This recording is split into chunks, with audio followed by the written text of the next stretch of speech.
G'day, you dunce. Sammy coming in with the first. What the hell? What is this insanity? Yeah, you did get third, Enrico. You gotta be faster than that. Come on.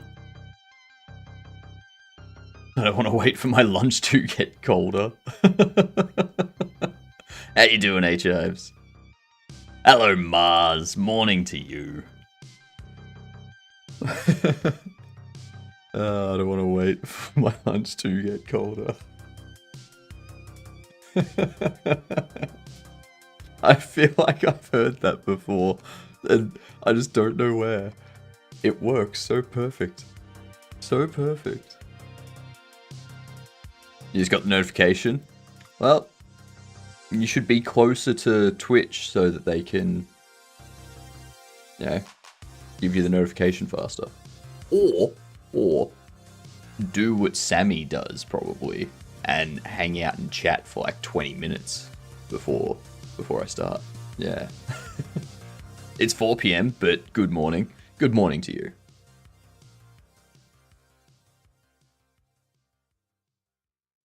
Sammy would never admit it, but that's exactly what Sammy does.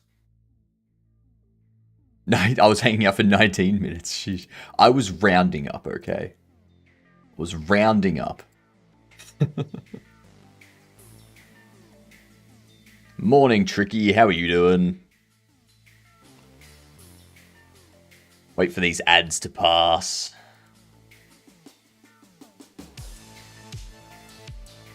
No, God, it's Tricky.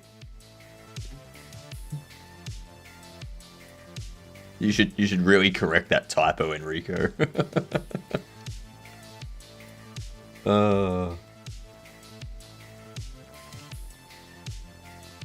I'm just going to be finishing off some data setup stuff today. Very, very tedious stuff.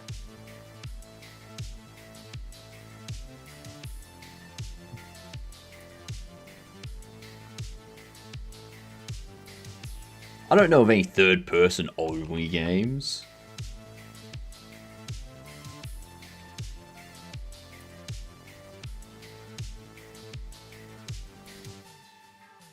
He's gonna beat me up and take my lunch money. Middle-earth Shadow of War? Nah. Nah. Oh, it's a Battle Royale thing.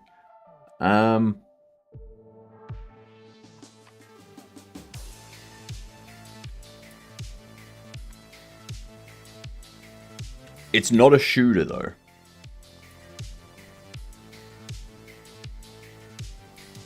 It's not a shooter.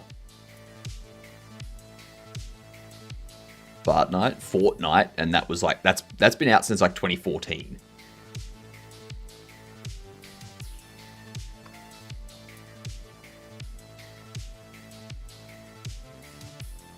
I got no clue.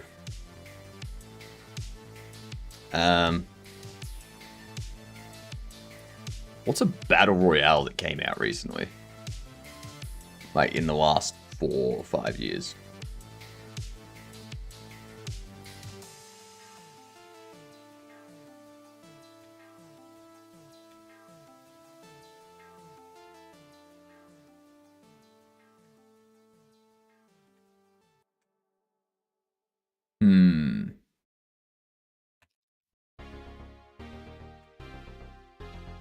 I don't know. Screw it. I'm just gonna put in PUBG. What did the house wear to the wedding? A dress. A dress. Nice. Oh, Fall Guys! Oh my god. I can't believe I forgot about Fall Guys. Yep. I completely forgot about Fall Guys.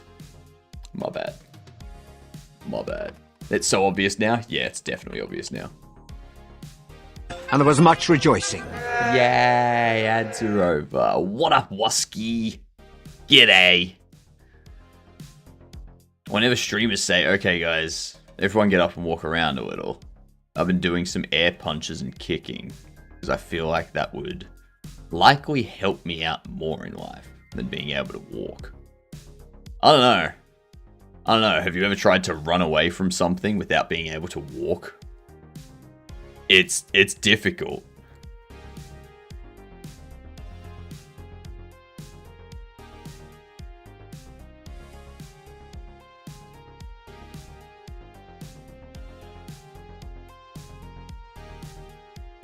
"34 seconds. Lovely.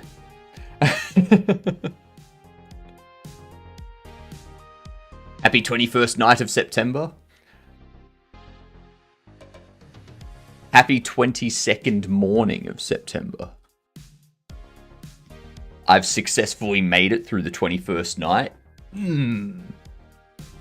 No evil deities are gonna get me. He's trying to kick my ass. What? Come on, Enrico. Come on. No one needs to train. Morning, Hilden. How are you doing? What happens in 7 hours? In 7 hours, I will have finished eating lunch. With the song September.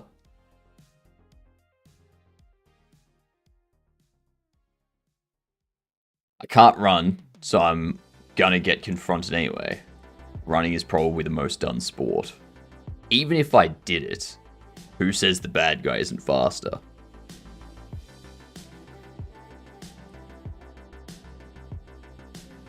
That's true. That is true. Morning, Ninja. How are you doing? It is indeed morning, 5 minutes into the AM. Damn right. I will find you and make all socks... make all socks your wet. Hypno, I will find you and make all socks your wet.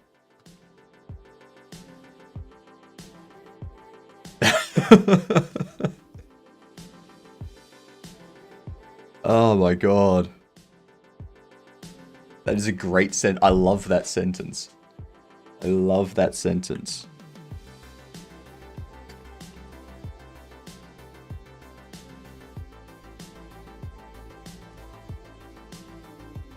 I just woke up and haven't fully woken up. That's no excuse. That's what coffee exists for. Any chance you build websites? I do web dev, but at the moment I'm kind of preoccupied with like 5 other projects that I'm doing in the game dev space. So yeah, I can help kind of guide in terms of building websites, but as for the amount of time I have, I do not have time to actually build a website. Gonna enjoy the random kitten snuggles I got? Oh, lucky. He said doo-doo.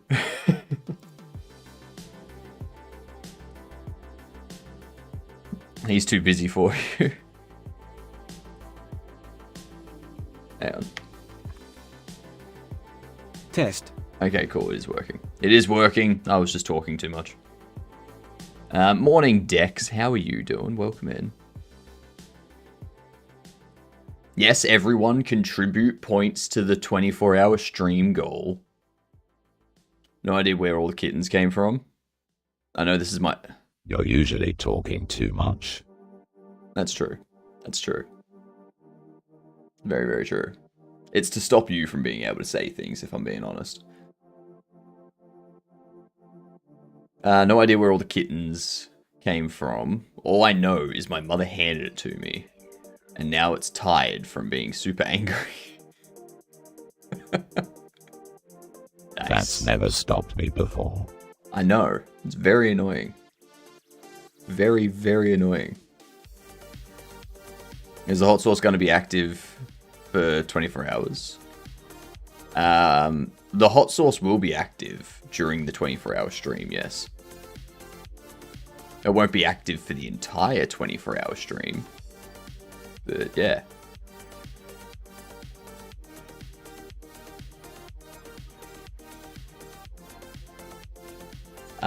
These are less common than mosquito bites and usually only occur if you swat at or otherwise disturb the mosquito while it's feeding on you. Mosquito stings are more painful than bites and can cause swelling, redness, and itching. Huh.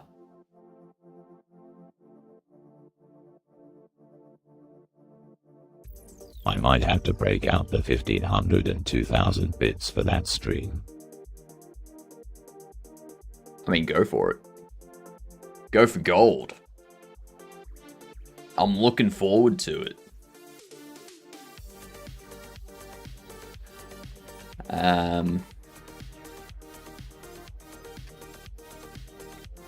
Small flying insect. What up, Mike and Hill? How are you? Good morning. I'm just doing some data setup stuff, so. Boo this man! Boo yourself. Boo yourself. Let's probably send the bits now to make sure they work.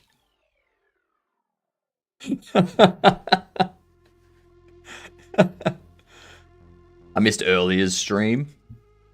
The one 9 hours ago.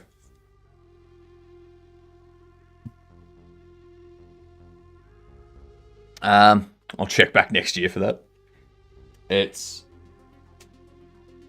So let's see, I got my overlay that I need to finish rebuilding.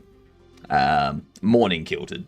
I've got my Bobble Shop sim to finish off, which that will take until like early next year. I've got another game that I'm going to be working on the side shortly, which that'll be off stream, and that'll go till like next year sometime. And then what? I had the best drawing in Goob's birthday stream. How was the end of Goob's birthday stream? And then there's another game that I've got lined up to make once Bobble Shop Sim's finished. So I got a lot of things that I'm working on at the moment. A lot of things. You do not matter in the slightest. Yep. This is correct. This is correct. What's this short? I am doing Mezu's game jam, yes. I am doing Rabbit Jam.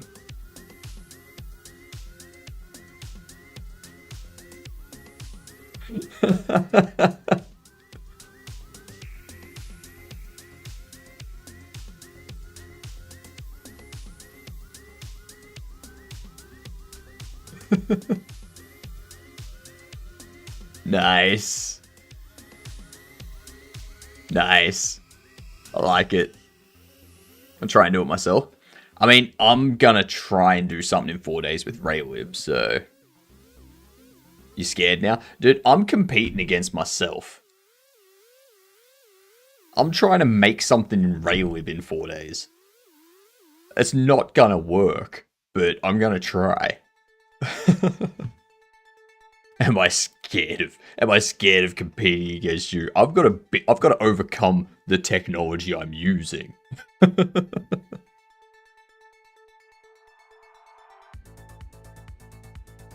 If you were using RayLib, then sure, I may be scared. But I'm not, but you're not, so. The guy who keeps not making games versus the guy who had made more than one. I've made more than one test demo thing. I've never completed a game. Okay? Never completed a game.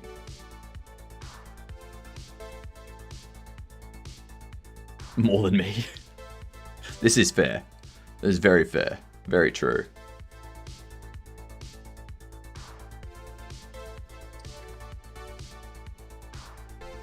With a long nose.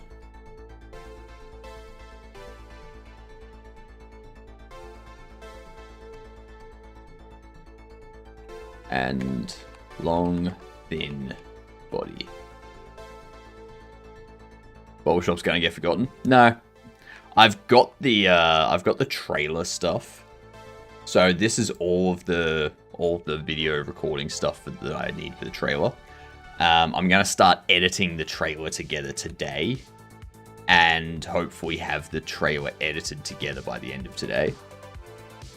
And tomorrow, I'll be able to start putting together the different images that the Steam page needs. And then I get the Steam page up, and then people can start wishlisting it and following it. Yeah.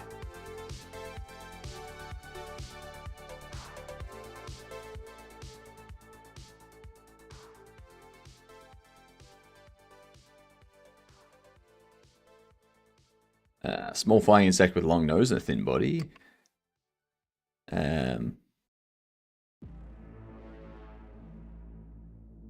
Let's see.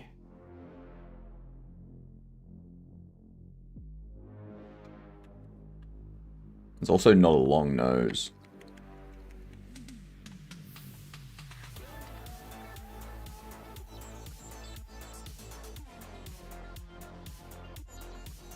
Because it's only female mosquitoes that bite, isn't it? Do only female mosquitoes bite? Yeah, cool.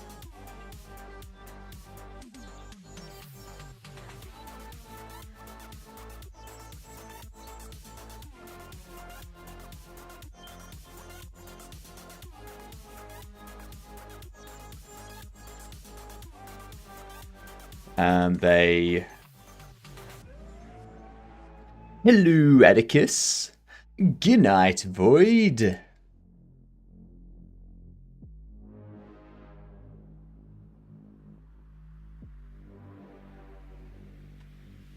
They require the nutrients to...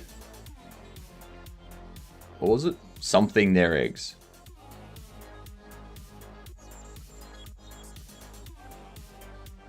Nutrients needed for developing their eggs. Their degs. Nutrients is such a weird word. It's going good, Void. It's going good. I'm just looking at nutrients. I'm like, why is the E not an A? Nutrients. Hello, Skillet. What the editor you are using? Is this NeoVim with plugins? This is NeoVim. Yes, it is. So I'm using LazyVim. LazyVim comes with a bunch of stuff set up by default, such as this little sidebar here. This little sidebar here is Tree Sitter, which LazyVim has set up by default. There's also a bunch of DAP and LSP stuff set up. There's also Mason, which is set up by default, that gives you a bunch of installing stuff. A bunch of LSP formatter linting bits and pieces. But yeah.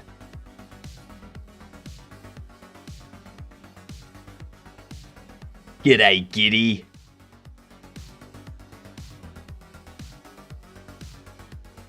Ow.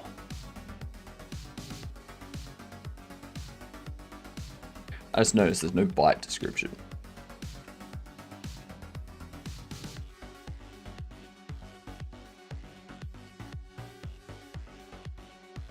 There we are. Nutrients. Exactly, Atticus. Nutrients. In the Live 2D working in Godot, I can now view the models, animations, and it works now. Nice. This is for like a VTuber thing, isn't it?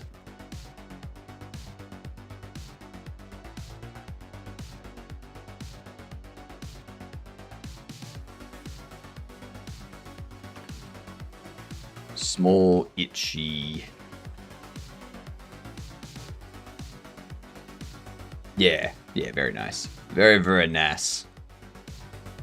Small itchy bumps, which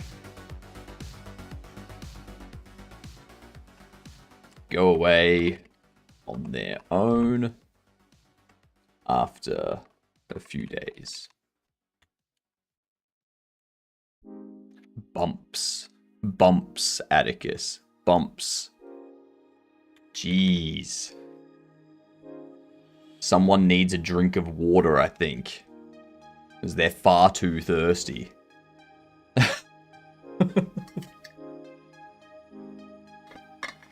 Too far from using Vim and stuff like that. Tried sometimes, it feels very hard. It is. But, I mean, the only way to get used to it is by using it. I'm still not using NeoVim to its fullest potential. I'm not sure what all the hotkeys do yet. And I don't even have the debugger for C++ set up properly. Like, the debugger just doesn't work in NeoVim for me.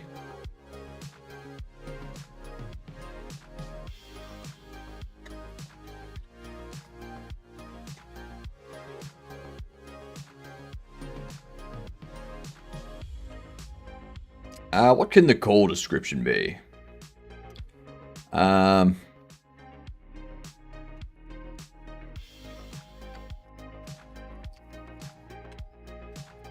Insect of some kind. I discovered makefiles last night. Made my life in Vim so much easier. Yep.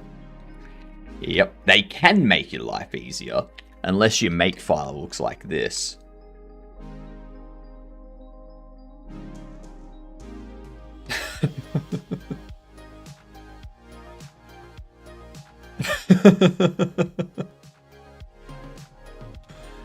Yeah, they can make your life easier.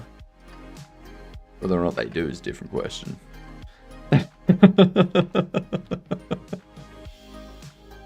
Holy Jesus of Christ, I know, right? I know.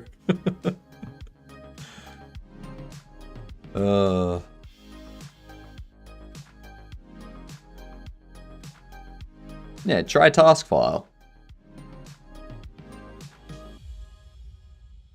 A small insect of some kind.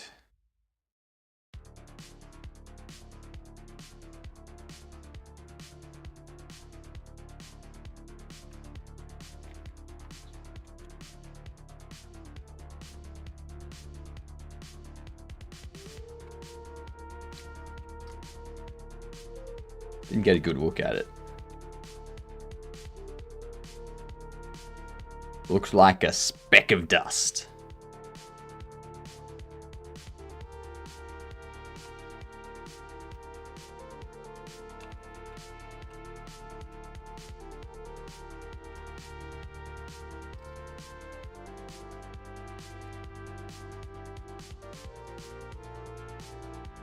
When I worked construction, we had both Christ, African guy, and Jesus, Venezuelan, on our crew. Did they get into a relationship? Did Jesus fornicate with Christ?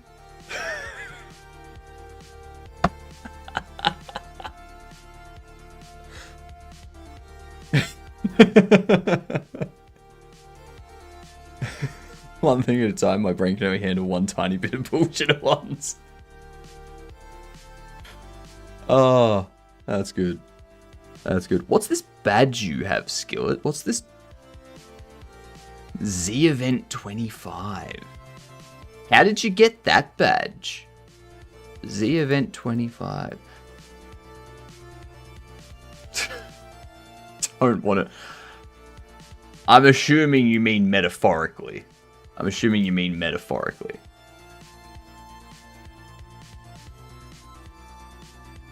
I'm assuming that's another way of saying screwed the pooch, as in they messed up. Watch some stream for 1 hour or something like that. Interesting. It's an expression for wasting time. Maybe a couple weeks ago.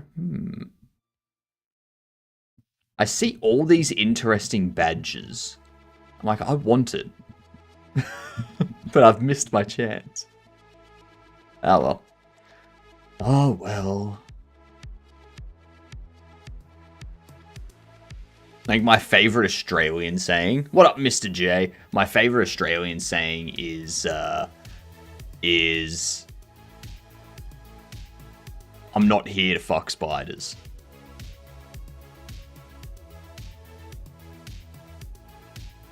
Yeah. It's a good one.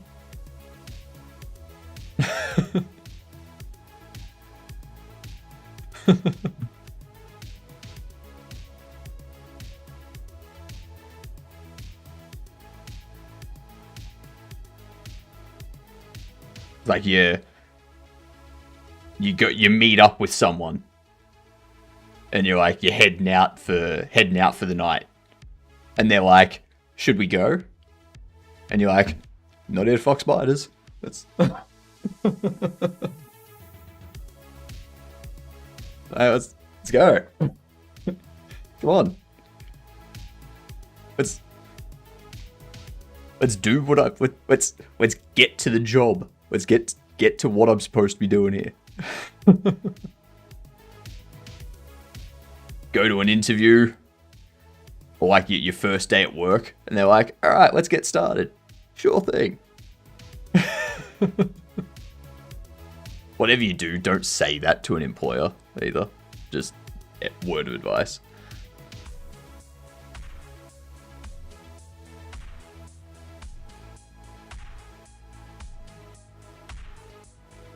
And saying it's my employer. They can't fire me. Well, if they can't fire you...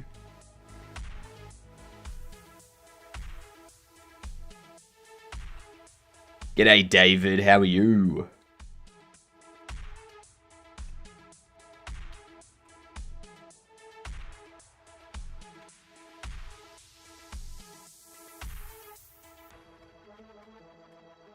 On the beach.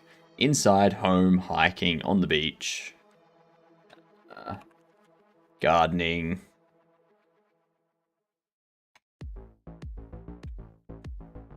Yeah, regular stuff.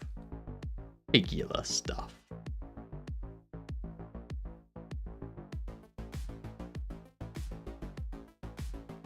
Built such a hard to maintain application. I'm the only one who knows deeply how all the systems work. I'm replaceable, but they cannot afford it. That only lasts for a certain time. It gets to a time where they go, nah, we're done. We're not doing this anymore.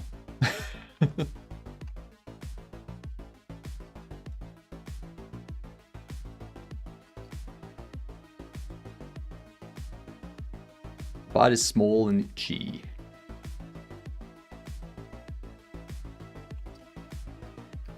It looks a little swollen. And it's fairly itchy.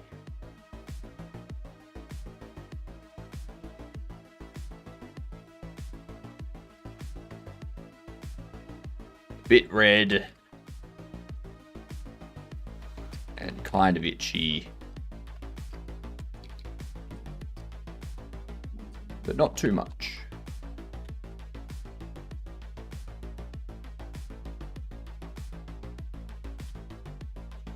Okay, activity. Gardening.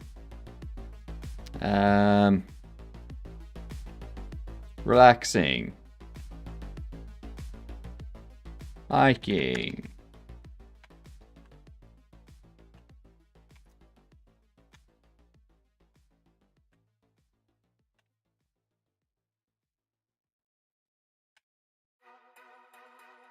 That's good enough.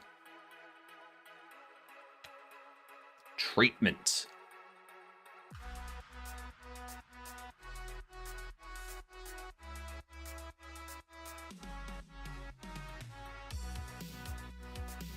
Let's see what we got here. Mosquito bite first aid consists of the following steps. Remove the person from the area they were bitten as soon as possible. Wash the bite with soap and water. And apply an antiseptic. Cold compress or calamine lotion on the bite site to help reduce local pain and swelling. Take antihistamine. Resist the urge to scratch the bite. If the person begins showing signs of allergic reaction, do that stuff. And mosquito bites usually go away on their own within a few days. I'm only half joking there. I have a niche knowledge, but I'm not that valuable, and the app isn't that bad.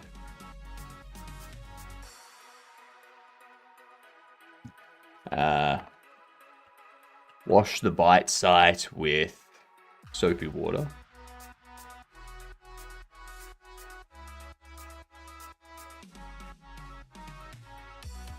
Apply a cold compress or calamine lotion to the bite site.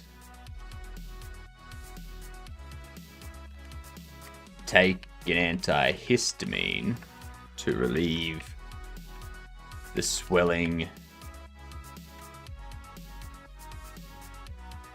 and itching.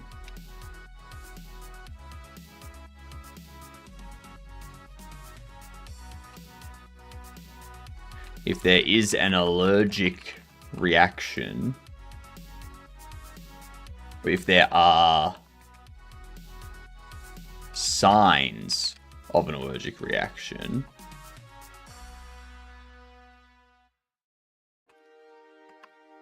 contact emergency services.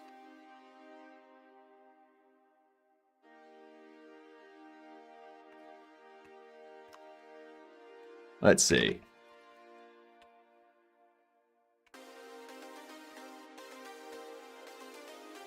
Alright. Easy. Now I need to fill out these symptoms, which there's only 4. So, well, 3.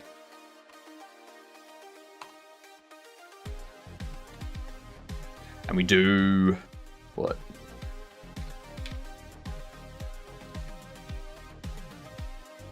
Swelling. Itching.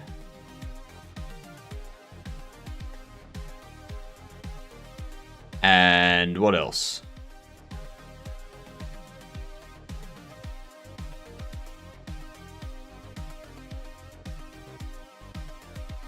I'm looking forward to having all this data done. After mosquito, we've got shark, stonefish, tiger snake, and whitetail to get knocked out.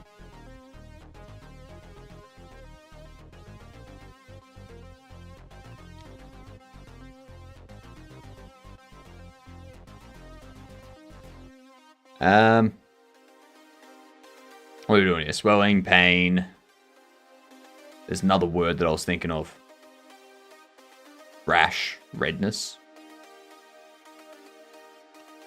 I guess that would be pain as well.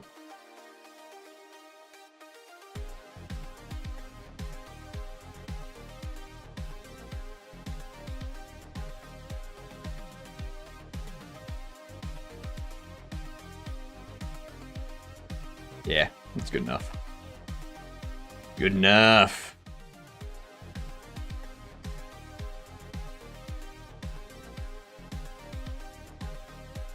Okay.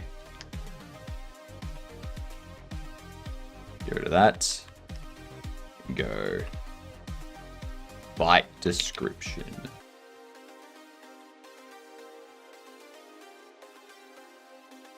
Lovely.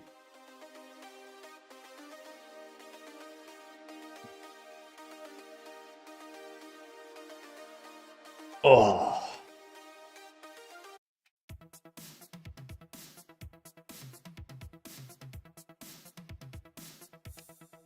If I start making games, I'm going to make them for console. It's crazy how less of games are on console nowadays. I would still release on PC, but I'll make sure the consoles can handle it. So with that, Mr. J, there's a couple things you have to do for that. You have to register with each console as a developer.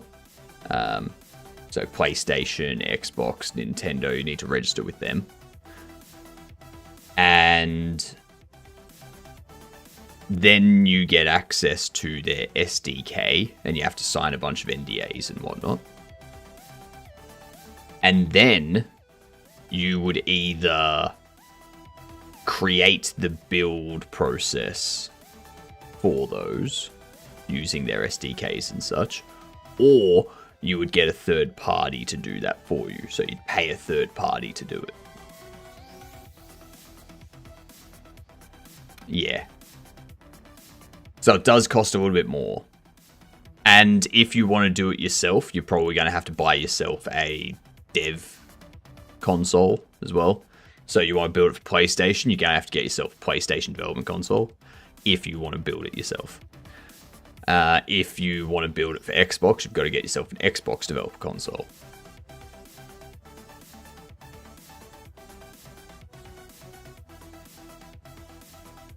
Yeah, I mean, if you're giving it to a third party to do it, then yeah. Not anymore.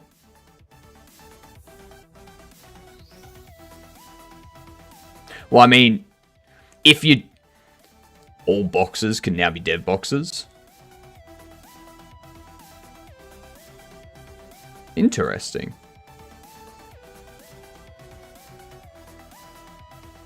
So you can just use like a regular PS5 sort of thing. And then after you've built it, you can test it out. A third party would be the way to go. A third party would be easier and faster if you've never done it before.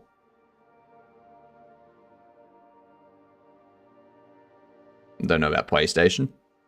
Okay. So it's just Xboxes sort of thing. Probably easy to pay third party to port the game if you have a good game. Yeah, exactly. That's why a lot of people release games on PCs first. They'll release it on PC, and if the game is successful and people are enjoying it, then they will pay someone using the money coming in to port it to PlayStation and Xbox and such. And then give it to the consoles.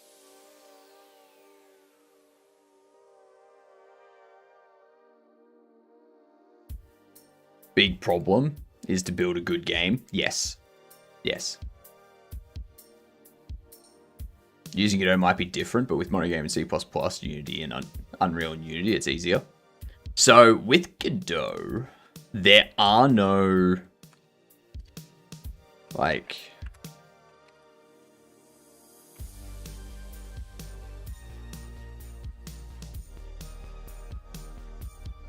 There's no official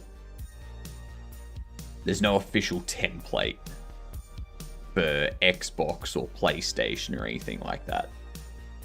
So you've either got to create one yourself or you've got to get in touch with a third party.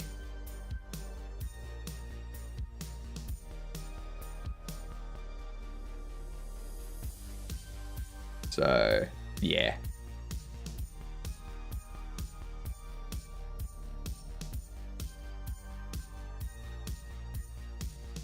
What's this one?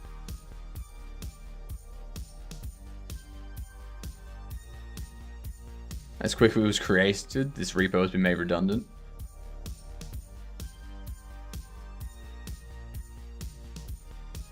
But yeah.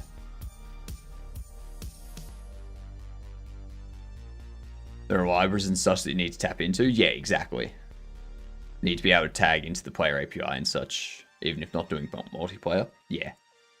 Yeah, which is why you need to register as a developer with PlayStation or Xbox or something, so you can sign the NDAs and then get your hands on the SDK so that you can then do that type of stuff with their API and then build for their stuff. Yeah. G'day, Buggy. How are you going? Good morn to you. UI scaling has to be a focus. You also need to have keyboard, mouse, and controller set up for everything. Yeah, exactly. Yeah.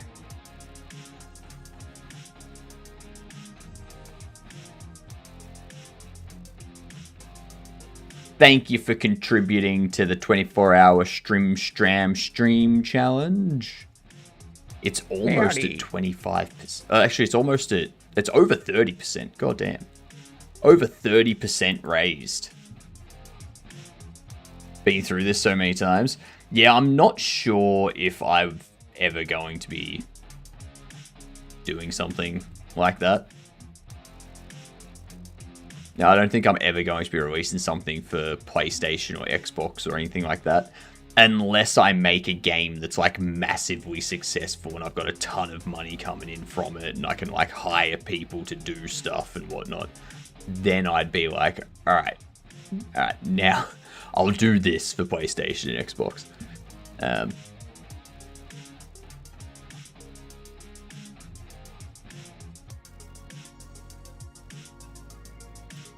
What was it?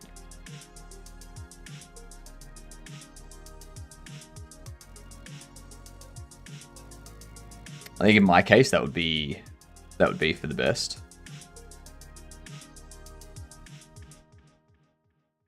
I've completely forgotten what I was going to say. What up, Ned? How are you? The jam is going. I'm just setting up all of my data for all the different bytes and whatnot at the moment. We've got our gameplay loop sort of set up, so that's always a plus. Hardest part is the certification checks. I don't know if they've adjusted since our live community game system was turned off. I should look at my Xbox account and system to see what they've changed.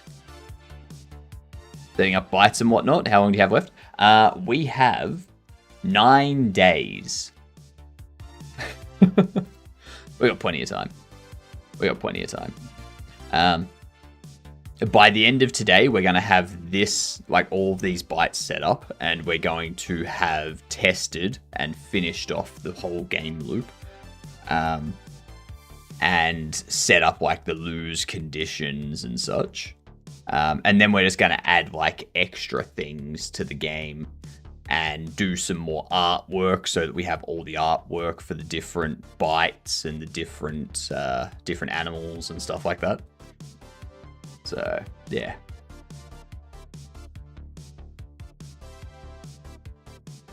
Pretty simple. Sitting pretty at the moment. Yeah.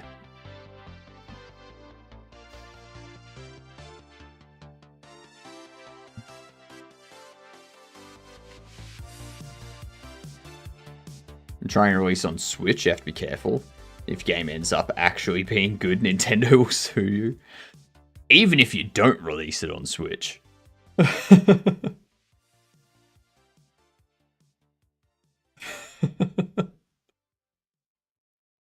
If you release a game, there's a chance that Nintendo will sue you.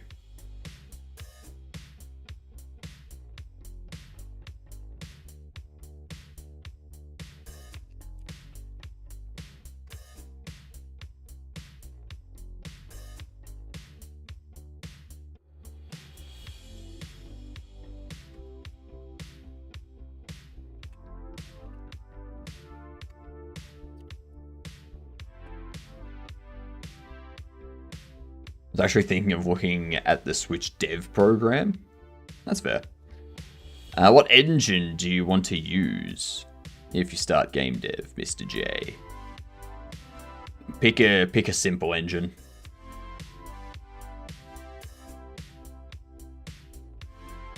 Surely I copyright the M from Mario soon. No more letters in game. We copyright the alphabet.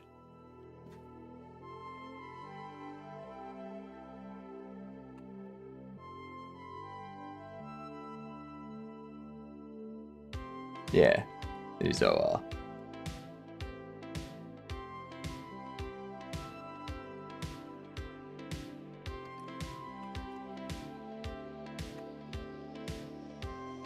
I should probably instead of going for shark, go for like great white shark.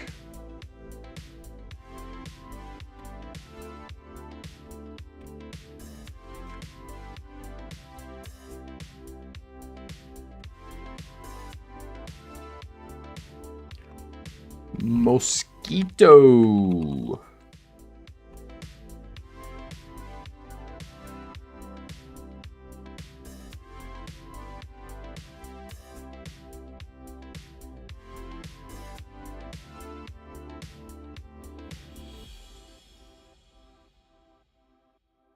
As the copyright mechanics will soon not be able to have bricks or tiles in games that the player can hit to receive an award.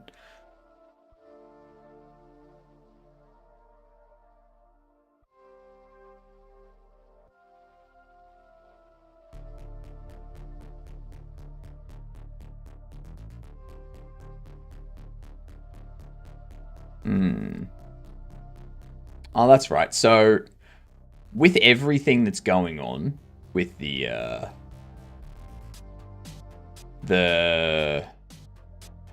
what do you call it?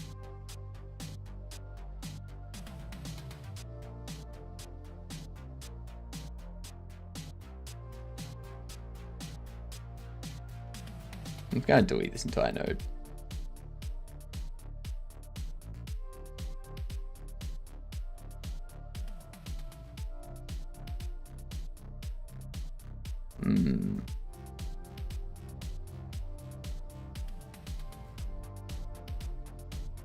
No, bugger it. Can't be bothered. National Geographic. We want to teach people stuff about nature. We're gonna lock it behind paywalls so that people can't learn. Because you can't learn if you don't have money. Poor people wanting to learn. Not on National Geographic's watch.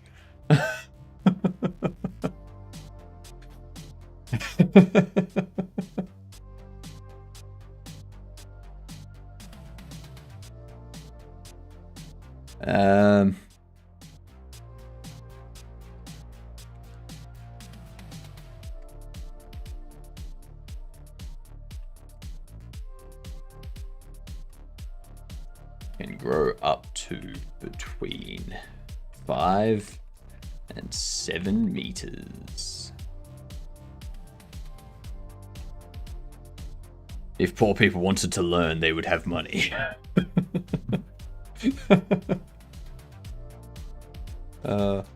Yes.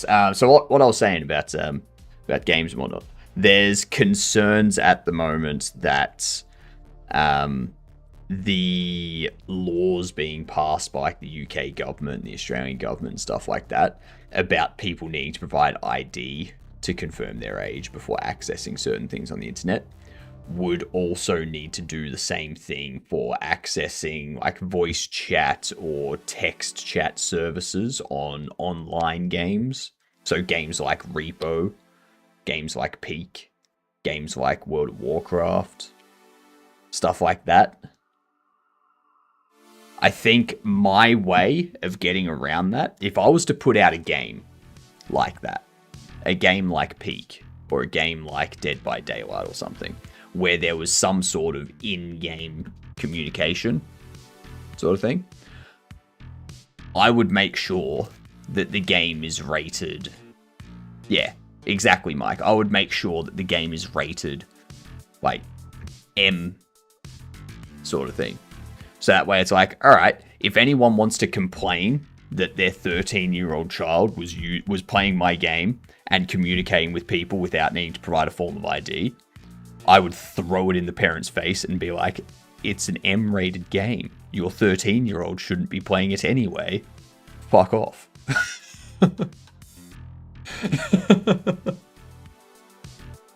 So, I have a feeling that video games will start becoming just all M-rated. Even a game made for kids, they're going to add like a dark theme to it just to make it so that it's no longer, so that they don't have to deal with that kind of bullshit. Yeah.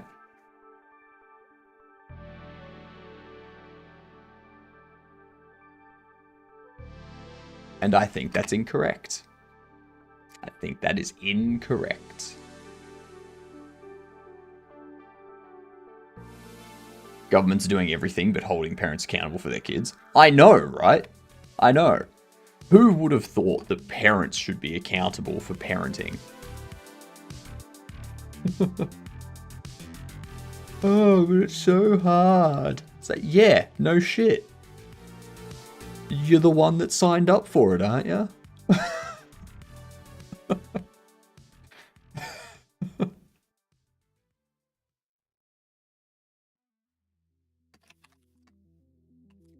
What up, Husky? How are you?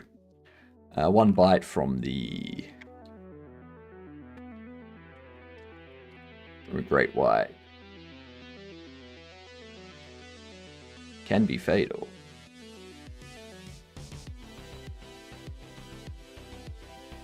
There was a period in game dev where an indie couldn't afford the rating in Oz, which meant he couldn't publish in Oz. In old days of Xbox Live community games, we were not able to release in Oz, so all of us Oz devs only published through America. The rating system just needs to add unmoderated chat as an 18+ reason. But that's the thing, gamer. That shouldn't, like, it shouldn't even get to that. Like, if you're, like, first off, if you're letting your child's Steam account, if you're giving them permission to purchase things like GTA 5 and stuff like that, it's on you.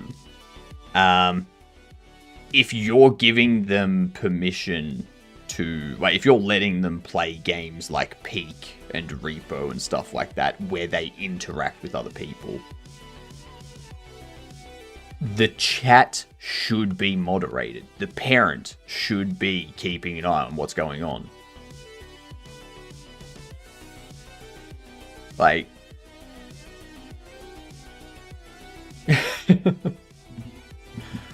and then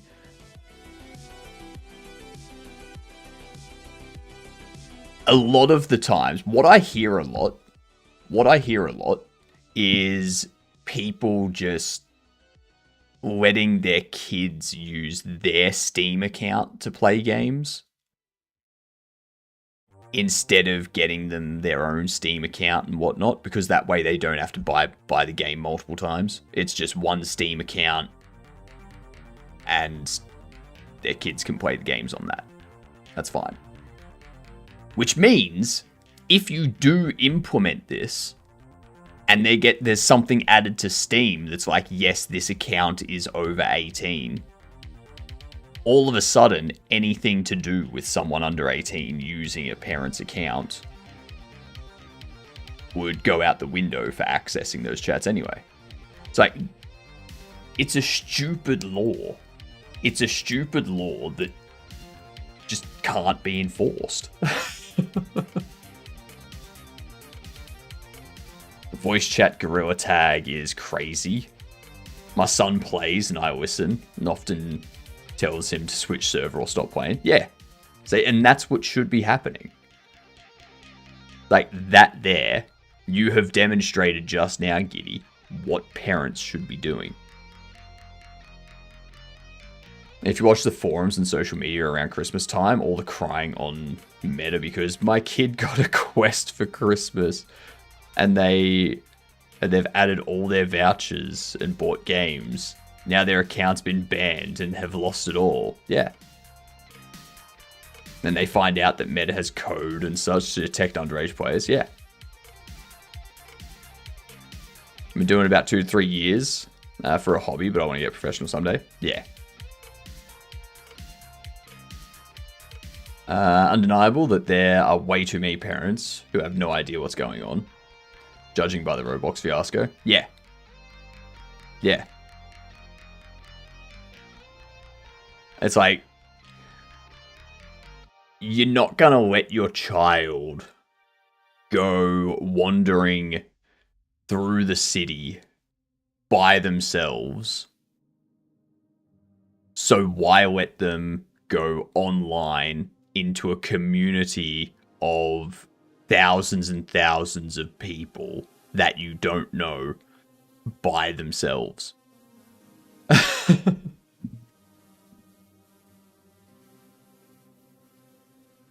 the same thing. Same thing. People just don't understand online safety.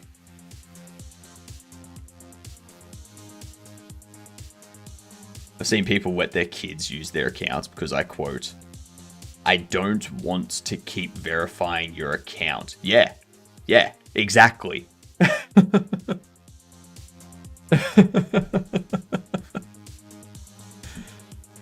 It also bans accounts for false information. There are cases where they create an adult account for a kid and then let them post or talk in games.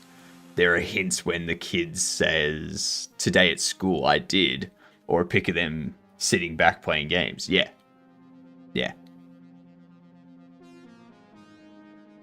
Used to go off on my own miles away from home when I was 8. I think back about it now. Realized that my mother was not very smart.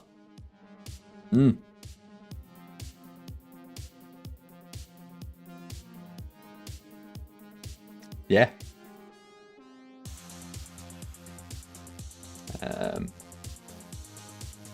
Great white shark bite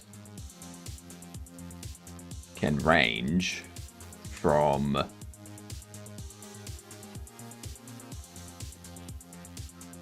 puncture wounds, can range from a series of puncture wounds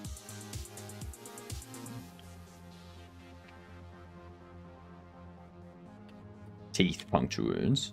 What up, Anosa? Look at that opossum. Gorilla Tag's a VR game where you are a gorilla that can run, jump, and voice chat. It's a multiplayer game for kids, basically. Yeah, it's just a game of tag with gorillas. Yeah.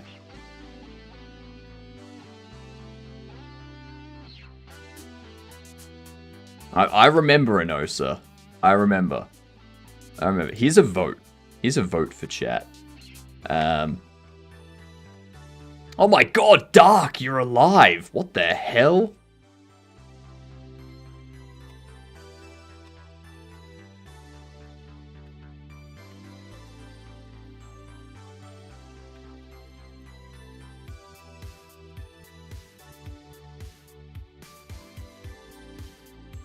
Alright, here's a 2-minute poll for yous. There's a 2-minute poll. How are you doing, Dark? What have you been up to?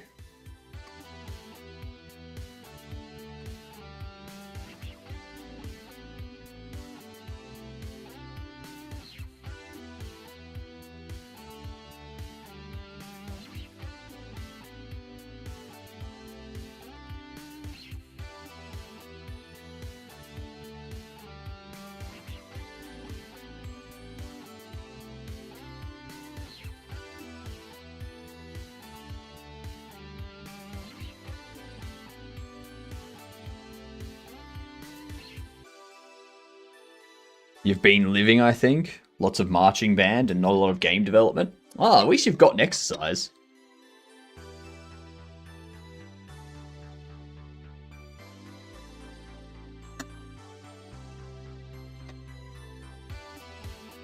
Thank you for contributing, Dark. Much appreciated. One is a rodent, the other is a slightly bigger rodent.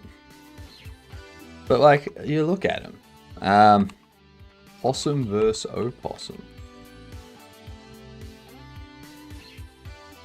Like, look at that.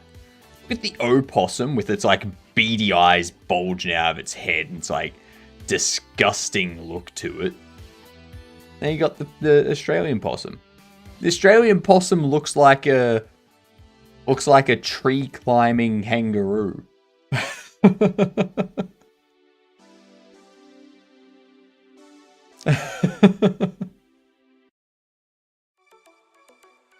They are not the same. I bet it's venomous. I mean, probably.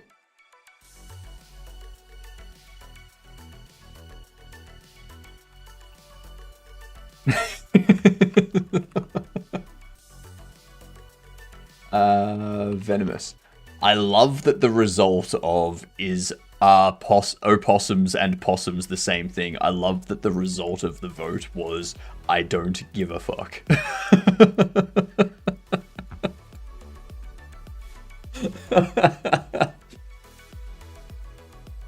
Possums are not venomous. Harmless marsupials that do not produce venom. Nice. Just because they have different colors doesn't mean they need a new name. You're right. The fact that one is disgusting sewer trash that carries rabies and the other one is perfectly fine and could almost be a pet if we house trained it over the, like, yeah. Just because they're different species doesn't mean they deserve a new name. And it's got American in front of the name. You expect it to not be sewer trash. An opossum is just a bigger rat. That's it. Alright. Ads hitting. Let's see if we can redeem ourselves. And rats are adorable. I don't know. I think the whole of New York might disagree with you on that.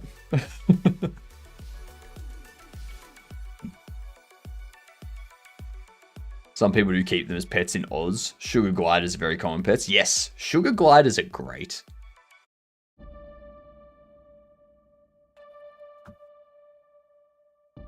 Don't bring New York into this. I'll bring New York into any debate if it'll help me win. Okay? The possum's not typical carriers of rabies. But are not typically carriers of rabies. It's actually rare for the record. Doesn't matter. Doesn't matter. I'm going to provide alternative facts.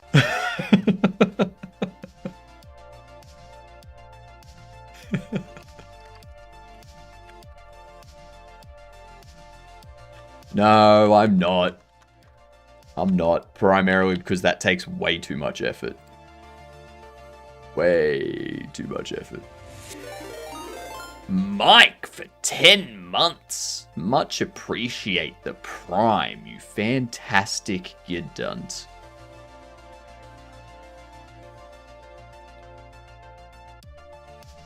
Mostly safe to grab them by the tail to relocate them.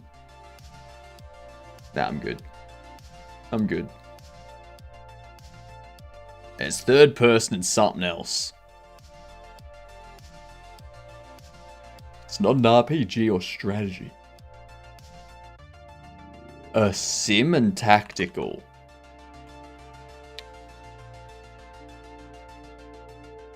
It's not chess.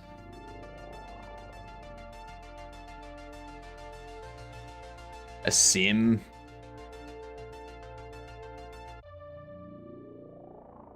How is battle chess a strategy but not a turn-based strategy? Anyway, it needs to be single player, multiplayer, co-op, and MMO as well. But not an RPG. And maybe a shooter.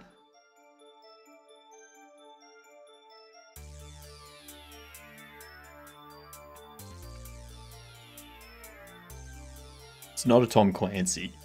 Ow.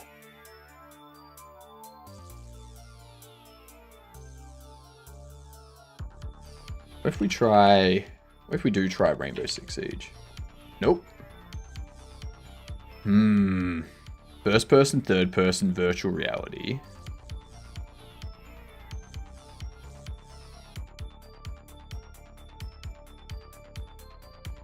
What the hell is an MMO that's a shooter with first person, third person VR? It's got to be an MMO. I don't think Serious Sam is an MMO.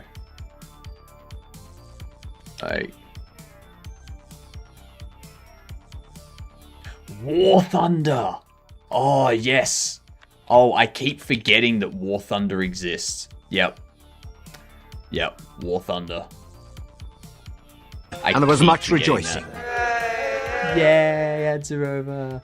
The amount of times we've had War Thunder come up, and I keep forgetting that it's a thing.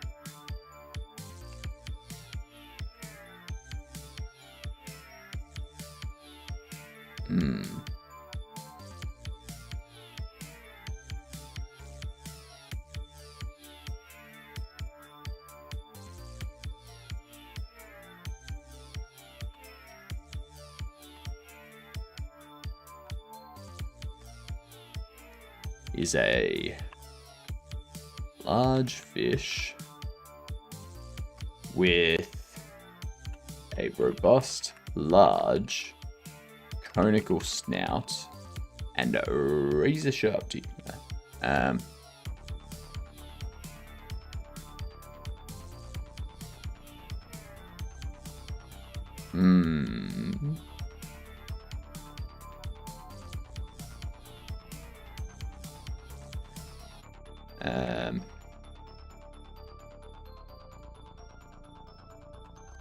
Their underside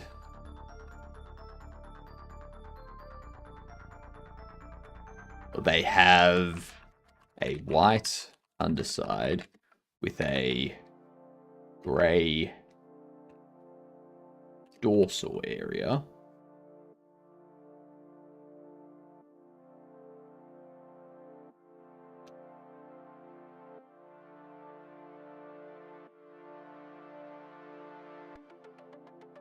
Breaks up the shark's outline when seen from the side.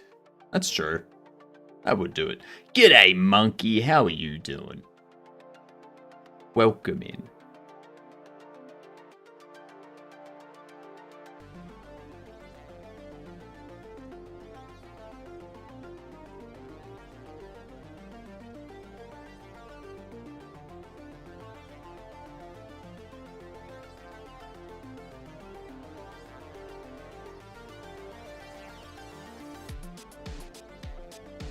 Because they have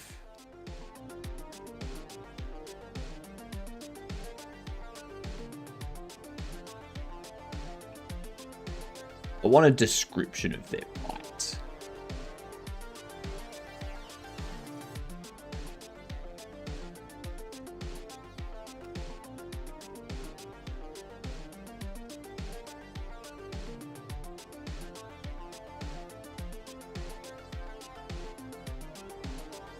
We are describing shark. Well, great white shark. Not sharks. Just the one. Just the one shark. Sharks are one of the sea's top predators, and more than 500 species work in the water. God damn.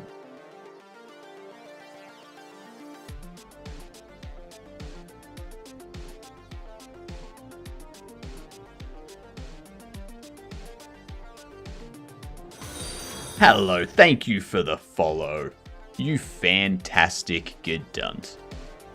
Now that you are a Gedunt, tell people everyone here has been required to introduce themselves to someone as a Gedunt.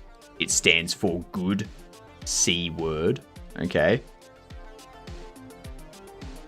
Doesn't matter who you say it to, okay? Just let's say the next person you see with a Android phone, go up to them and say, "G'day, I'm a Gedunt." Yeah, just like that with the whole jump forward and back and everything. Yeah, do that. Do that.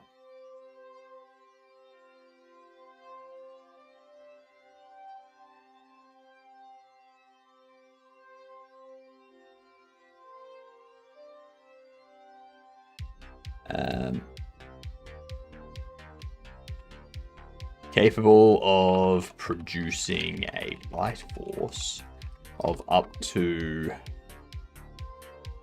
4,000 PSI.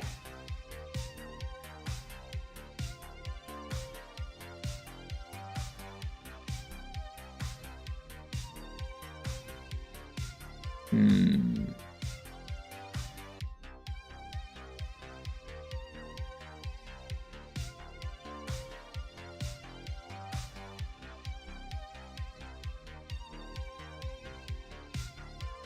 name Great White Shark kind of implies there's a lesser white shark. Does it talk about that they constantly are breaking and making new teeth? I don't think I'll go into that, but yeah, they do have like a consistently replenishing row of teeth. Losing teeth is a problem the great white has to deal with, but it's no issue. Unlike when your teeth fall out, a great white loses its teeth regularly, but immediately replaces them with new ones. Since they feed so often, they can replace their teeth an endless number of times, with some estimating a shark goes through more than 20,000 teeth in its lifetime. Why can't we have that? Why can't that be a human thing? You know? Oh, my teeth are starting to hurt from these toothaches, so we just take them out. New ones grow in. Perfect. Tooth fairy money glitch.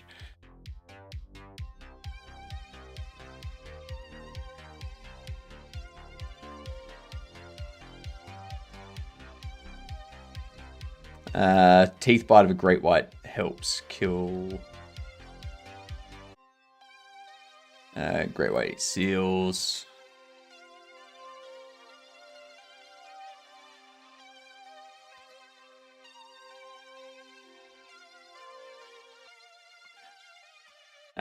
Due to their knife-like teeth, they can slice and rip through their prey with ease.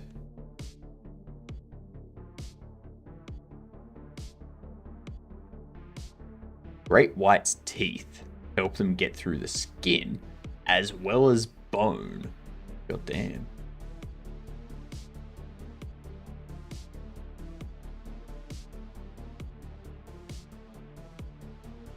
Must constantly push water through their gills to breathe. To sleep, they keep swimming while actively resting their brain. That's weird. That's weird. That's like us sleeping, like actively resting our brain while we continue to like walk a lap in our living room. That's weird. Imagine just being a white shark. Why is that other guy so great? I do cool things too.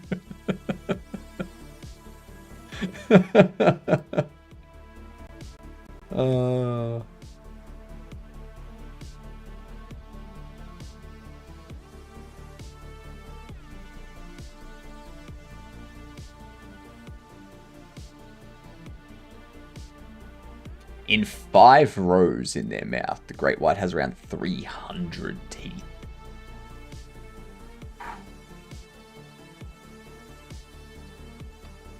And 5 rows of teeth.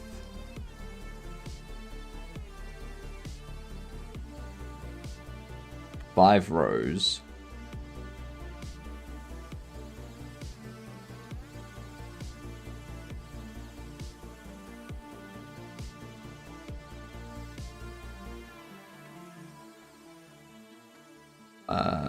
Five rows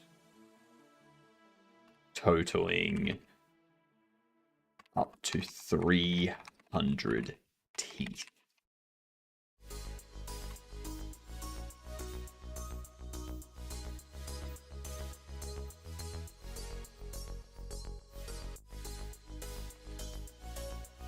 Totaling around 300 teeth.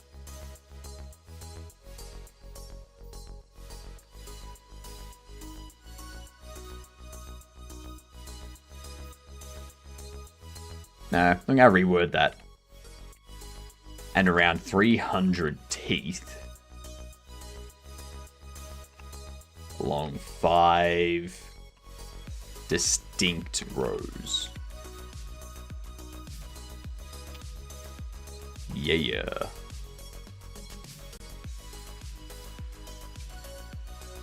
Easy. Tooths. Yes, tooths. All the tooths.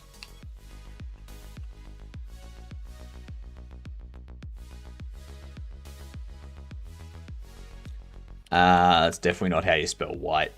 White is definitely not spelled white-ray. Silly me. Silly, silly me.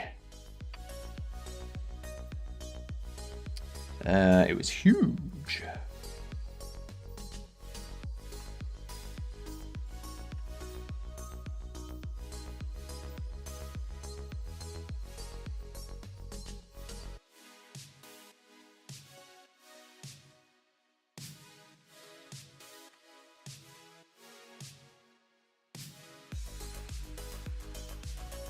I don't want the call description to be so obvious.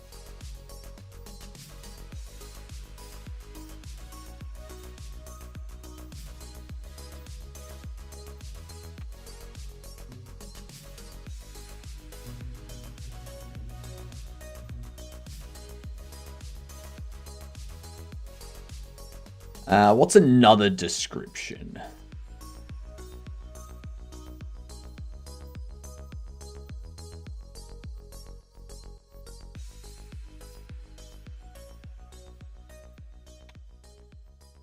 I don't know.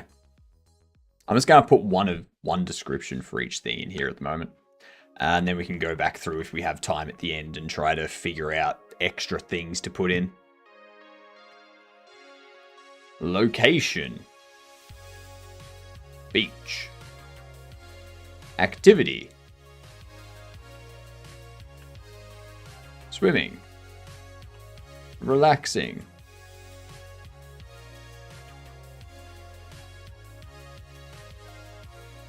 Canoeing.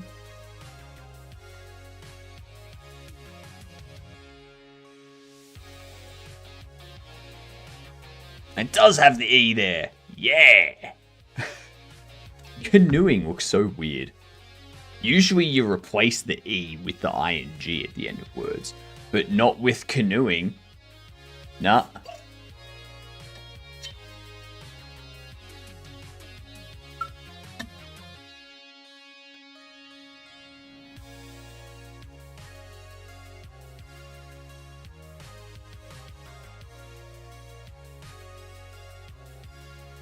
Hello, Max. How are you?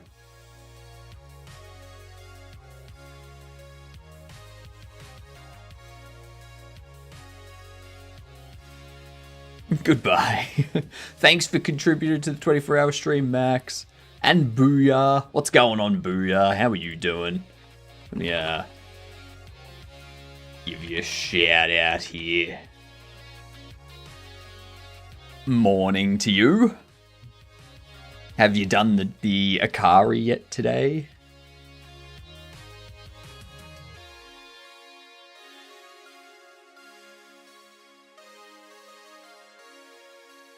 I was interested in not yesterday's one, but the day before.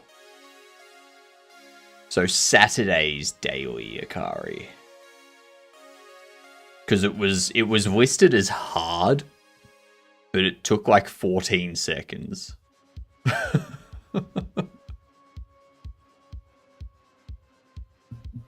G'day, Blazer. How are you doing? Welcome in.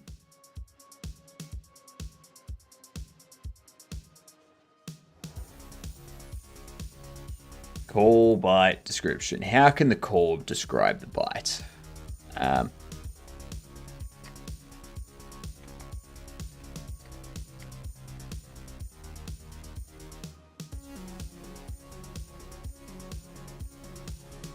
Bite is large.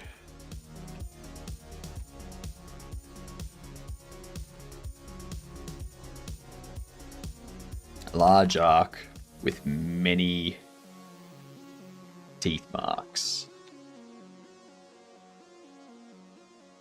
Monday, September 22nd, 2025. Perfect. 27 seconds. Nice. I think mine was 34 seconds this morning.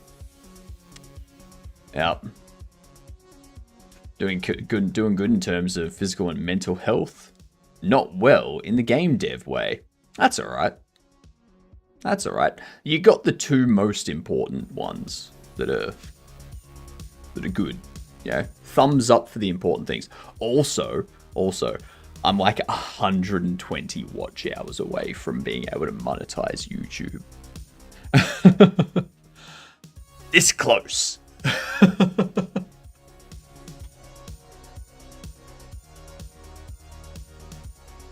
Just mainly the idea parts. Yeah.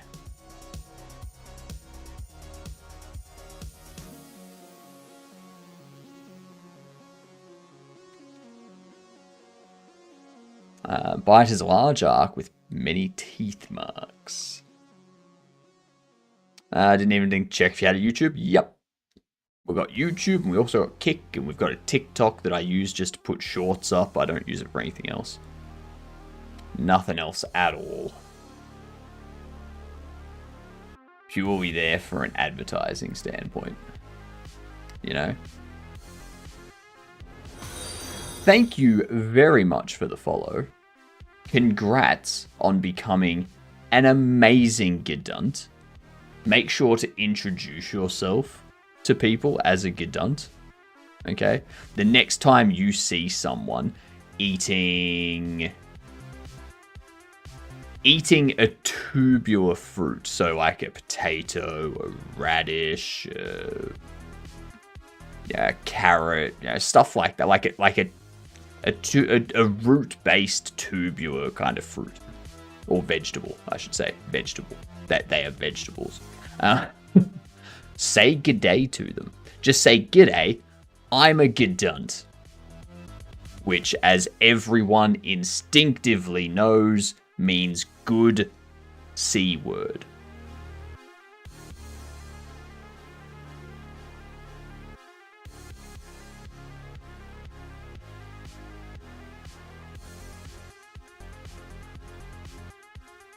Yes, sir, Chief Gedunt. Yep. And also, everyone hail Lord Frurp. Frurp is amazing and is our true 2D frog.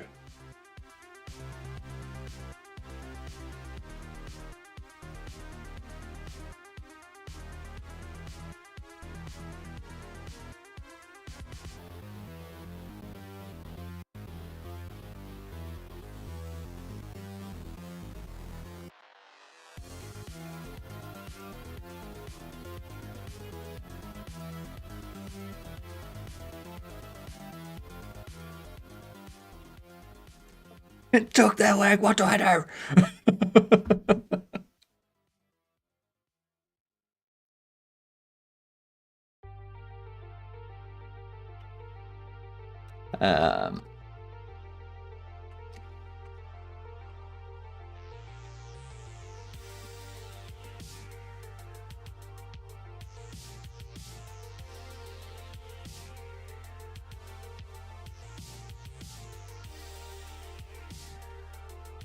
Contact emergency services. Apply pressure to the wound.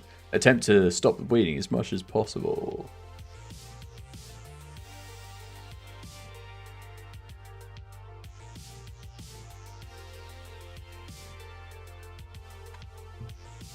Great white shark bite. Treatment.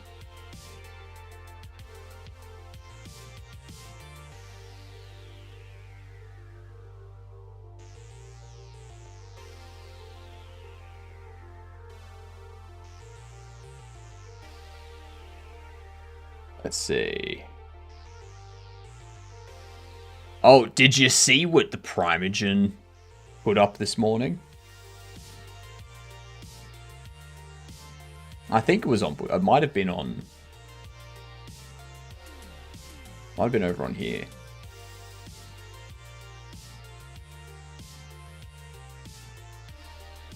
Sorry, this one. This one. Installing Arch is officially easier than Windows.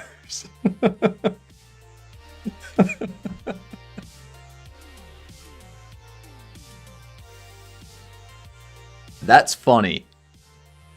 That's funny. When you have a system like Arch Linux that is officially easier to install than Windows, you know that something's wrong. You know something's wrong with Windows. Hail Lord Frerp. Exactly. Exactly.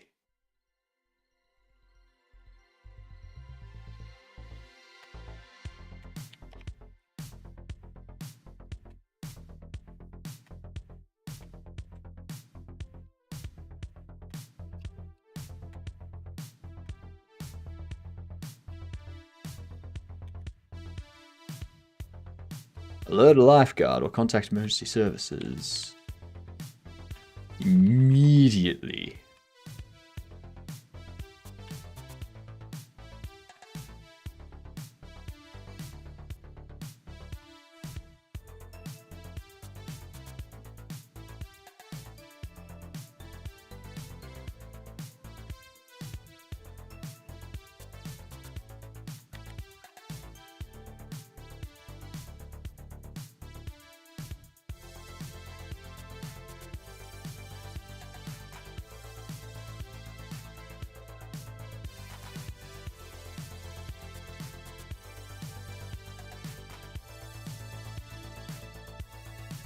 Help the victim. If there's an arterial bleed where blood is spurting from the inside thigh, upper arm or leg, it will need to be quickly contained to avoid both shock and bleeding out. Severe bleeding is life-threatening. Takes priority over airway breathing.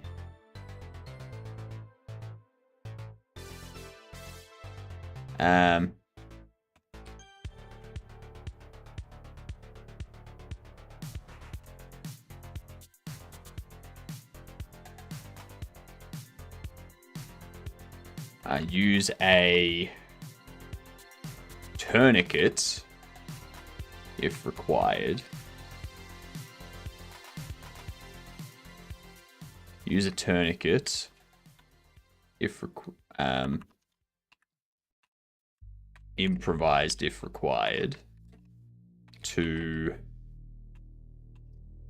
help control the bleeding.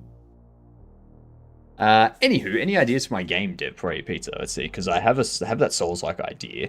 Now I want to make a Dynasty Warriors where you're Oni, but I also want to make an MMO. Oh my God, Thindle! G'day, you good dunce. Give me a moment, Blazer. Go get your pizza, Blazer. I will come back to your question. How are you doing, Thindle? What were you up to today? Welcome in, everyone. You have joined the realm of Gedunts. Make sure to tell everyone, if you follow, that you are a Gedunt. You're not a true Gedunt until you follow, by the way. Been working on a friend's bot, doing a teleprompter overlay. Interesting. Interesting. A teleprompter overlay. So it would appear on their screen, but it wouldn't appear in like the OBS kind of thing.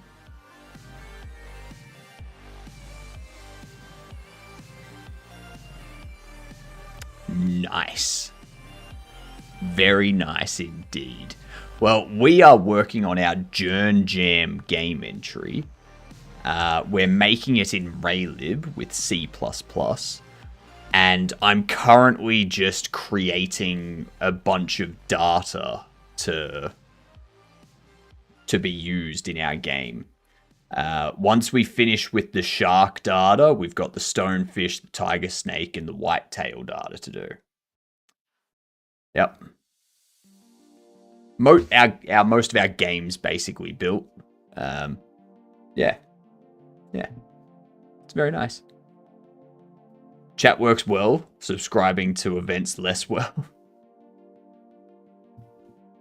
Sounds like Twitch API.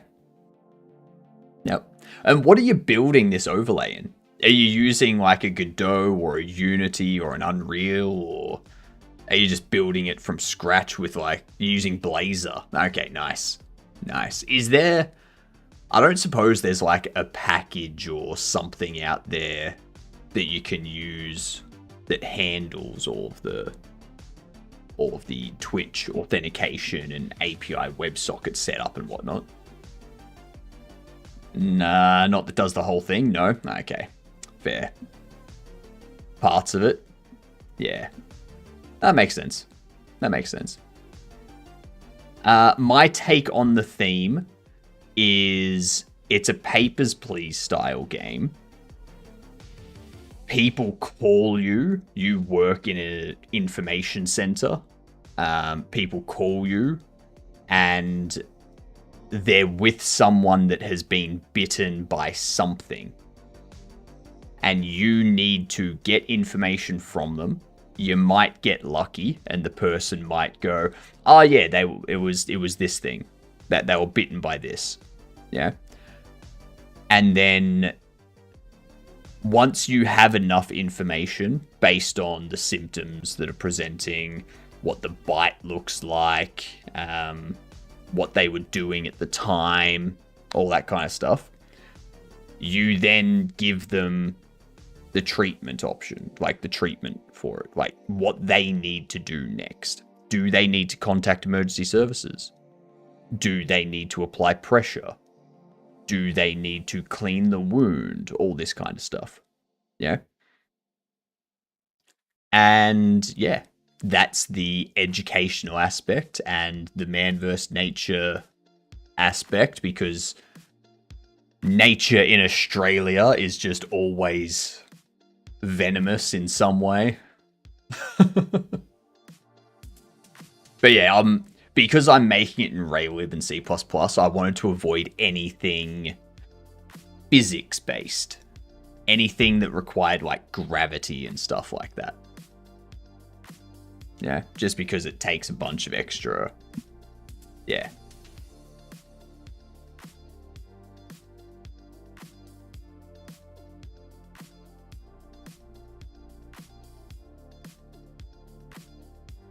Keep persons still and warm them with towels for warmth.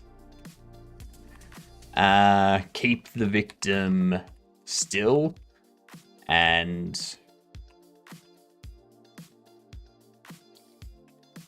wrap them in towels to keep them warm. All right.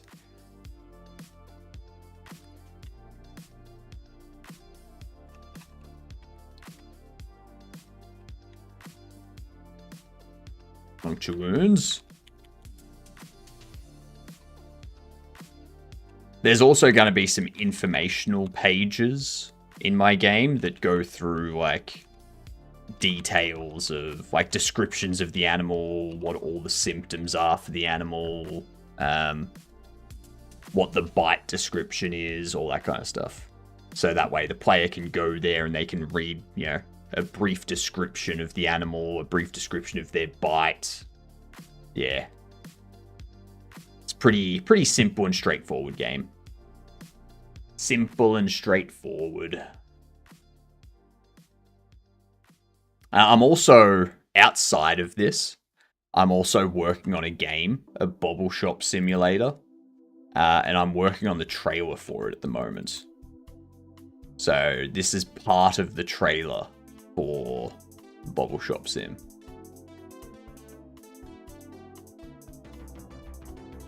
Yeah. Hopefully get that up in the next couple weeks. Well, hopefully in the next week I'll have that Steam page up and running. I should have it up in the next few days, but who knows? There might be some delay that I don't know about on the Steam side of things. Like waiting for them to approve it or something. A tourniquet is used to control. Well, yeah, we know all that stuff.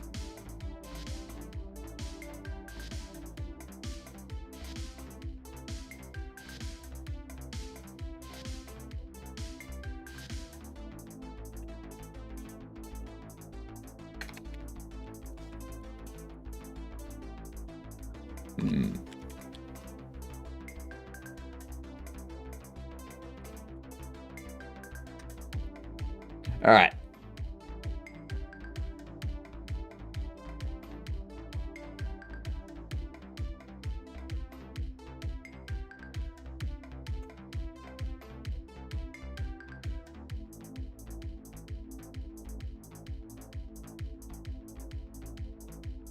That's unfortunate.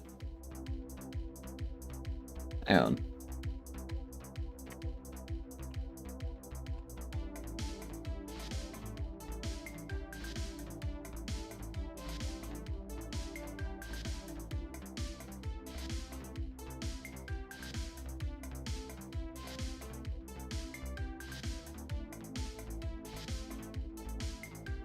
Of course. Skate 4 not supporting anti-cheat. What a surprise.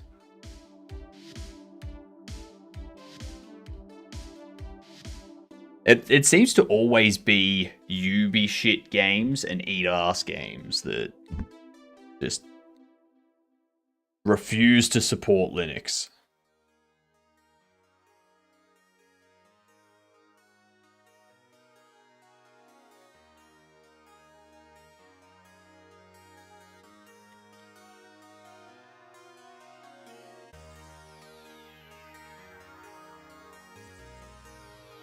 Okay. Stonefish.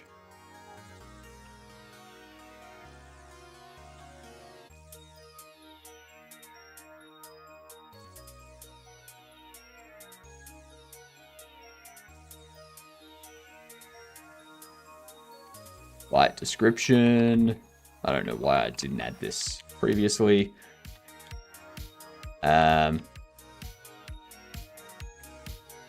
These can also be deleted.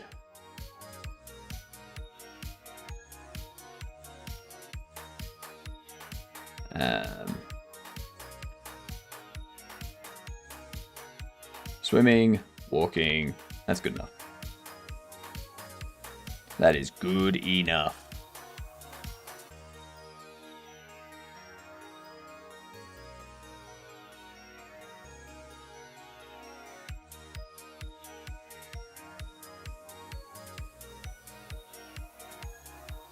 Looking like a rock.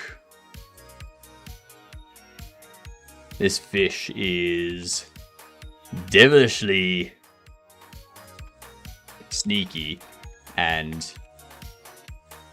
difficult to spot.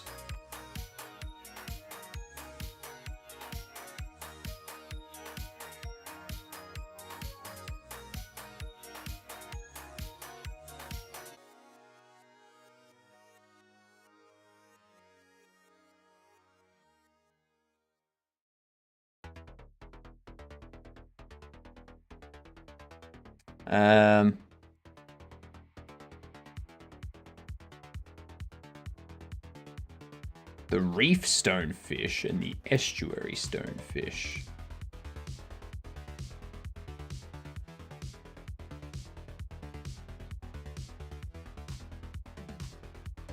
Interesting.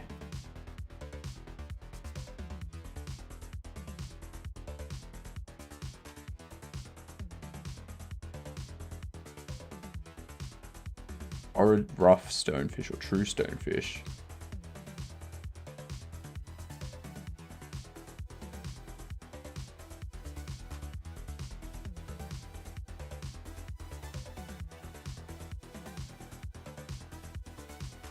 The estuarine stonefish.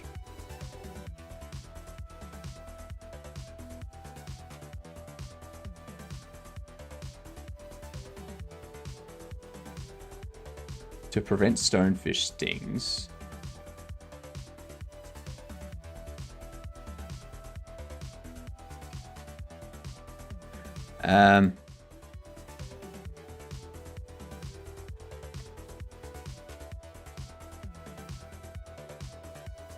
Reef stonefish.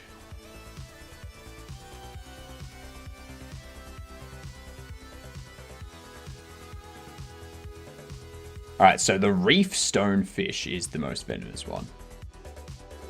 The other one, the estuary stonefish, is venomous, but like not as venomous as the reef species. What up, Lord? Typical WA problem, to be honest. Yeah. Like, we got death adders, we got eastern brown snakes, we got the gimpy plant, we got sharks and stonefish, and the Sydney funnel web is just shit. Shit beyond shit. You know? Tiger snake, whitetails. Whitetails are fine, but I still hate them.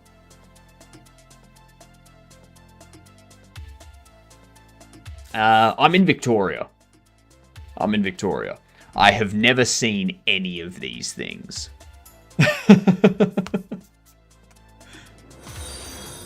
Thank you for the follow. Much appreciated. You're officially a gedunt now. It stands for a good C word. I want you to introduce yourself to your boss the next time you see them. Go up to them and say, "G'day, I'm a gedunt." And thanks to you for the follow as well. Much appreciated. You too need to introduce yourself to someone as a gedunt. Who should we get you to introduce yourself to as a gedunt? The next time you see someone eating anything fish related, whether it's sushi or fish and chips or whatever, fish fingers, doesn't matter, introduce yourself to them as a gedunt. Just go up to them. "G'day, I'm a gedunt." With that head bob as well, okay? I want you to do it like that. I want you to do, "G'day, I'm a gedunt." Okay? How do you spell gedunt? It's G''DUNT. Yeah. And I thought there would be no notification. Well, it doesn't tell people. It doesn't tell people who it is that follows. I know who it is that follows. My Twitch activity feed tells me who follows, but I don't have the notification that appears on screen say who it is that follows.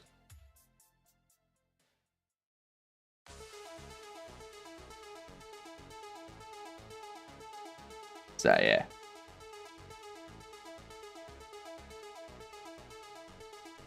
"G'day, you gedunt."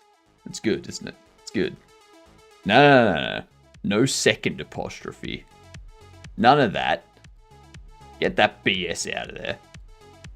Just don't put fish sticks in your mouth. That's true. That's true.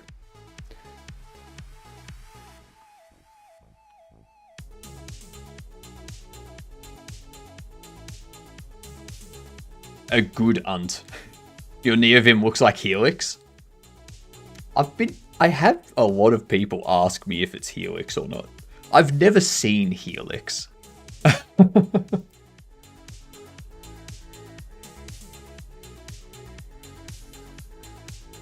Let's see, Helix IDE. Let's have a look.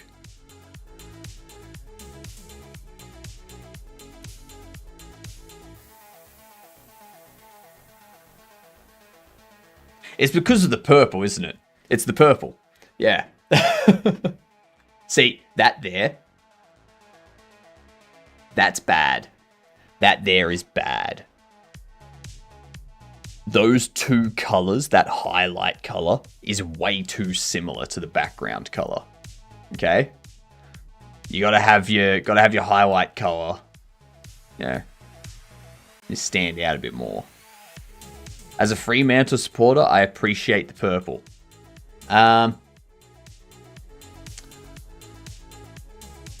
not a Fremantle supporter. And I only just realized now. Nah, I've gone for the purple because who doesn't like purple?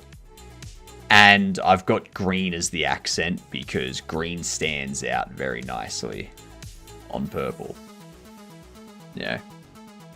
Contrasts the red and the blue nicely. I even have my Godot. I have my Godot themed the same way. Look at my Godot being all purple and green.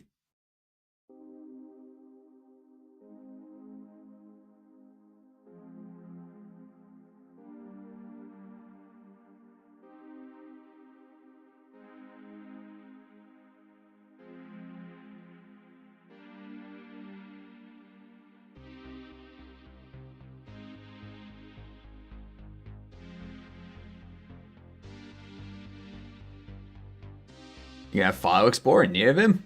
What's next? Mouse support? Yep.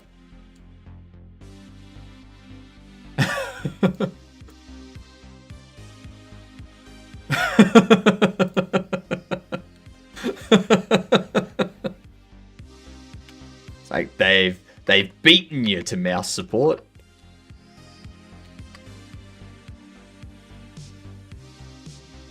Also, the new Mitchell and Webb series is great.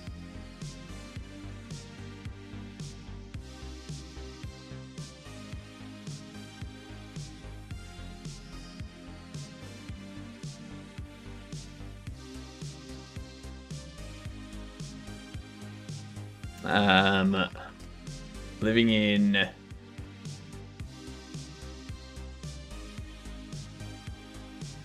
They can be found in shallow waters in coastal areas.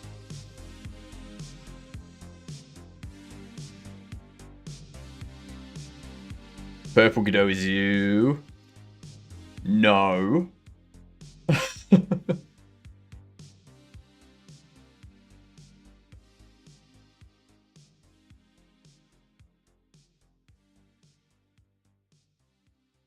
I'm installing Neovim for the 100th time. How the fork am I not already following the shame? I don't know. I do not know, Robin, but thank you for the follow. Much appreciated. The next time you are talking to someone that's wearing a suit, introduce yourself to them saying, "G'day, I'm a G'dunt." I was and curious the reason on your thoughts on something game dev related. Finally, I say something related to the topic of this stream. It's a miracle. Thank you for interrupting me. The reason why you have to introduce yourself to someone that's wearing a suit is because I was going to say someone named Bruce, but that's a bit more difficult. So I figured we'd just go a suit, because that way you can pretend that they're Batman. Yeah. What game am I making? I'm working on a game for JernJam. This one here. We have 9 days left. Okay. Don't think I've ever actually met a Bruce. It's a good thing I said to do it for someone that's wearing a suit then, because you would never introduce yourself to someone as a G'dunt. The theme is man vs. nature, and it needs an educational value. So in this game, it's a Papers, Please style point-and-click game. You're in an office, people call you, you try to figure out what they've been bitten by asking them questions and getting them to send photos and such. And then you tell them what treatment steps they need to follow, whether they need to contact emergency services, if they need to apply pressure to the wound, if they need to clean the wound, all that sort of stuff, you know? That weird red-eyed thing actually scared me. That's our sleep paralysis When demon. Dad drops a pee off of his plate, he says, "Oh dear, I've peed on the table."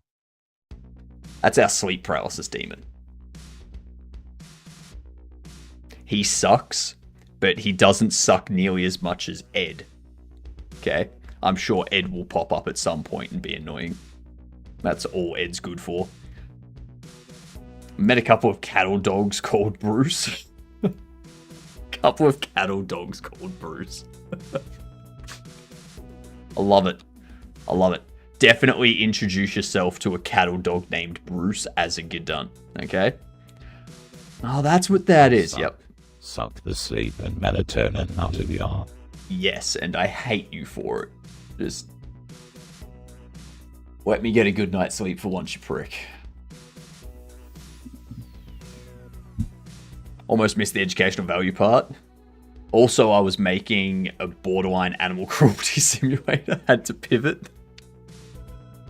Yeah, well, the educational value of this is that the treatment steps that you advise the person calling are the actual steps that you should follow if you ever get bitten by one of these things. I suck in general. So...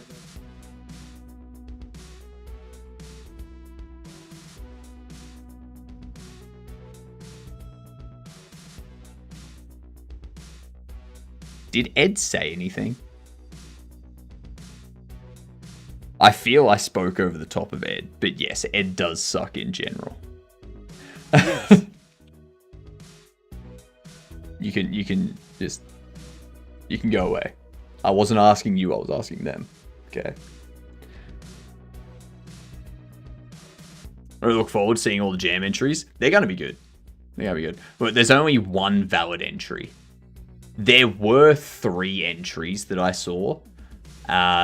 2 of them have been disqualified.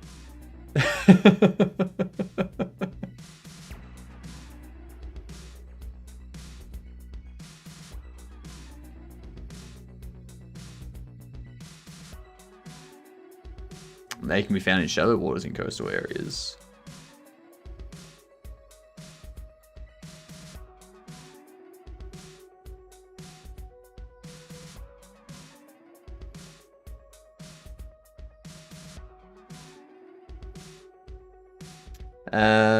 Northern half. I was wondering your thoughts on game development for VR, AR. Are there still developers in that area? VR, yes. So there's plenty of games coming out around VR. Most of them are horror. Like, horror games are the big games at the moment for VR because it doesn't require you to move around that much to do a horror game. But you can make like a Five Nights at Freddy's VR game if you wanted to, because it's literally just sitting in a room, you know? So there's definitely people still making VR games. There's also people, like, they added VR to Skyrim, for example, and Phasmophobia has VR support. And you've got a bunch of, I think it was, what is it? Arizona Sunshine VR or something like that. There's something like that that's like a VR zombie survival game and whatnot. When it comes to AR, augmented reality is a bit more difficult to do game development for. Arizona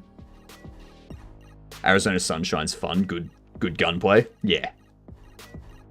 AR's a bit more difficult because, for example, Pokemon Go and what was the other Niantic game?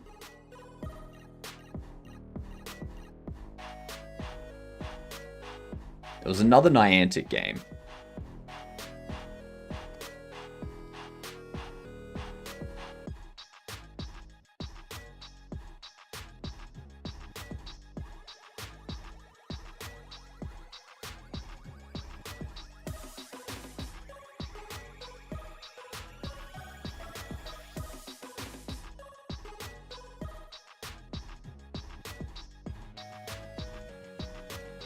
What was it? Ingress. That's it. Ingress. So Pokemon Go, Ingress, those kinds of things are AR, like their augmented reality, you can use your phone to like turn on the camera and you can like see the thing in in the world through the phone sort of thing.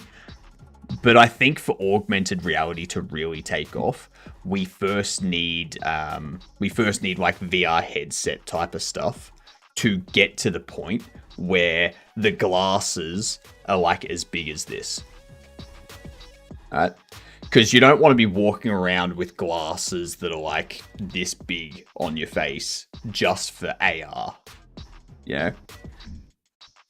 So until technology gets to that point where we can like shrink it down that much, where like AR's probably not going to be commercial, like viable for like general consumer products. But there are things happening in AR for like training people. So like mechanical repairs, like car repairs and stuff like that. You could create an AR system for like a headset which identifies, you know, what something in an engine is, like the different parts of a car engine, or the different parts of like takes someone through how to replace a brake system on a car or something like that. You can do that sort of stuff with AR. But there's nothing game related that's gonna be around for AR, I don't think. It's just not viable at the moment. So Blazer. You have the Souls-like that you want to make Dynasty Warriors, where you're an Oni. You want to make an MMO, you can fight other people, do quests. It's like Pokemon, where you kill monsters, gain parts, turn them into different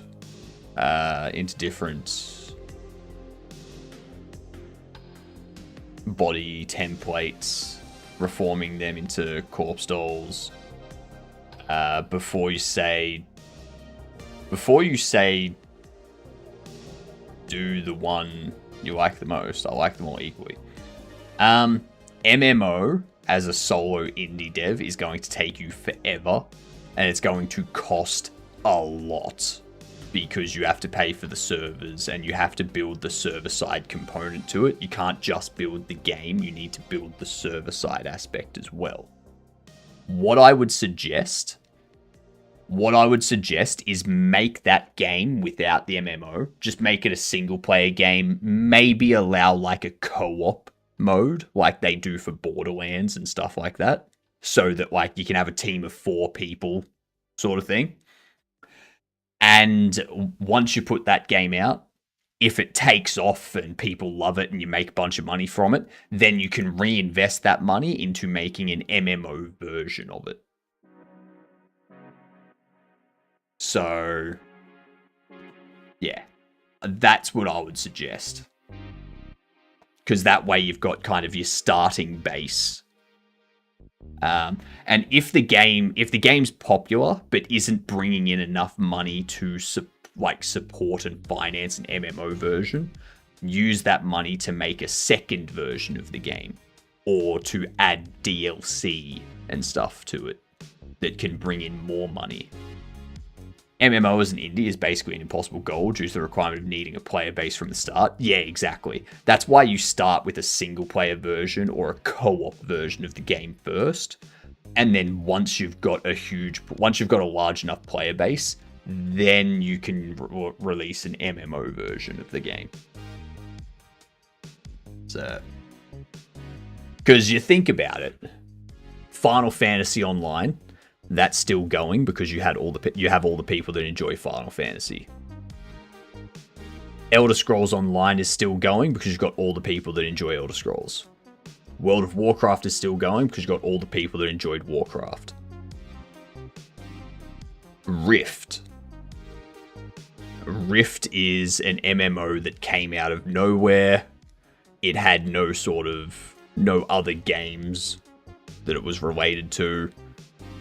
And yeah, exactly, Robin. As a result, Rift is no longer around because it just didn't have that it didn't have that initial user base sort of thing.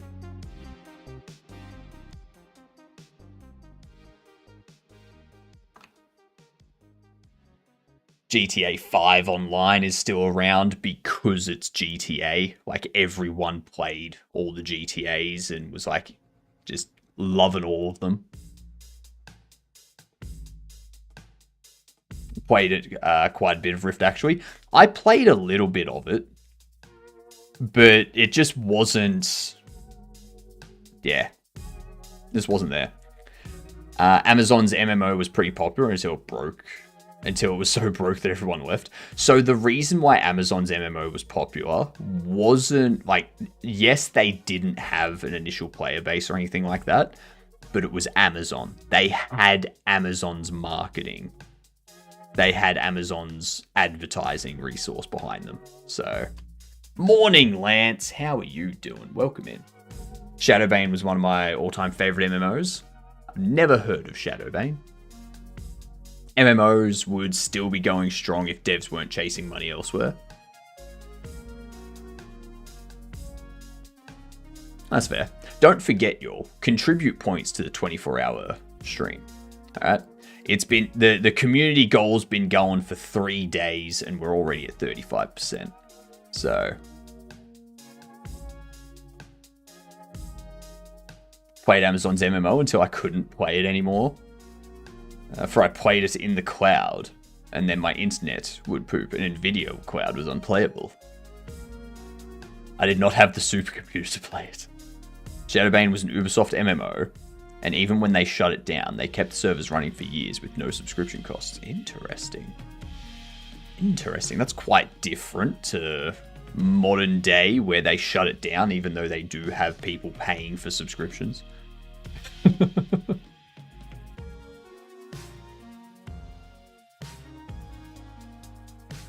Alright, we got ads playing. Let's do a game door.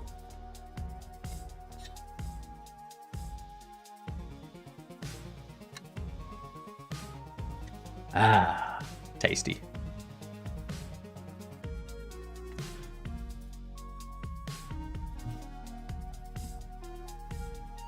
Not charging people money? That can't be a thing.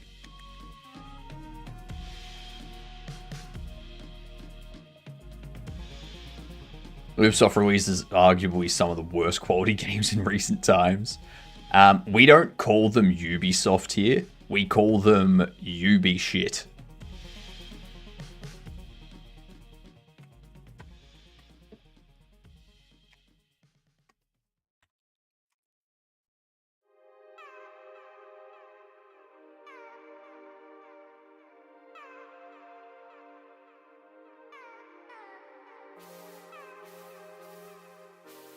Checking screenshot now. Mine feels so nostalgic. Not just Ubi shit, but almost every AAA company is falling apart. True. True. I mean, the quality indie games that we've had over the last, like, 12 months, from Balatro, Blueprints, Expedition 33... Silk Song. Like, we don't need AAA studios anymore. AAA studios can piss off. If hosting wasn't so expensive, maybe we would see indie MMOs. I think it could be possible if there was a way to do like a secure distributed internet infrastructure sort of thing. Like that pipe dream that everyone has had at some point where they're like, oh my god, what about an internet that's completely decentralized and distributed across like everyone's PCs? It's like, you know, that type of thing. But I don't think that's ever going to happen. IRC Schedule 1 has been at the top of the charts for ages. Schedule 1's pretty good. Yeah. I'm looking forward to Outer Worlds 2, actually. I have nothing but love for Obsidian Entertainment. Okay. I too was looking forward to Borderlands 4 and The Outer Worlds 2. And there was much rejoicing. Yay, ads are over.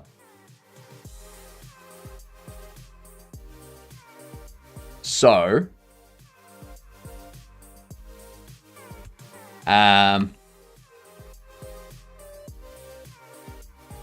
this here, Outer Worlds 2, I want to play. I played The Outer Worlds, but The Outer Worlds 2 is going to cost $110.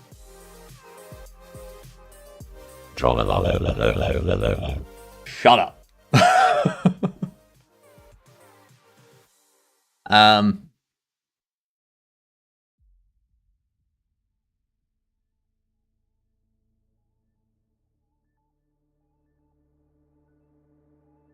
Yeah.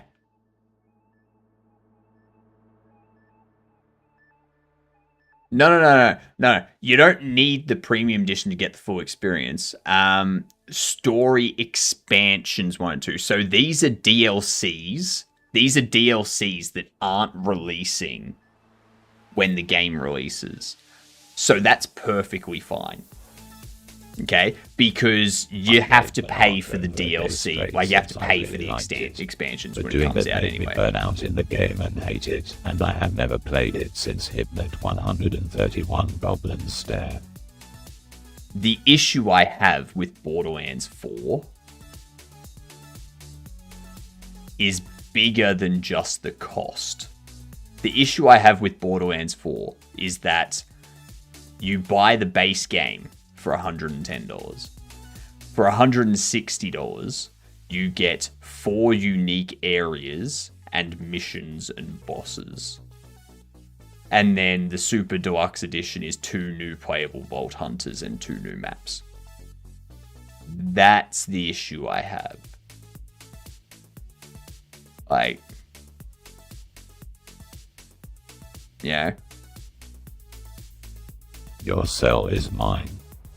They don't, it's kind of like DLC, but $120 just for 2 new maps and 2 new characters you can play. It's essentially double the price. It's double the price for something that's not even the same amount of gameplay. That's not...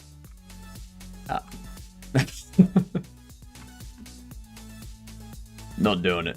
On top of any performance issues you may have. Yeah, performance issues you may have, and the developers saying, get a better PC. Yeah, they can suck all the ginormous wangs in the world. Obsidian actually made a statement saying they did not agree with the price, but the publisher made that choice, and they were upset about it. I know, but like, I'm still not going to buy the game. Hopefully it's a wake-up call to them to not use those publishers in the future. Yeah. What up, Boolean? Shout out to Boolean. Imagine seeing you here. Boolean's always here.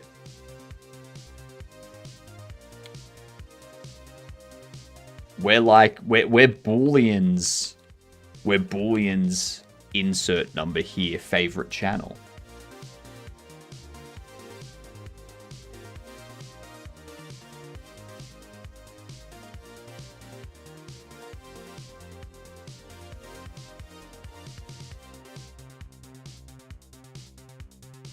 I need to finish off this information. I want to get this information finished by the end of this stream, so that next stream we can get a bunch of stuff done. Not so lean, I've heard. Boo, not so lean.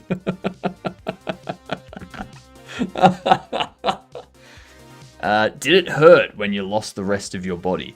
No, it didn't. Primarily because I was unconscious when it happened.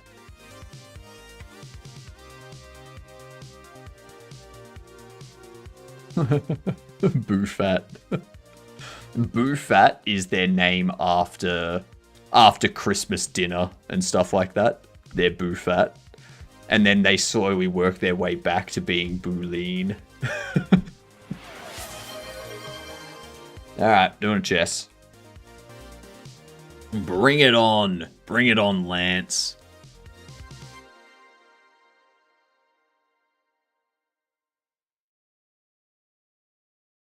That scene from RoboCop where he realized his body was gone.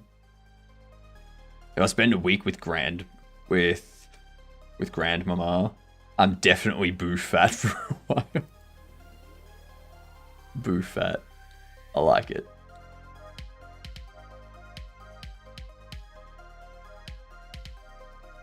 Let's do this. Let's win another game.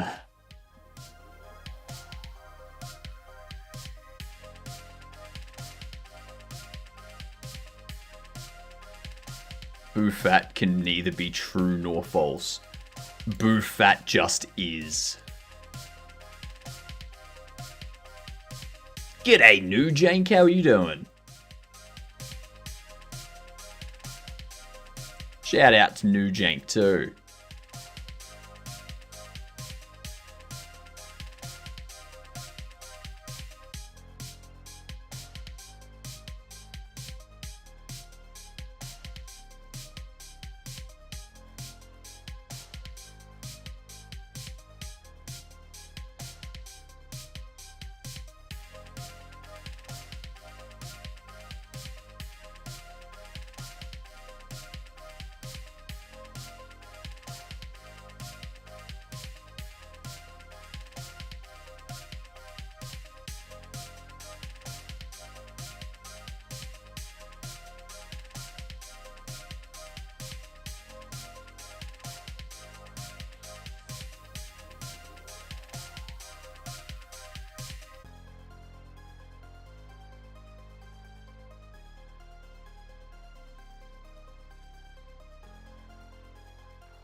Everyone needs a little jank in their life. That's true. That's true.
Do people also smurf on chess sites and some other rank games? There's a lot of people that play like stupid bot games.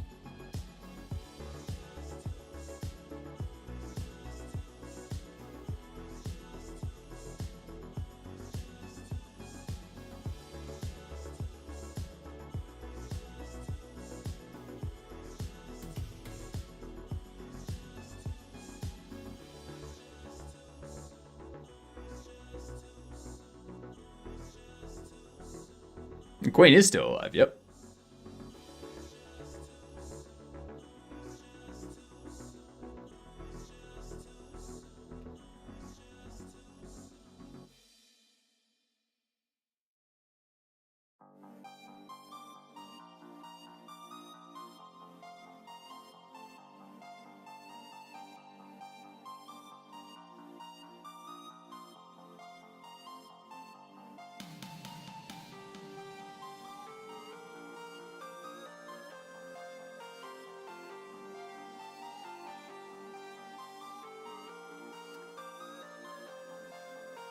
Wasn't it? Should have moved back.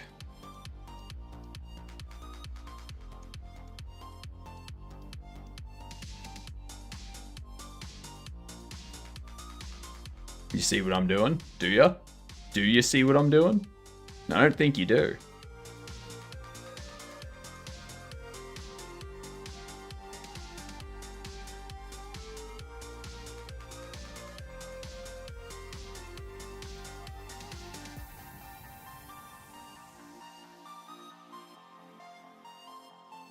Yeah, I don't see what you're doing anymore.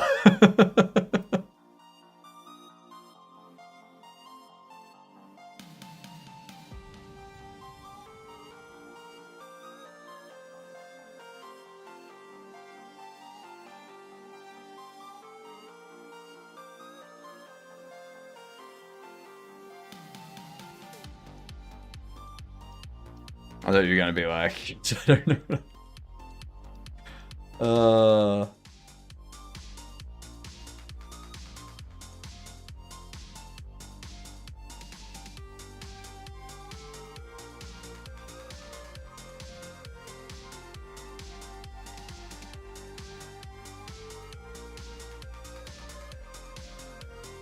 Really bad at chess? That's alright, Nujank. We're all bad at chess. We're all terrible at chess.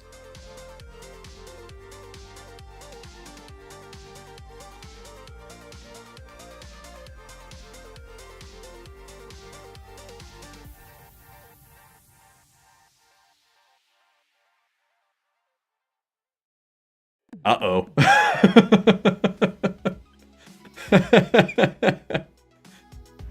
I do like the uh-oh.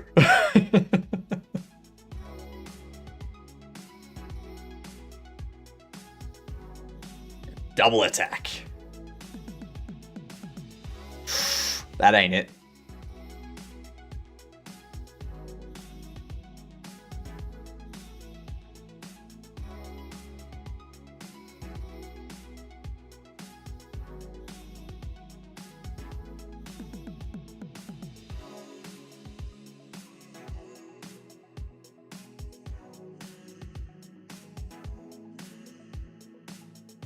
Depending on... Okay, so you go on there.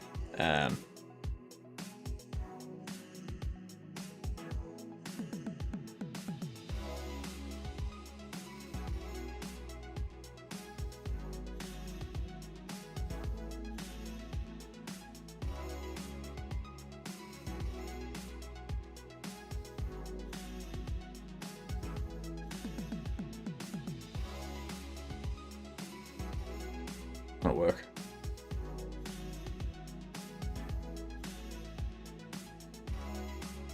If you keep moving me up, I'll be able to promote my king to a queen. Yeah,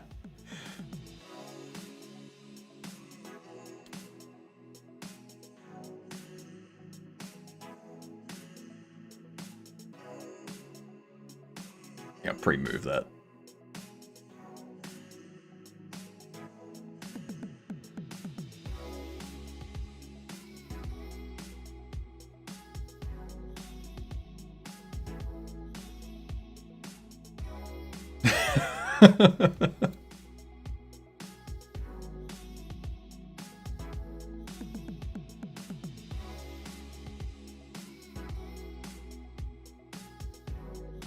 Boo this man! Boo yourself.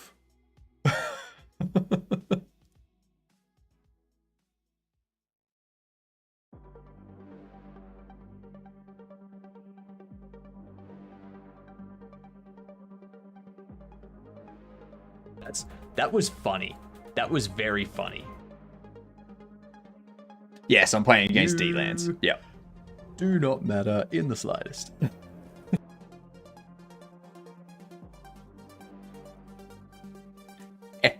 That's game.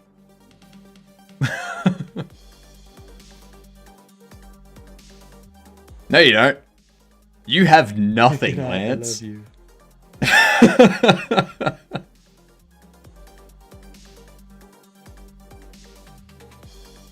Yeah.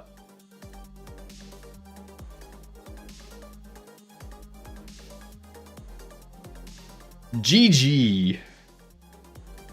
GG. Off a draw. I don't mess with it just because you gotta deal with more bugs, hackers, cheaters. Yeah. All the MMO stuff dealing with cheaters and whatnot. It's very frustrating. It's very unfortunate too. Dark side of the horse. Something. Emperor. Something. True. Very true. You need an applause please sound redeem. What would an applause please sound redeem be? Would it be an applause, or would it be a would it be like asking for an applause?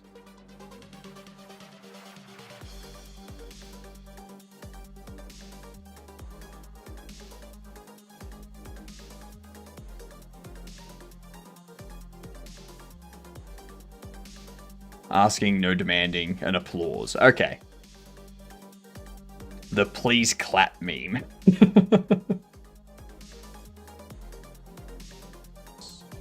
Whoops. Whoopsies. Oopsie doopsie. Yep.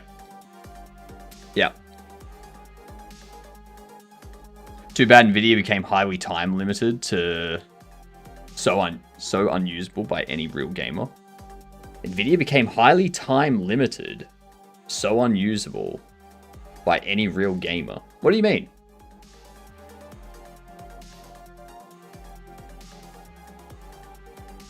Let's see. Call description.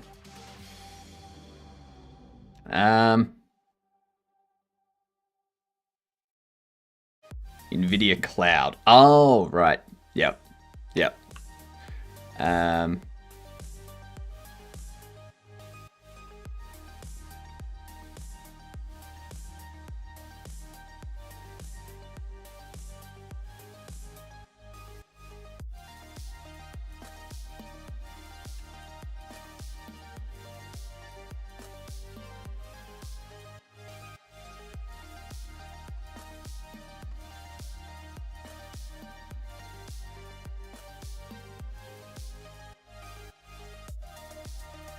Because the Death Adder can look like rocks, can't it?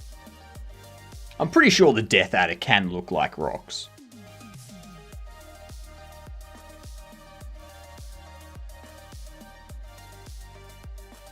If it's in the right habitat sort of thing. Like that. Yeah?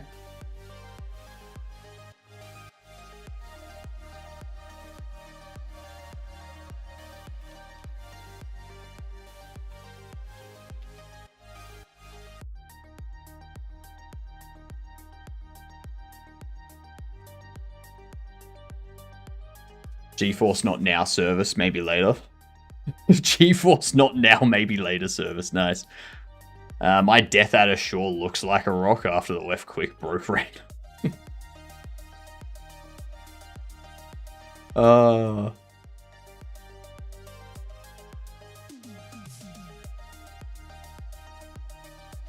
6 of 8 hours. 6 to 8 hour sessions is kind of low.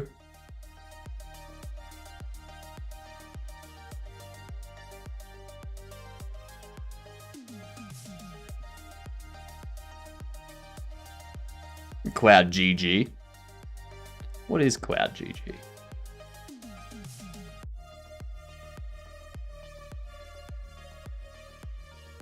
GeForce Now Australia, cloud gaming. Cloud GG is a local cloud gaming service powered by Nvidia GeForce Now in Australia. Stream games from your PC libraries to any device with RTX on, ultra-wide monitor support, and up to 4K at 120 FPS. Yuck. Yuck. Ultimate tiers are limited to 100 hours of monthly playtime.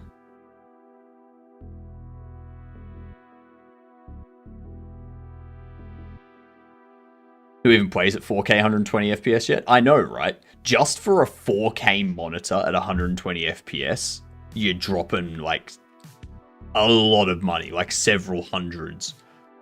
Too much. Too much. Just go 1440p, that's all you need.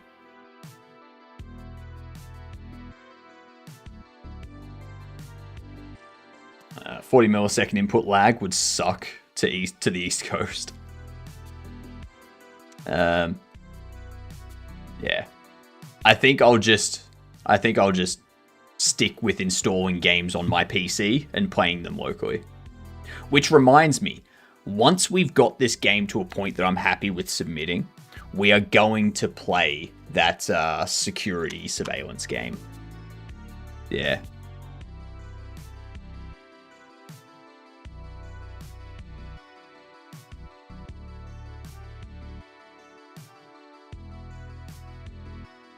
Want to play game, but don't want to ignore stream. I'm conflicted. Please advise.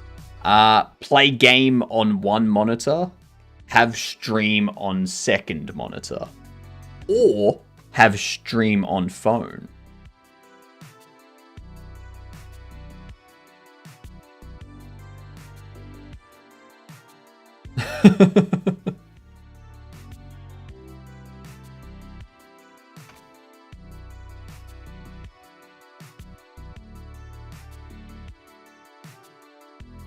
I think I stepped on a rock. Twitch Mobile is kind of doo-doo.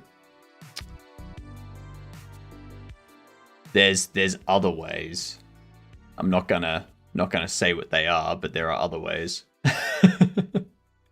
Most important thing to add to the game now is realistic hair strands on the character you can't even see, 4K ray traced shadow with rust on the computer, and little tiny RGBs inside the monitor that are unseeable for that little bit more realism. That's true.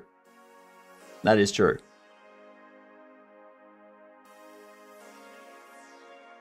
And say, I think I stepped on a rock. What else can...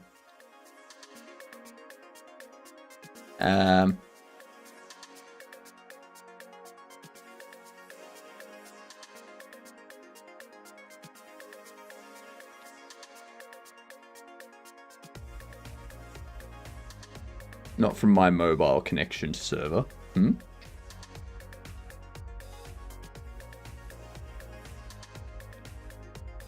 Full byte description. Actually, let's go with the actual byte description first.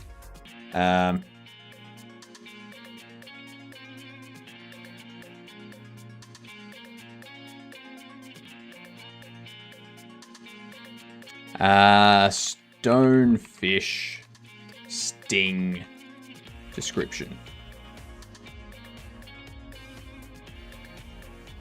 I got my fiber. Nvidia had already limited the monthly playtime to 100 hours. Yuck. Yuck.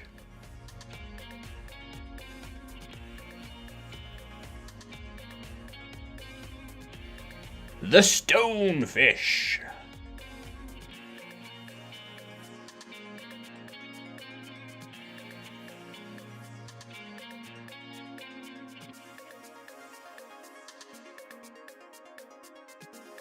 Venom is delivered from gland at the base of the spine, along the spine into the contact site. Contact with more than one spine means more venom is delivered.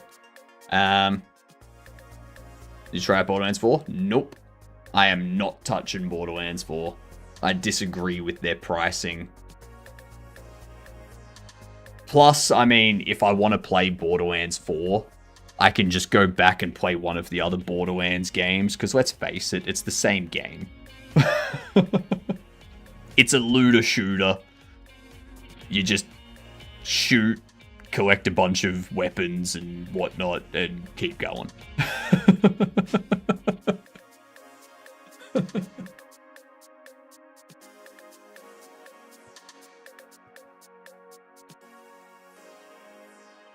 Tiny Tina's Wonderland was my favorite. That was a good game. I never actually finished that game.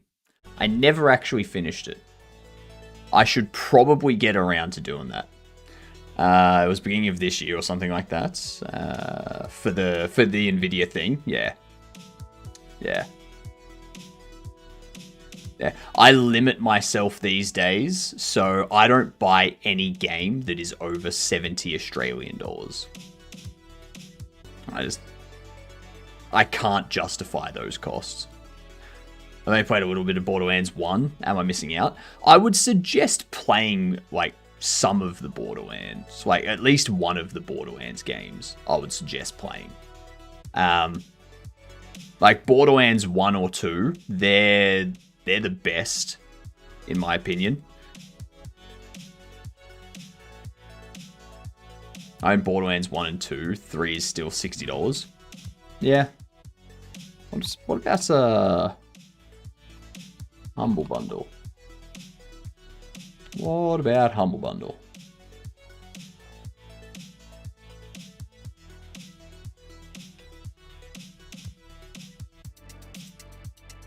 Yeah, Borderlands 3 is still still $90 AU, which is ridiculous.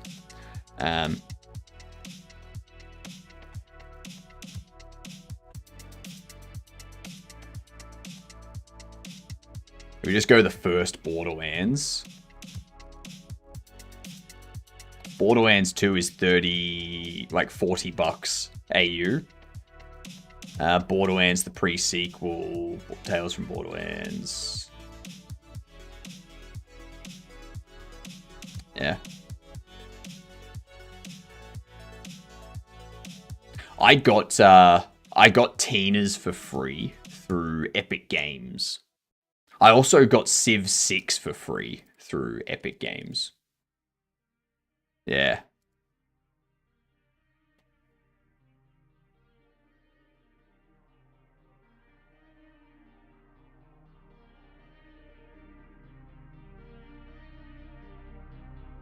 You're buying us all deluxe tissue. Good try, Dragon. Good try. But as I said, I'm never paying for that. What up, Munglo? How are you doing? It was a good try, Dragon. If you want whole game, it is over $100 AU for Borderlands 2. You don't need to buy all the expansions and stuff, though, in my opinion. Like, the base games are perfectly fine. Yeah.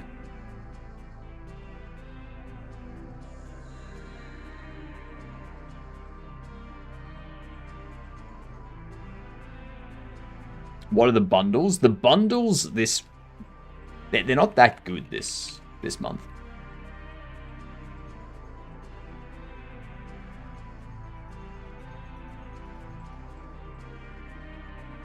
Well, actually, you're talking about these bundles. You're not talking about the choice.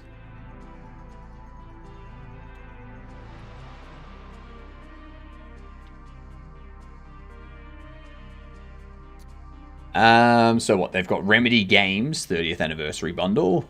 They got a Retro Revival Pack, Ace Attorney and Mega Man, Funky Physics, Humbling Souls Likes, Curve Games, and Critter Chaos type stuff. For books, they've got programming languages, software architecture, tabletop stuff, Warhammer stuff. Yeah, standard stuff. For software, they've got Learn Godot, which I think is the Zenva one. Which I've heard Zenva's courses aren't that good. I don't know. I've never done them. They've got an Unreal and Unity Summer Bundle, which you can probably take stuff out of that and use them in Godot as well. Paint Pro, Digital Artist and Illustration, Blender 3D Modeling Guide, gigantic game dev assets and tools. What do we got in here?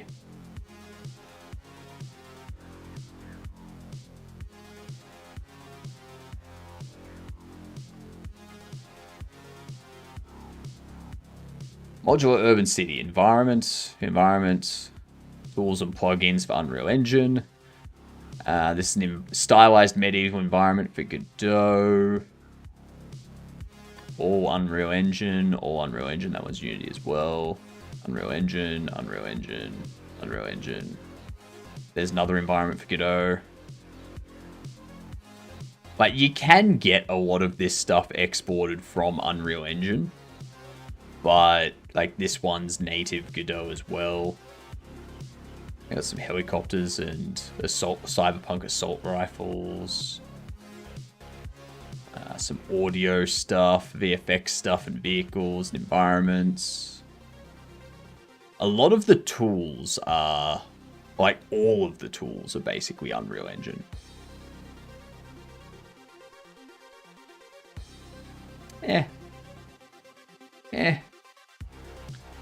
I have Zenva, don't recommend it. There you go. I just quit selling the regular edition and make cheap all-in-one if there are new major versions of entire game out. Yeah, and I think that's what things like Elder Scrolls Online does. So if you have a look at ESO. So ESO, you buy the base game for $35. Or you can go this.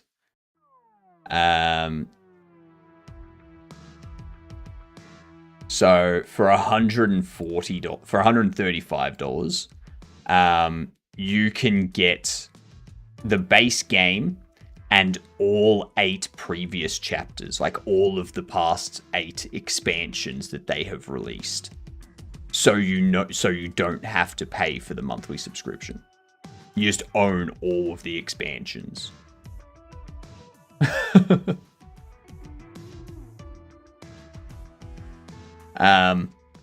But yeah, there's that type of thing that you can do.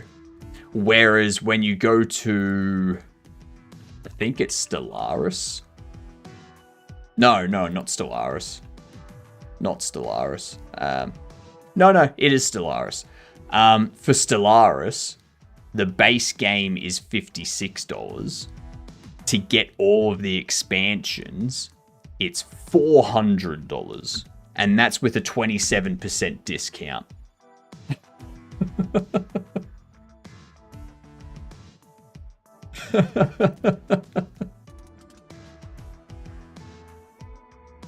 Ridiculously expensive to get into Stellaris these days if you want to play it.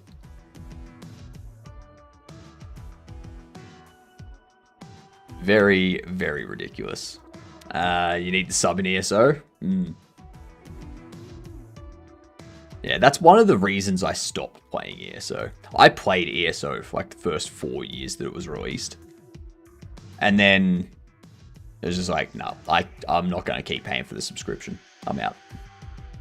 I bought Stellaris from some sale with all the expansions. But then they came out with 2 more expansions. Never ended up with starting it. Yeah. We get byte description, which will be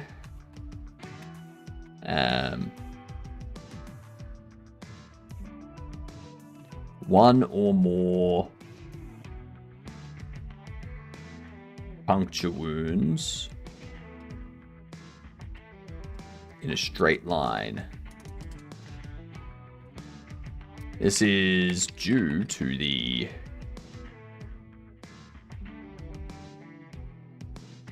sting occurring from the stone, from the spine of the stonefish. It is Lazy Vim. This is Lazy Vim Escamina. That is correct. The only sub I pay sometimes is for Hearts of Iron 4 when I don't work and have time to play. Hearts of Iron 4 requires a subscription. I thought it was a game that you could just install locally and play it.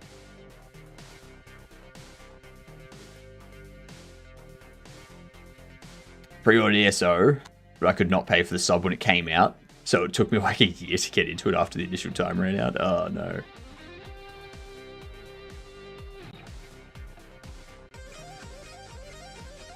No way for me to pay without the credit card? Yeah, fair. When you don't want to buy all the DLC. Oh, okay, so you can pay for a sub, and then that subscription gives you access to all of the Hearts of Iron DLC. Okay. Okay. I see. How do you make it look like VS Code? Files on the left. I couldn't even find how to create a new file and save. So if you're using Lazy Vim, this will come by default. This is Tree Sitter. I think. I'm pretty sure this is Tree Sitter. But Lazy Vim itself looks like this by default with the files on the side and whatnot. And you can use space E. Space and E will toggle the sidebar. Space DB adds a debug line. So yeah, that little blue dot is debug line. Or the current breakpoint, I should say. I still use Visual Studio. Yeah, no. I'm on Linux, I ain't using Visual Studio. That shit can piss off.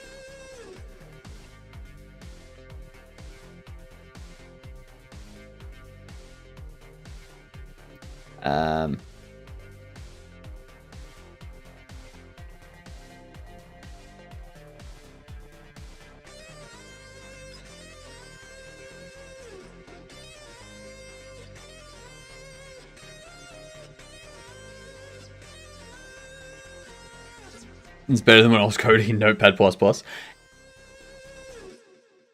Why don't you just code in Notepad at that point? 11 gig for a text editor. No, it's like 40 megabytes for the text editor, and then 10.95 megabytes for the AI and analytical advertisement stealing stuff that they put into it. I need to get into Git. Never used it before. Git's good.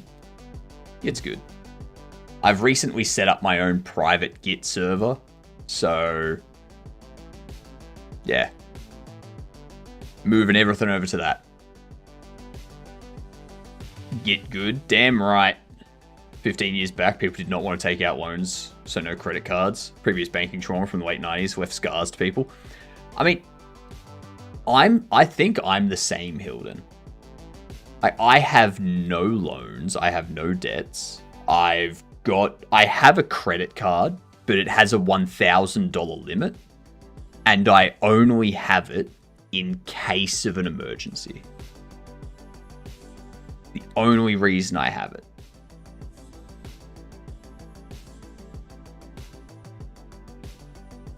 No fold. I just have Git.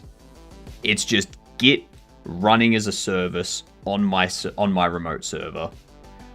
I just push and pull to it when I want to. When I create a new Git repo, I just SSH into the system and I just run, like, set up a new folder, initialize the repo, change the ownership to Git, because you can't SSH into the box as Git. So yeah, that's all I do. No web UI or anything. I don't need that. We do not have credit score system here in use yet. Yet. Give us time.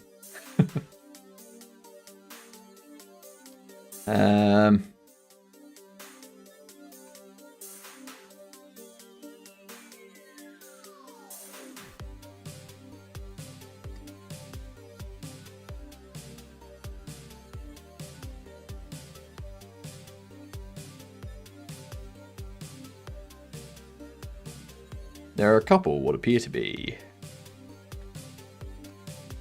bite marks.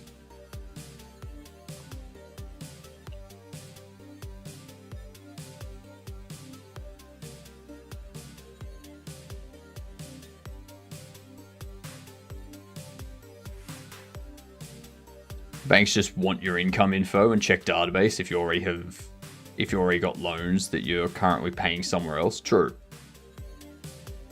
Tried to bring credit score system here. course, decide that it cannot be used as a basis for granting loans. Correct. Correct. What up, monkey? Avulsions. What? I think there's a guy in Australia. He does like financial news for one of the news channels. Bite marks equals avulsions. Yeah, but this is the call bite description. So this is like this here is the actual description that will appear in the computer when you like look at the animal and such.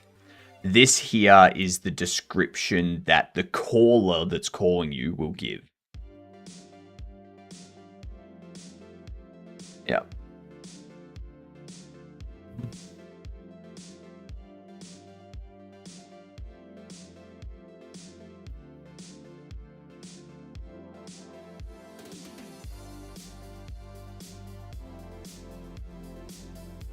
What else would there be?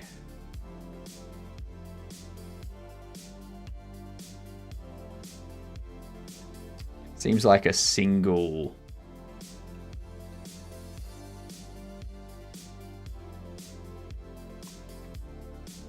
puncture mark. Thank you, H-Ives. Don't forget, y'all, we've got our 24-hour stream challenge going. So, I can't believe we're already 36% of the way there. It's looking like we're going to be doing a 24-hour stream to end JernJam. How good? How good? A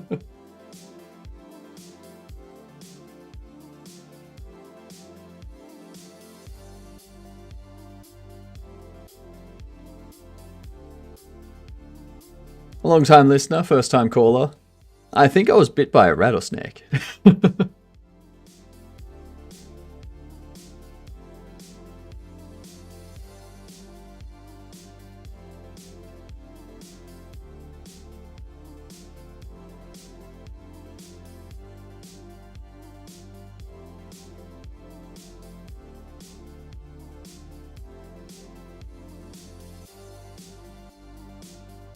Alright, I think I'll leave it for that, and we'll just go on to treatment now. Symptoms.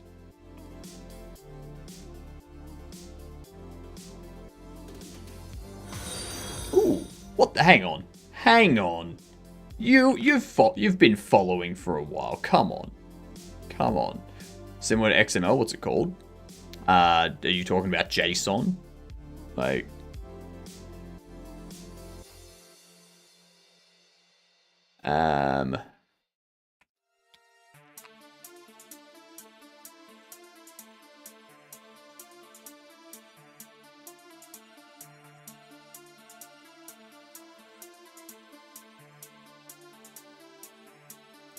Why is that Blazer Gamer 7? The CRK file. The CRK file, I just named it a CRK file. It's a Crikey file. Exactly, monkey. It's a Crikey file.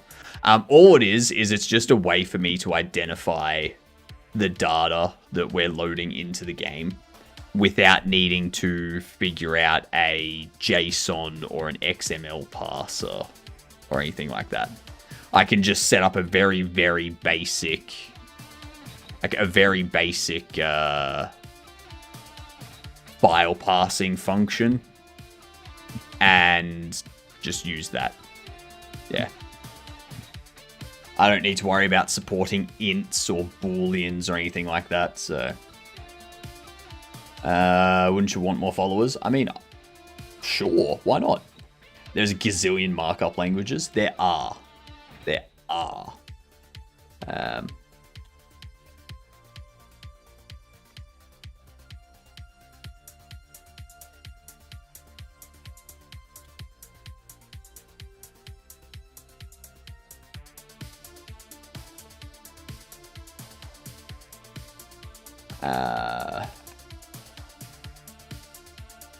Puncture marks.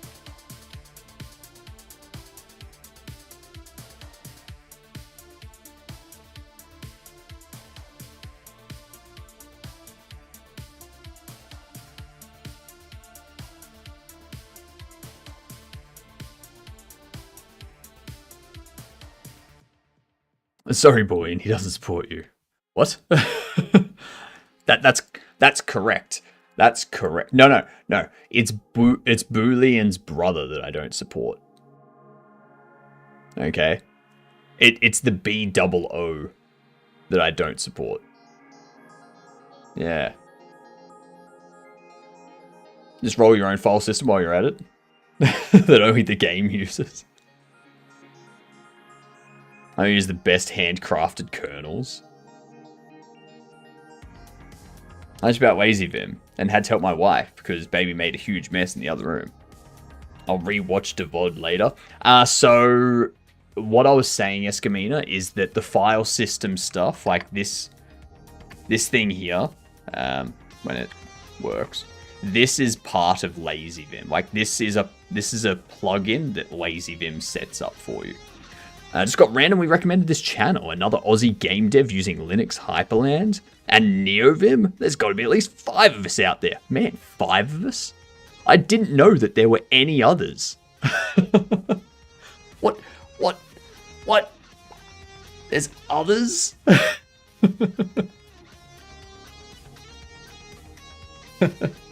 How are you doing, Trips? Time for a convention. Yep, there's enough of us. There's enough of us to justify a convention. I like it.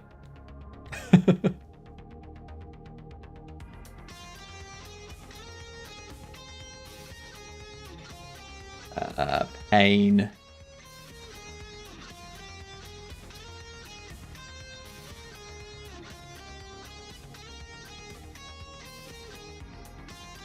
Okay.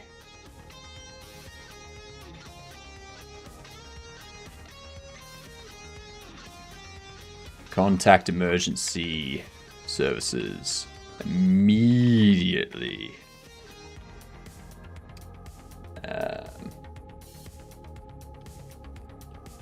Keep the victim calm. Don't ever go to a NeoVim convention. You can't quit it. No. You go to a NeoVim convention, and the people that can't quit it are the ones that don't use NeoVim. Those are the Emacs users. They're the Emacs people that are trying to worm their way in to a convention. Yeah. I'll look for that tree plugin. I think it's part of Tree Sitter.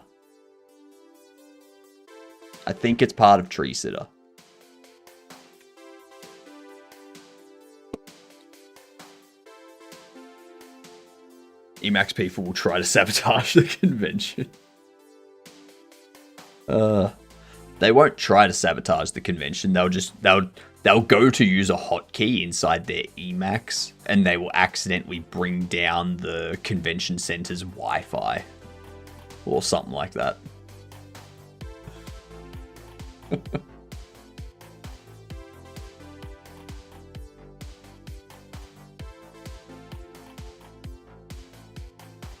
Got 3 weeks left at my tech job here in Brizzy before I start burning up all my savings, focusing on my games. Nice.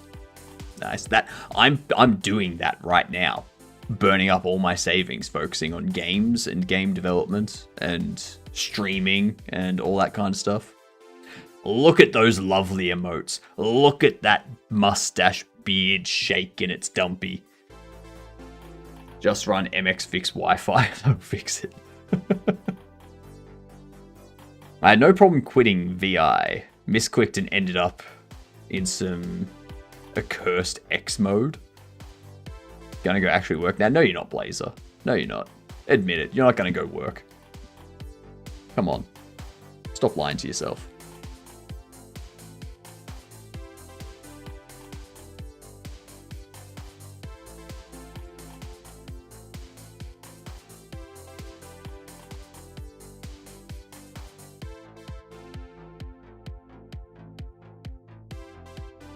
There's some top-notch emotes. Did you make them? No, those emotes are made by Mezu. Yeah. And the way that we make Mezu regret creating these emotes is by doing this. Mezu did not anticipate that being how they get used.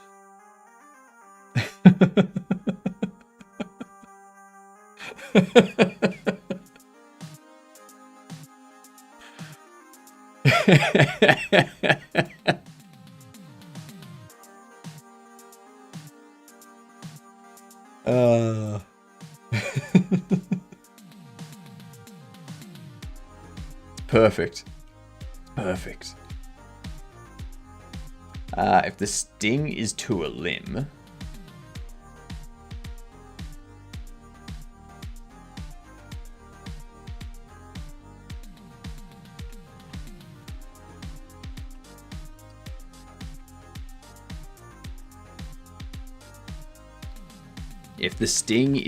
limb,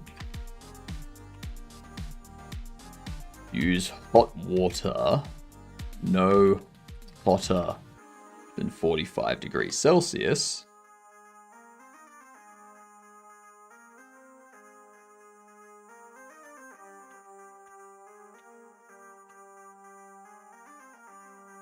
Immerse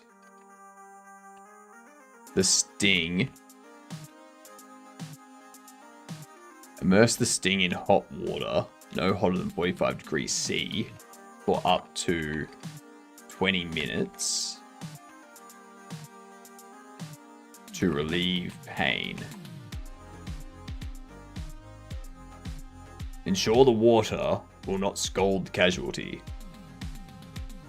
How do I contribute? You've got to click on the channel redeem icon in the bottom, with the little Godoken, and at the top of that, there will be a 24-hour one that you can submit to. So you just click on that and then you enter how many points you want to submit. Free mustache rides? No, they're not free. They're not free. Thank you for contributing, Boolean. Go to the channel redeems at the bottom of the chat and look there. Yeah. There you go, Lance. Let's just say you don't pay with money.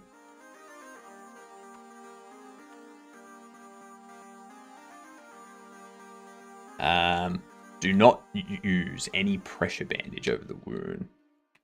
Do not use any pressure bandage. Or apply pressure to the wound. The mustache is not public transit. Yeah, it's private transit. I'll donate the rest of the goal if Twitch would let me.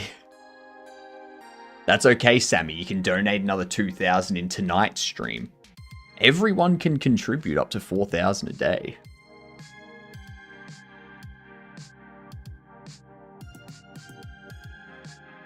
Please queue up and exit to the left.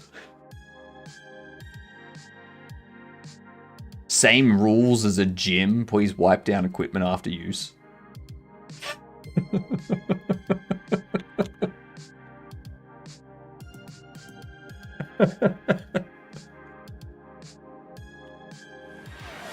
Hydrate? I can do that.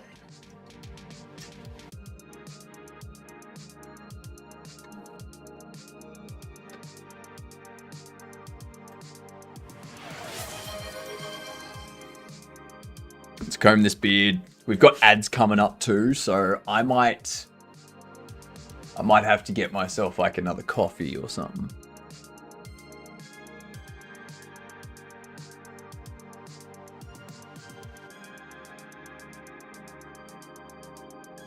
Daily routine indeed.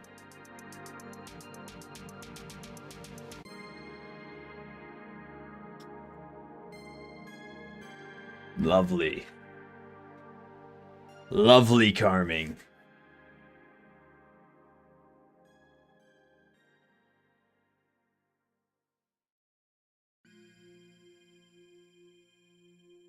I do think for Rabbit Jam, since Rabbit Jam is only 4 days, I think for our RayLib game for that, we're going to have to go platformer. And if we need enemies, we might just do like a Mario style, you just jump on top of the enemy type thing. You know? Alright, ads coming in. ads coming in. Let's give you the was. Give ya the was. Let's see how far you can get, chat. Alright. I will be back in like 2 to 3 minutes. Okay. First word is sent. Let me turn that off too. Might make it easier for you to read. Better head to stand up. I'll definitely keep stopping by though. See what's going on here. Have a good one. Thanks, Treps. Also, Treps, if you've got like a Twitch or something, let me know. I'll look it up and I'll give you a follow and whatnot. BRB, y'all.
And there was much rejoicing.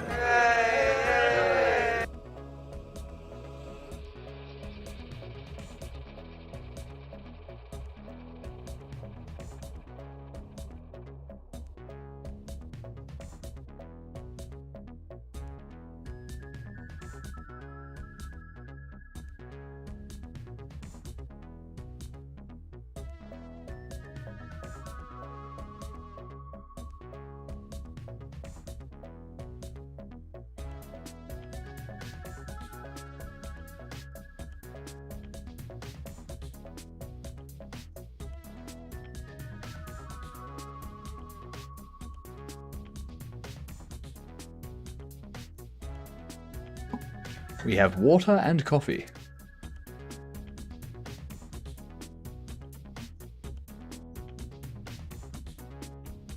Alright. Alright.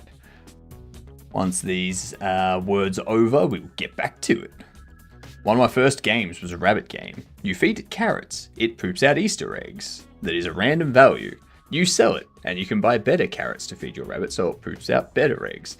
The idea that has probably been made 2 billion times. If you released that around about Easter, beautiful.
What the hell is the first word?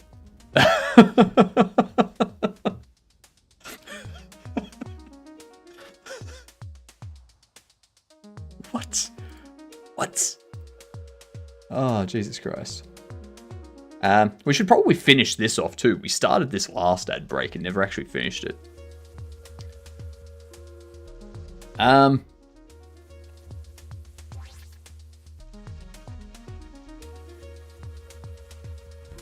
God damn it, gamer. God damn it, gamer.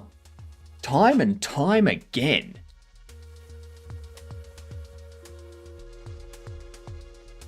Strongly hate words on stream for not making it easy for you, Escamina. Perhaps you should play words on stream. Or you could play words on stream with a dictionary. Not easy. Unanswered. What the hell is this?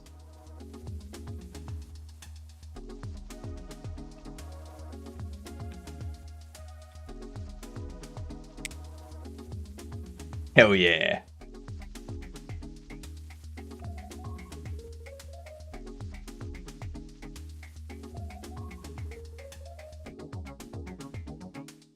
How can it prove I didn't say the word?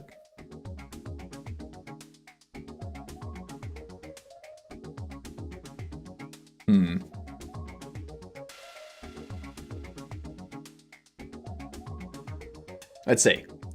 Basic life support practices. If the capture becomes unresponsive and not breathing normally.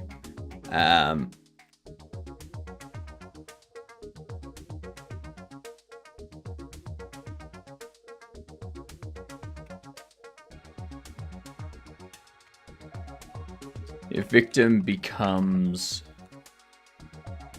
unresponsive, perform CPR.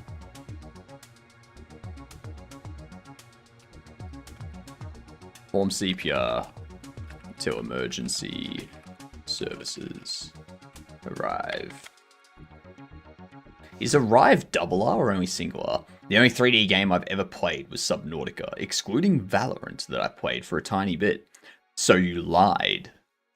You lied and then immediately admitted to lying. Outrageous.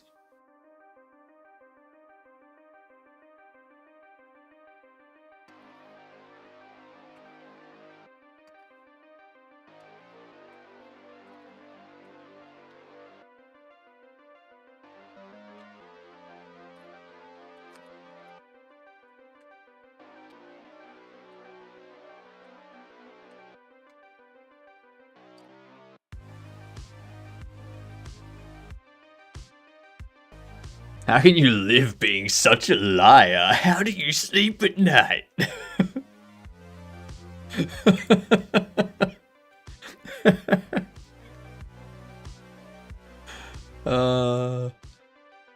Oopsie whoopsie. What's oopsie whoopsie? We have oopsie doopsie.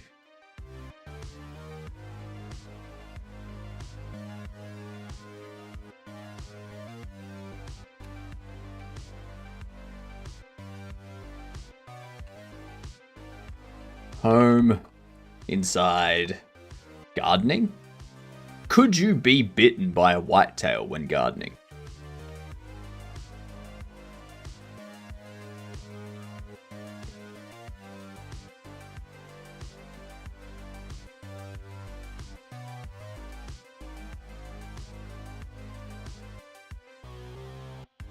Well, that's...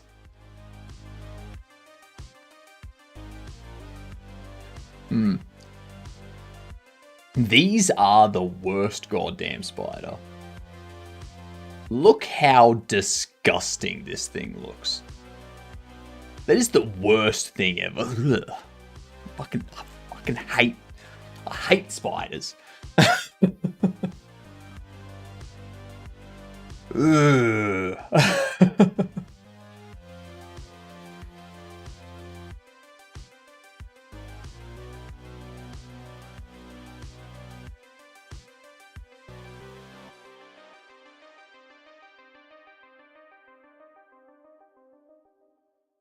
So just home and inside. All right. That's the right reaction. I know. Oh, yeah.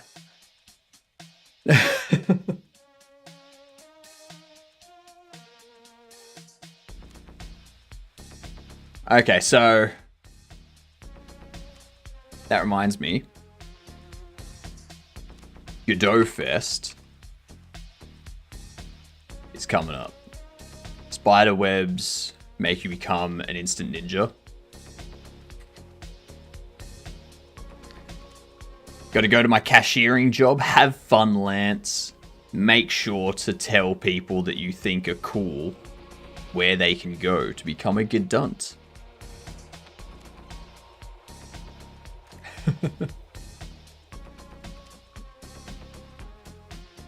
But yes, Godot Fest, 11th and 12th of November. I'm looking forward to this.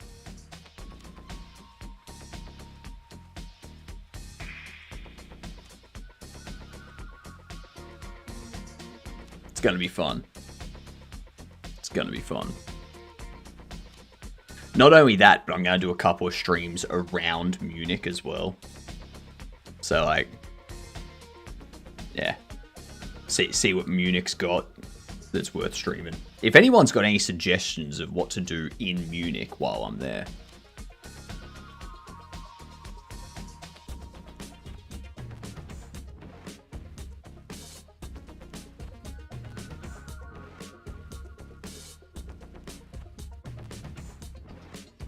Drink beer.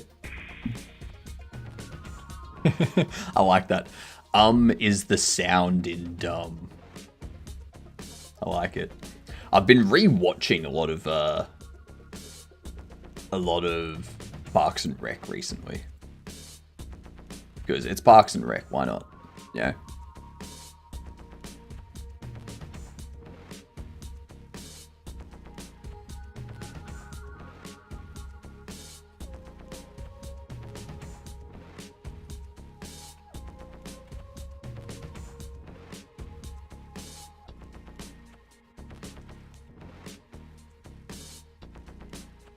So activity.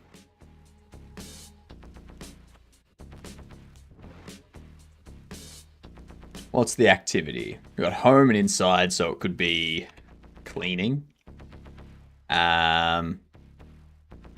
relaxing. I'll do that. I'm not going to put anything that would be specifically whitetail. Cleaning and relaxing are like things that other animals we've got in here activity as well.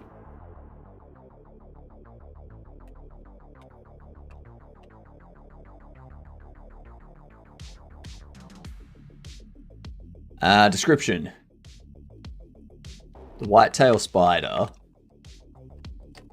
is disgusting. As the name suggests, the whitetail spider has a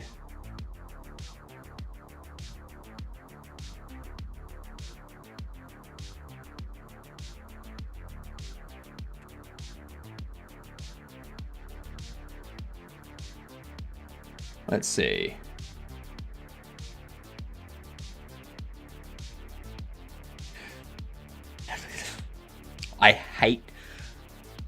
I hate them so much. I hate them so much. I don't know why I chose to put them in my game.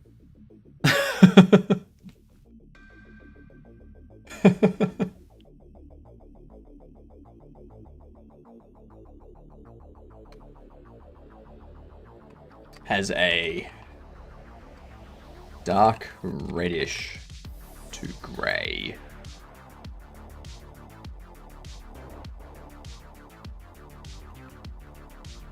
cigar-shaped body.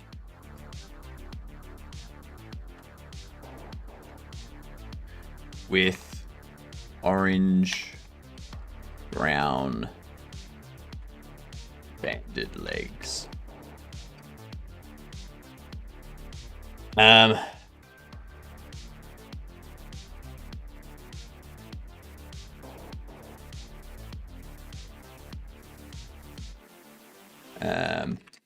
The abdomen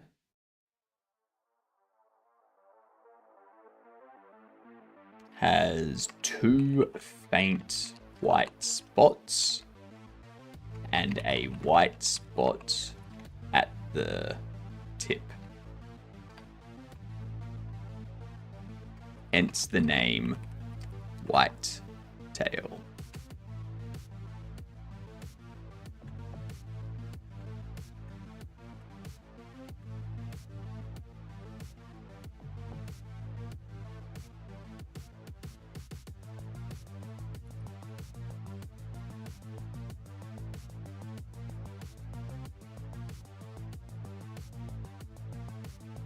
All right.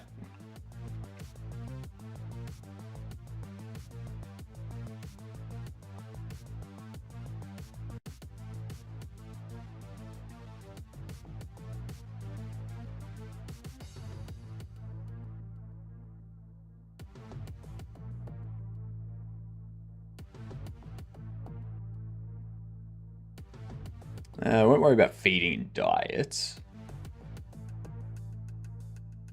What's the bite description?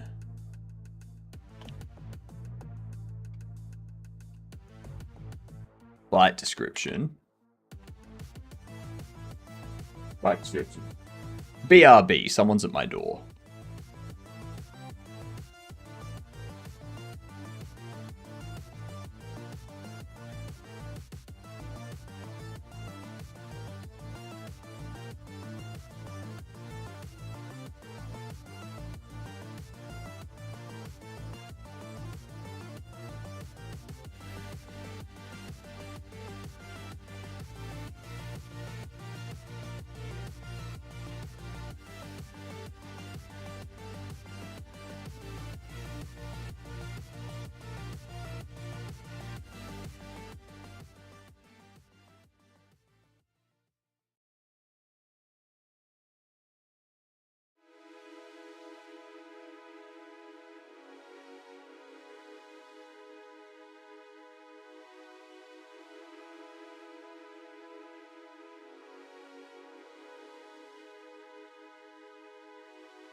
I'm back.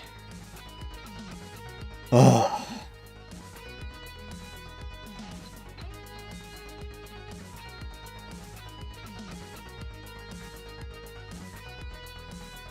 Alright.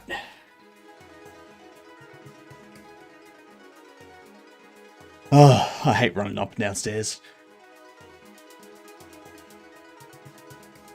Okay. Let's see.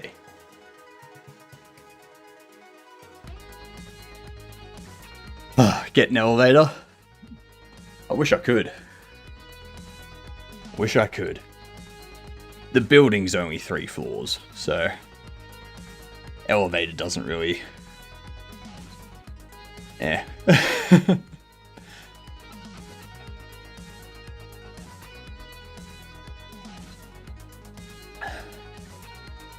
Even better, a fireman's pole.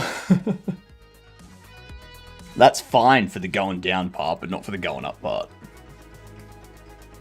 I think going up a fireman pole would be harder than just going up 3 flights of stairs. Oh, Christ. I almost slipped coming back up the stairs. Oh, just need my shoulder to relocate a little bit. Okay, so bite description.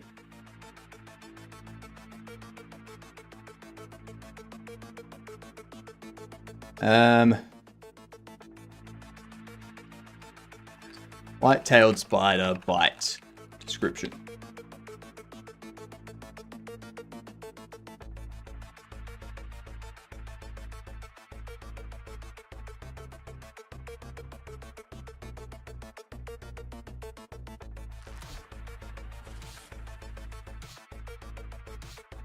Common household spider and therefore spider. Recent findings have shown otherwise. These studies indicate that white-tailed spiders are actually not to blame for the necrotic arachnidism. Inflammation and pain. Often not as dangerous as they are, so commonly perceived. Many white-tailed spider bites can be treated at home, and symptoms will subside in a relatively short period of time.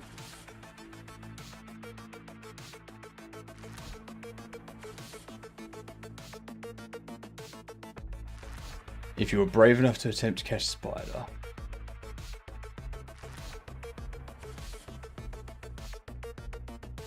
I wouldn't even bother I don't bother catching spiders. I don't care what spider it is. I have an agreement with them. They can be outside my property. I don't care. The second they come inside my apartment, they have forfeited everything at that point.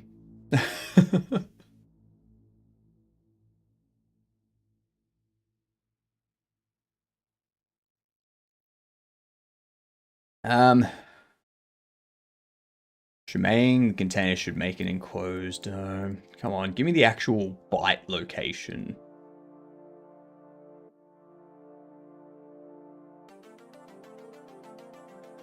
I guess we'll do treatment since we've got it here.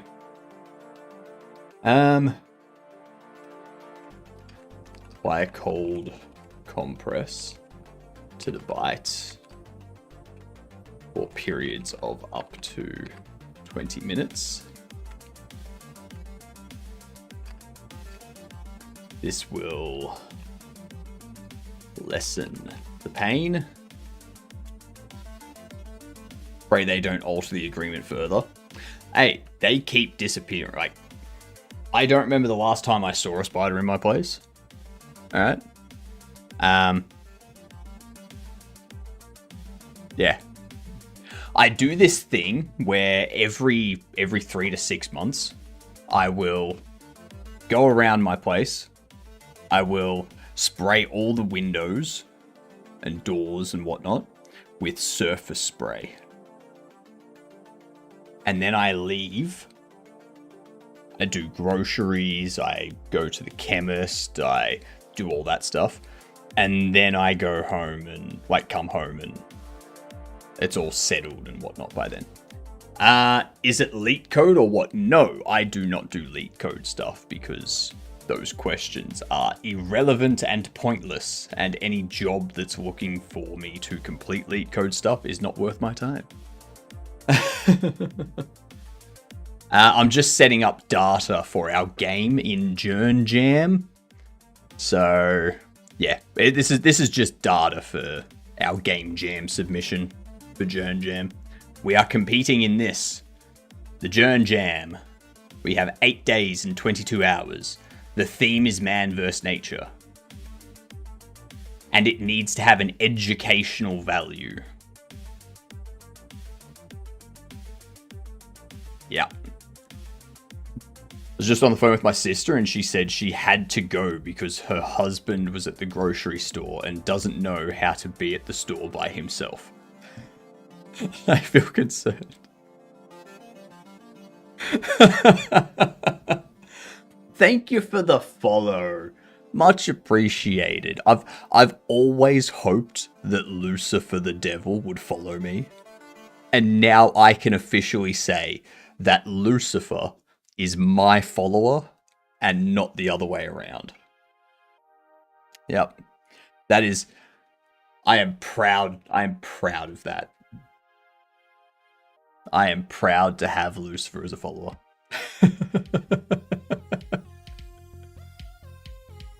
For a moment I thought you would say every 6 months I clean all stuff and finally take a shower.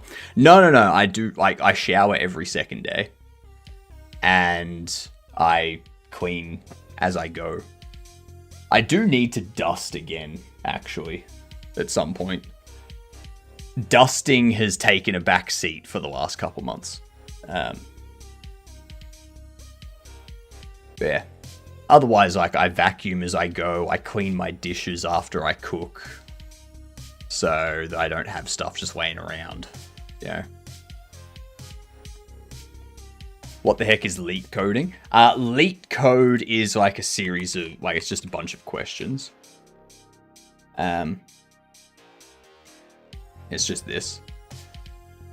So, like, you go into the questions.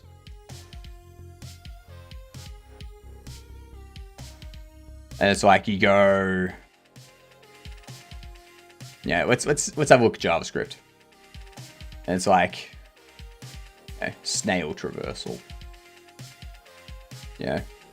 Write code that enhances all arrays such that you can call the snail rows count column count method that transforms the 1D array into a 2D array organized in the pattern known as snail traversal order. Invalid input values should output an empty array. If rows times columns count does not equal nums length, the input is considered invalid. Snail traversal order starts at the top left cell bar. It's just, who cares? Who cares? Like, Jesus. But 99.9% of jobs that use JavaScript, you don't need to fucking do that. For 99.9% of jobs that you get that are JavaScript based, all you're doing is like basic e-commerce website stuff where you're displaying a paginated list of products and that's it. Like, what's...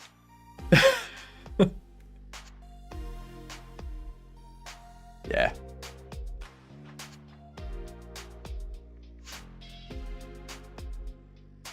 That's actually the reason I went into web dev. I'm in backend. Like, backend, sure. Backend, you would need more, like, you would need to do, like, some algorithm stuff, because the backend is where all of that happens. The backend is where all of that logic is contained. But the backend also isn't going to be using JavaScript to do that stuff. Like,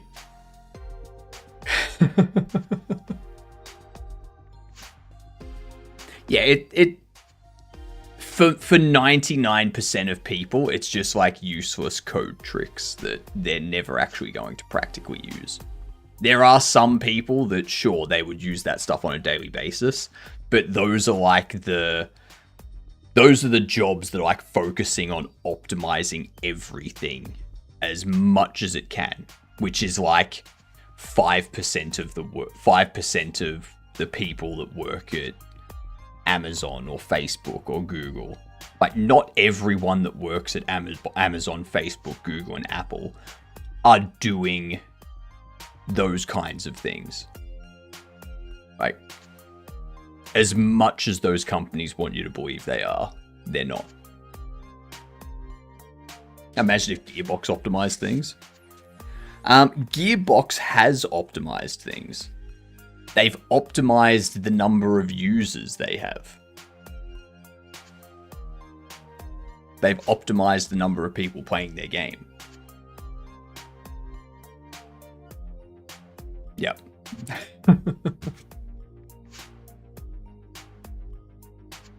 So we apply cold compress to the bite for up to 20 minutes.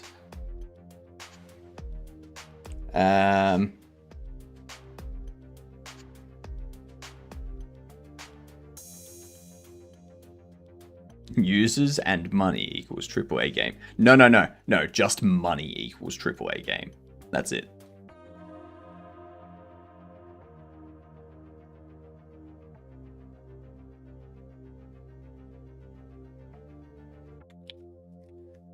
If victim is...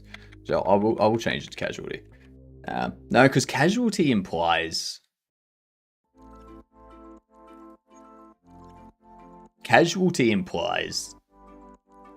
the... Like, passed away. Backend is not for frivolous JS enthusiasts. It's where the elite lives. Where people who live in the cave exist. Exactly. Meanwhile, Plague Tale and Expedition 33 look better than any AAA title released in years. I know, right? I know.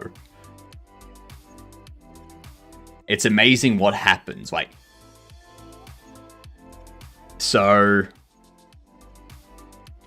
What was it? Elder Scrolls 6 was announced in 2018.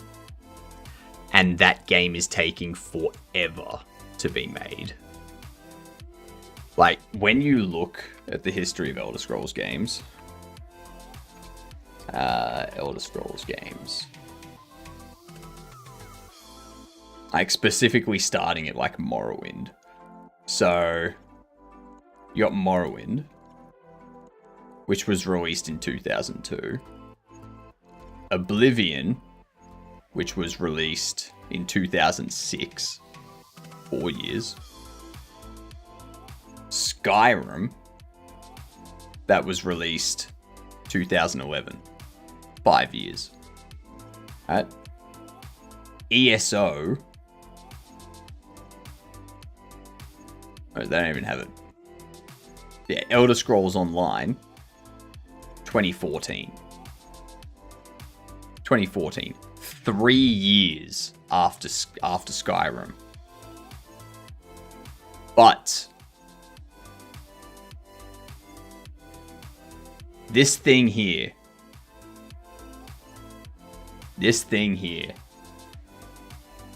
been 12 years since they've released a new Elder Scrolls game. 12 years since Elder Scrolls Online. For their release date. And that it may not even get released next year. And it's probably not even going to be released on Creation Engine 2. It's probably not being released on Creation Engine 2.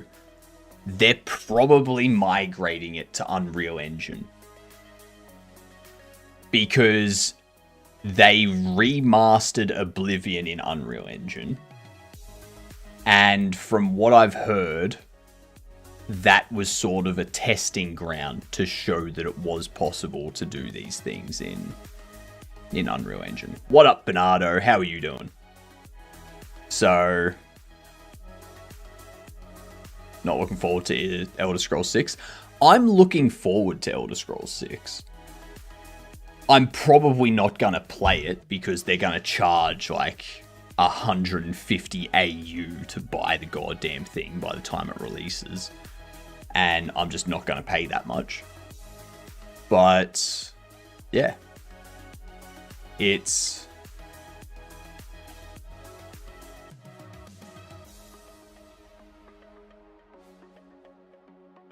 yeah.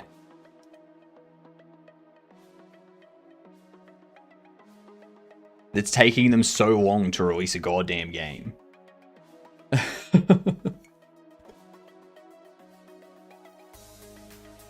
It's going to be a buggy shit show that they've spent a decade making.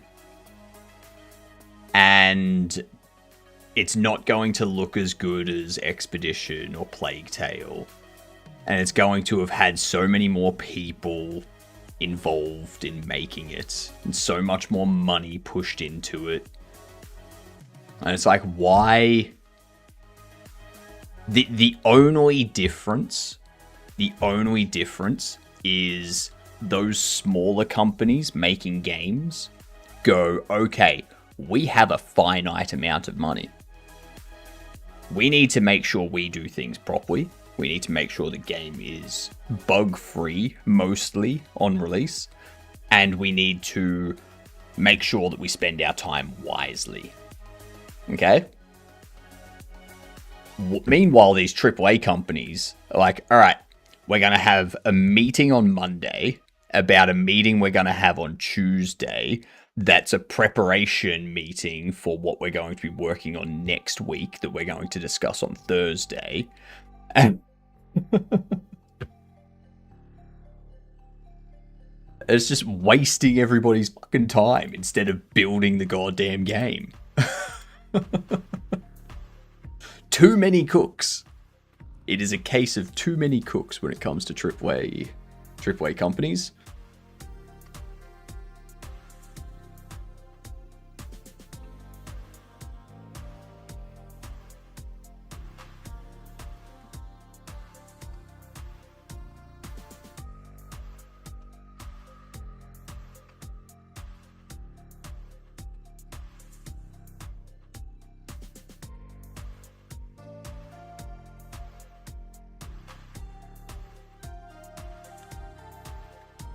I like open world, and my games are based on open world. I heard Unreal Engine does better for open world and makes game look good if you want it to be realistic.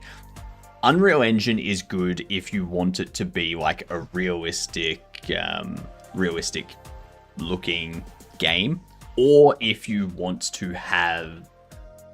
it to be very environmental based, so very light based and stuff like that. So, like, a lot of ambient light, fog, mist, kind of like give an ambience through the environment and the lighting to the game.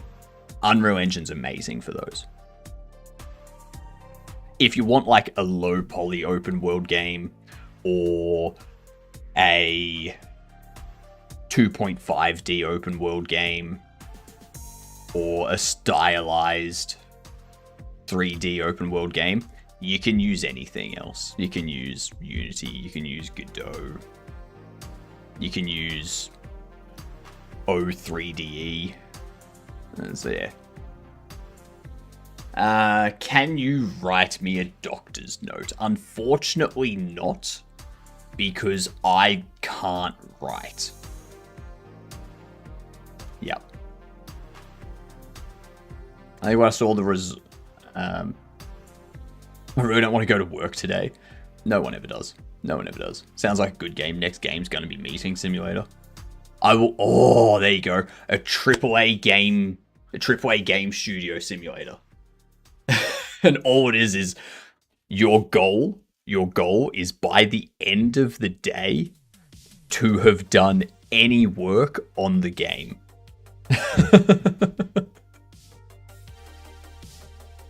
I think when I saw they resorted to procedural generation was when I knew the company had lost it. Yeah. Yeah. UE5 is a great way to make a poor performant game like Borderlands 4. No.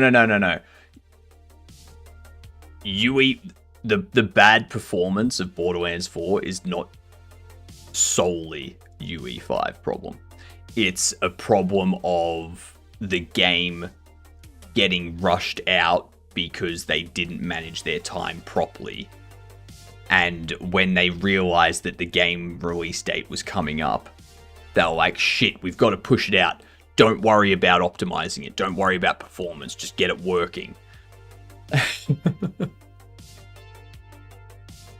All these UE games are starting to kind of look the same. It's because people are using UE for their lighting side of things. That's all. And PropGen can work for some things, but not what they've been using it for. Yeah. Using Unity and making an open world-ish 3D game with volumetric lighting and nice visuals, and it runs good at a good FPS. Yeah. Yeah. But like, so you can do like all of the lighting stuff, like how you make a game look in Unreal Engine. You can do that in Unity. You can do that in Godot. You can make your game look as good as Unity can make it look, or as good as Unreal Engine can make it look. It's just, it's easier in Unreal Engine. Unreal Engine has more tools to allow you to do that. Whereas in Godot, there's a lot more work you have to put into it to get it to look like that.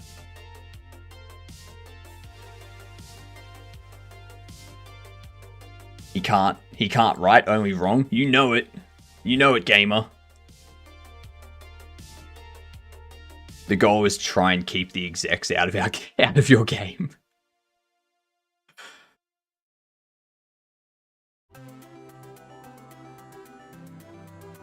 You can type him a doctor's note? No, I can't type him a doctor's note. I can't. I don't know how to type. Typing is not something that I understand.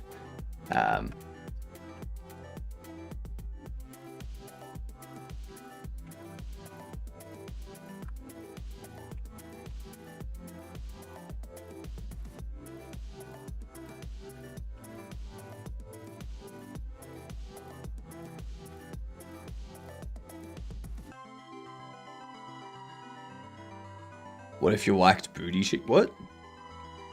What? You're in the best, yeah. Fair enough. Fair enough. Forced? Nah, Vongo, you were right the first time. You're forced. Yep.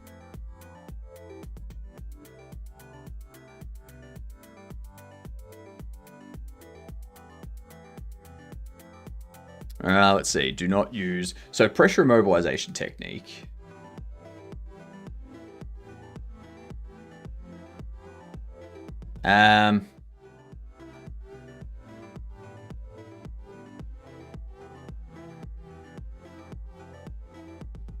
Do not use any pressure immobilization techniques, as the venom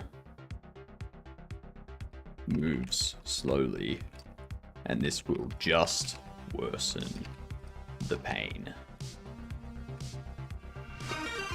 Oh my god, it's a Gooby Goob. Did anyone else draw you wearing a birthday hat today, Goob? What up, Anosa? What up, Ryan? How was the remainder of your birthday as well? Was it a good birthday? How do you flip your character body 2D in Godot? You go that way.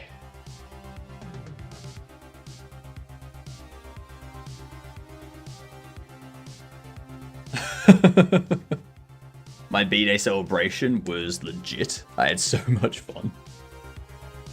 Goob Raid. Damn right, Granger. Damn right. Good old Goob Raid. Tonight was a frustration session in figuring out the right way to flip characters left and right. So it depends. It's a 2D game, so I'm assuming you have a sprite 2D.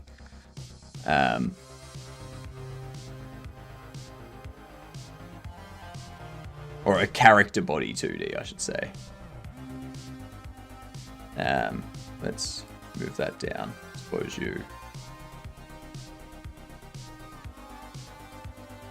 delete you. So let's go 2D scene. Let's add a character body 2D. So in here, what you would have a animated sprite 2D. Let's do this. I don't want to flip the H on sprites. What else needs to happen when you flip the character?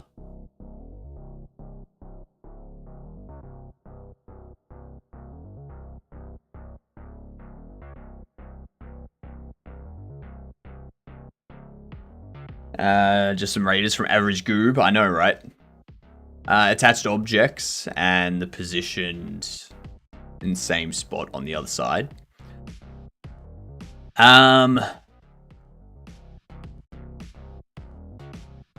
What I would do... let's have a look here.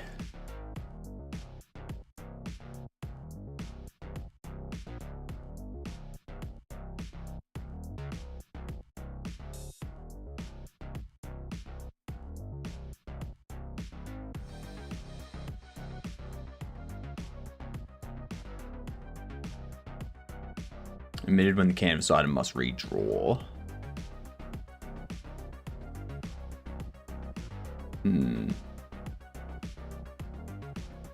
I'm wondering if...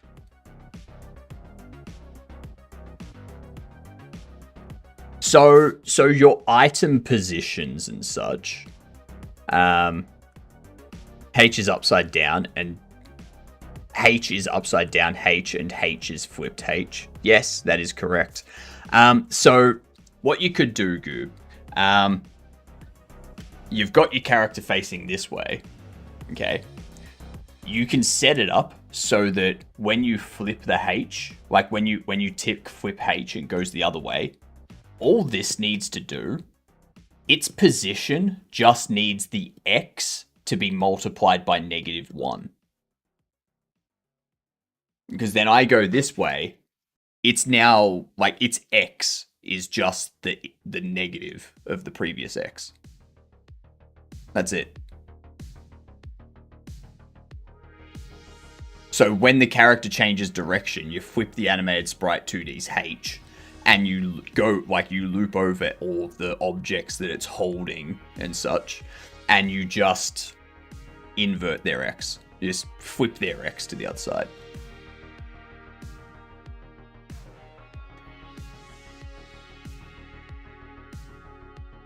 Godot makes helicopters out of the entire sprites. You'd think so, wouldn't you? But setting scale X to -1 actually changes scale Y to -1 and rotates at 180 degrees. I think that's going to be because under transform, scale is linked by default. So you've got to unlock the ratio. Because if you have that as -1, then it changes that. But if you unlink that, you can now set this to -1 and Y stays as 1. Even if you unlink it, it still does it. Let me have a look here. Let me do some research for you. Godot for GD script change scale X unlinked. Let's see. Let's see. Let's see.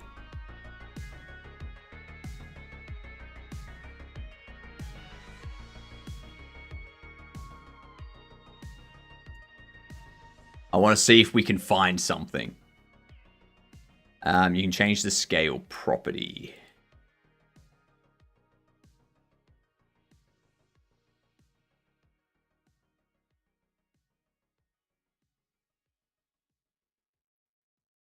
And I'm wanting to make a fighting game in Godot. The player moves left and right. I want to change the scale of the sprite, so whenever it walks to the left. The reason I'm using scale and not flip H is because I want the sprite node... is because the sprite node is the parent node for an area 2D and a collision shape 2D node. Is there a way to change the sprite scale through code? You should be careful when using scale equals -1 or 1 repeatedly in code. Is converted into that. Rotation degrees is that. And scale X remains 1 internally, so the next time you do that, it'll try to flip it again. Setting scale X -1 whenever there's true. So instead of setting scale X, scale Y...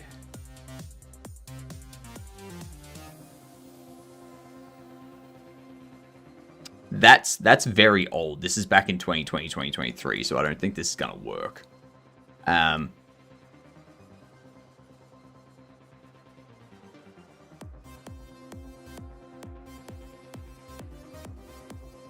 Whipping the entire notice children properly.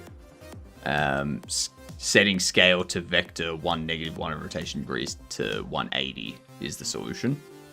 Interesting. Interesting. Which is basically what this is saying. Problem is that if you're using custom scaled on something, you need to bring that scale over as well, then it gets complicated. That sounds like some planning that needs to happen. You would want to plan it out so that you've got a calculation that can handle it.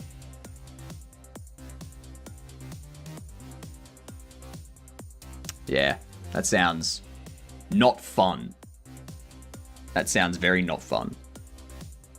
The fact that it rotates the sprites is throwing me into a breakdown.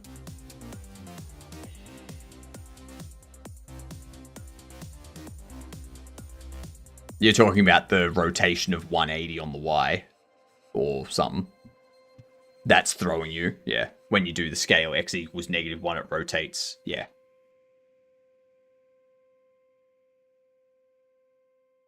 That is very odd.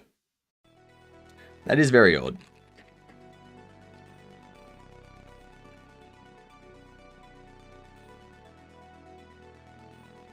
That's super odd.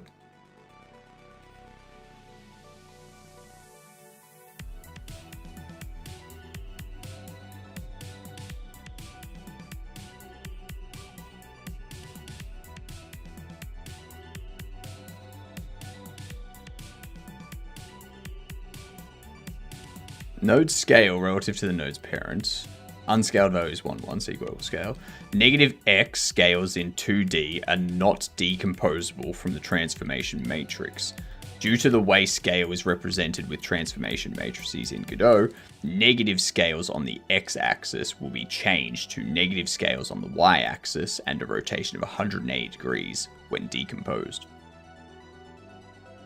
Anomaly 36B in Sector 6. Lies. Lies. That anomaly does not exist. Okay? That's just my brother's house.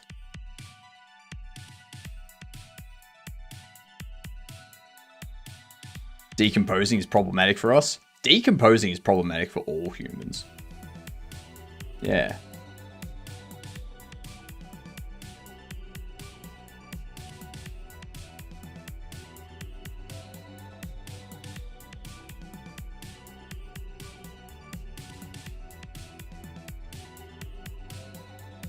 Wait, your brother lives in a cave and knows everything. What about, what happens when you do apply scale? So if you do apply scale and you pass in a vector -1, 1. Does that do the same thing?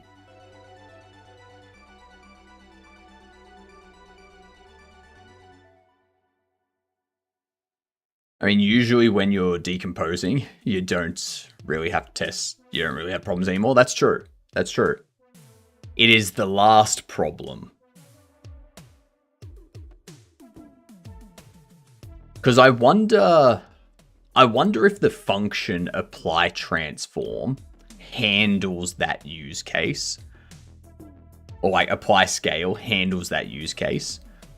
Whereas setting scale directly does not handle the use case. Because I don't see why there would be a reason to set scale directly and also have an apply scale.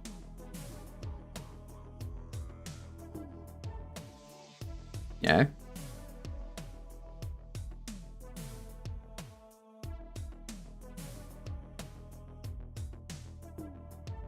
Just out of curiosity. Just out of curiosity. This is the last byte that we have to document. So, yeah.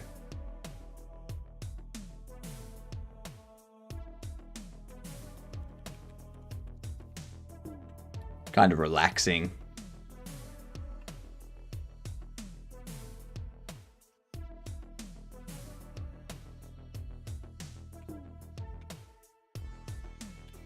The apply scale is doing the same buggy setup as doing scale x equals -1. Now, you say the same buggy setup. I don't think it's a buggy setup, considering it's documented as, hey, this is not the way it works.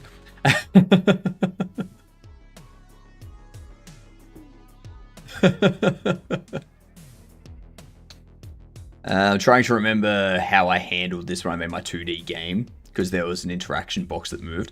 Yeah, you've got to apparently have a good one, Goose. You've apparently got to rotate it and then do something weird. What up, Valago? Good day, you good dunce. How are you doing? Welcome in. What were you working on today? If you have links to Itch or Steam or whatnot, or something that you're working on, feel free to post them. I'm HypnotiK. I have a big ass mustache before you say anything about it. Okay? We're doing JernJam. And I'm just getting the last of our data for the game so that we can start testing it out and whatnot. Yeah, it is a huge mustache, isn't it? Yeah. Just some cursed ass keyboard remapper for epic gamers. Was working on a Linux version. Nice. Nice Linux support. I love it.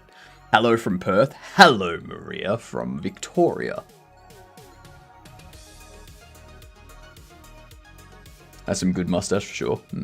It's gonna get better. It's gonna double in size. Yep. Mustache to put Waluigi to shame.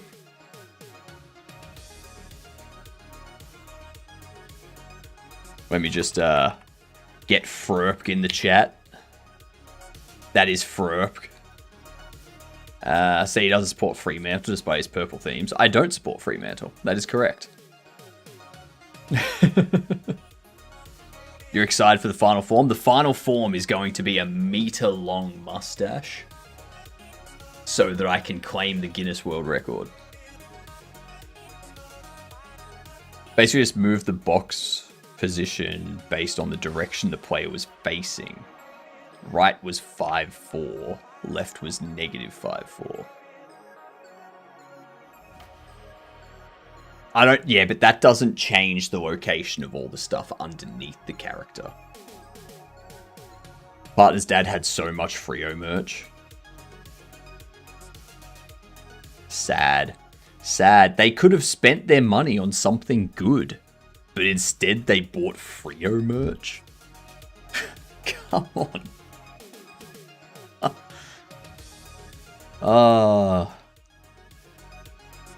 What a waste.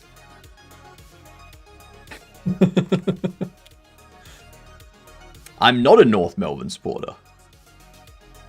You would probably consider it worse.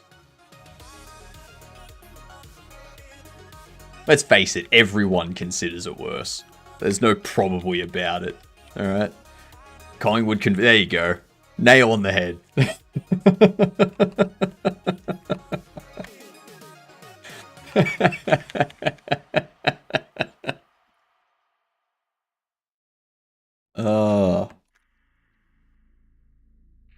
The guy has so much Freo and West Ham United merch, it's crazy. That was too easy. Was it? Was it? I mean, you guessed North Melbourne first off. So it wasn't too easy. Category. I don't have a nausea one.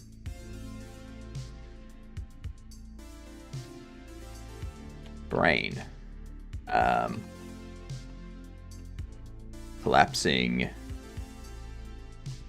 Falling unconscious.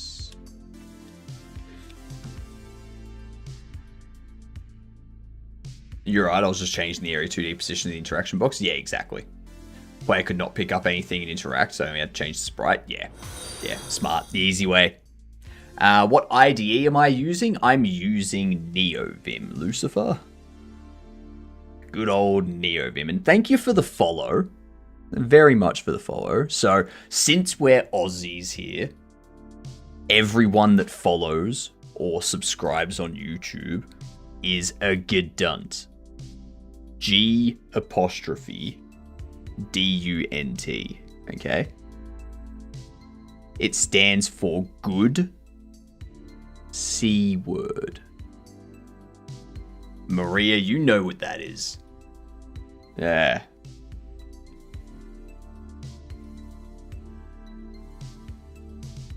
Coconut.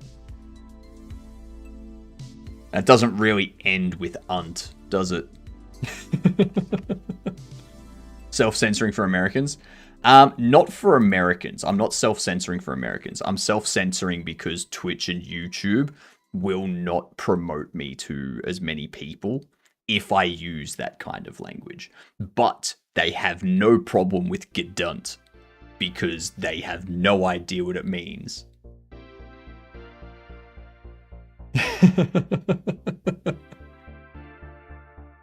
Reminds me of no wuck and furries. Yeah. Or you just shorten that down and it becomes no wuckers. Damn Aussie oppression. Because Twitch and YouTube are American. That's true. No one asks what the mug on my desk at work means yet. That's because, like, when they come up to you and say something, you've got to look them in the eye and just...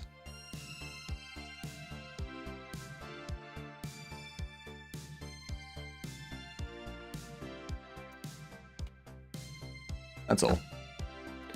And then they will look at the mug and they'll read it and they'll go, what does that mean?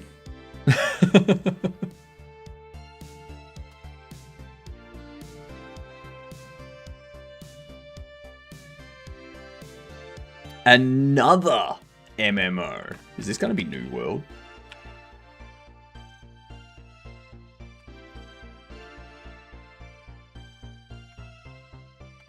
So it's after 2021.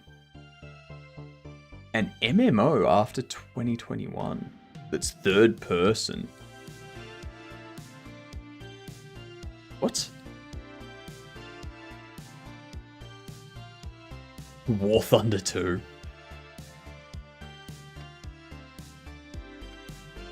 There is no War Thunder 2. Path of Exile 2, that would be isometric bird view. Diablo 4 is isometric bird view as well. Bitcraft is isometric bird view.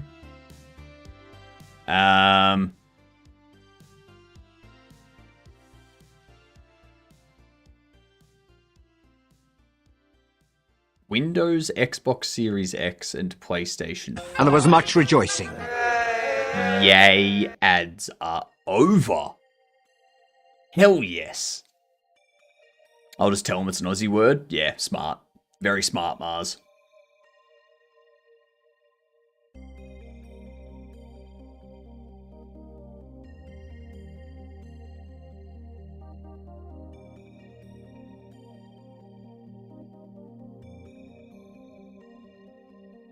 Is this gonna be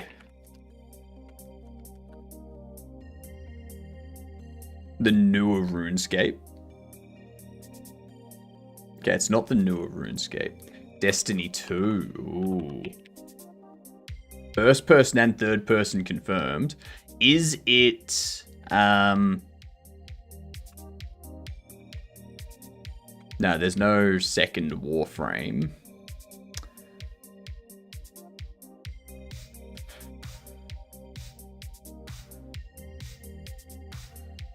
Action, science fiction, survival, sandbox, open world. Helldivers 2, I mean, I guess. No, it's not Helldivers. Because yeah, I was gonna say Helldivers 2 isn't an MMO. Helldivers 2 is a multiplayer game, but it's not a massive multiplayer. It's not New World. New World doesn't show up. New World's not an option. 2022 to 2023. 2 a.m. Need to sleep. Have a good one, Ned. I'll see ya. I'm streaming again in 6 hours, Ned, so I can see you then. For anyone that's new here, we do stream twice a day. We stream this 5-hour block, which ends in an hour.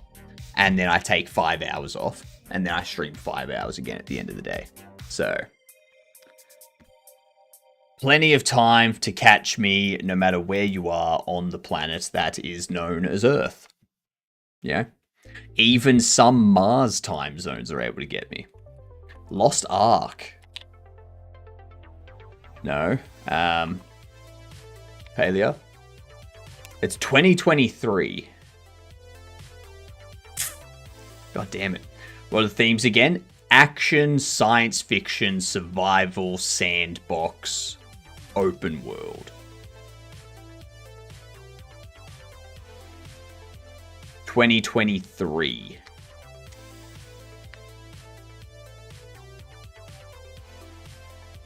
It's a shooter, it's an RPG.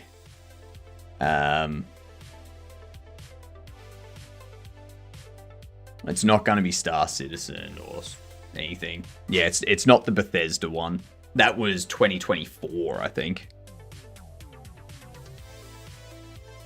Or it was earlier this year, I don't know.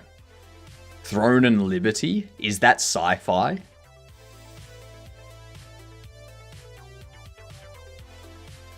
Bethesda does their own engine. Oblivion Remastered was Unreal Engine. So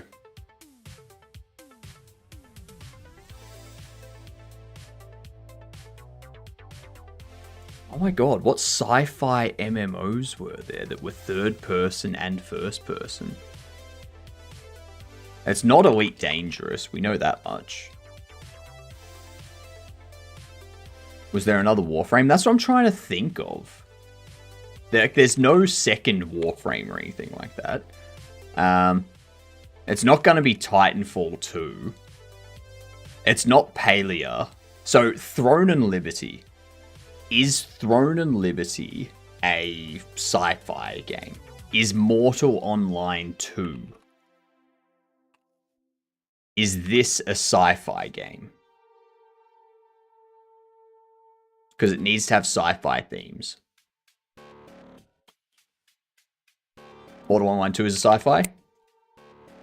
Ark Survival Ascent. That's not MMO. That's not an MMO. Get fucked. It's multiplayer, but it's not MMO. You fuck. No. Fuck off. Fuck off with that bullshit. This is why I don't trust words on stream answers. Ark Ascended was just evolved with better graphics. It was a cash grab. Yeah. Yeah, it was.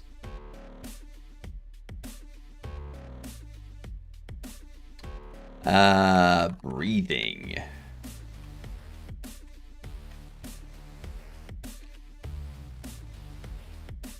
Wheezing or wheezing. We'll just go wheezing. We'll go breathing. Persistent cough. I'm gonna remove this. I'm gonna copy you. Pop you down here. And get rid of this. We'll go unconscious.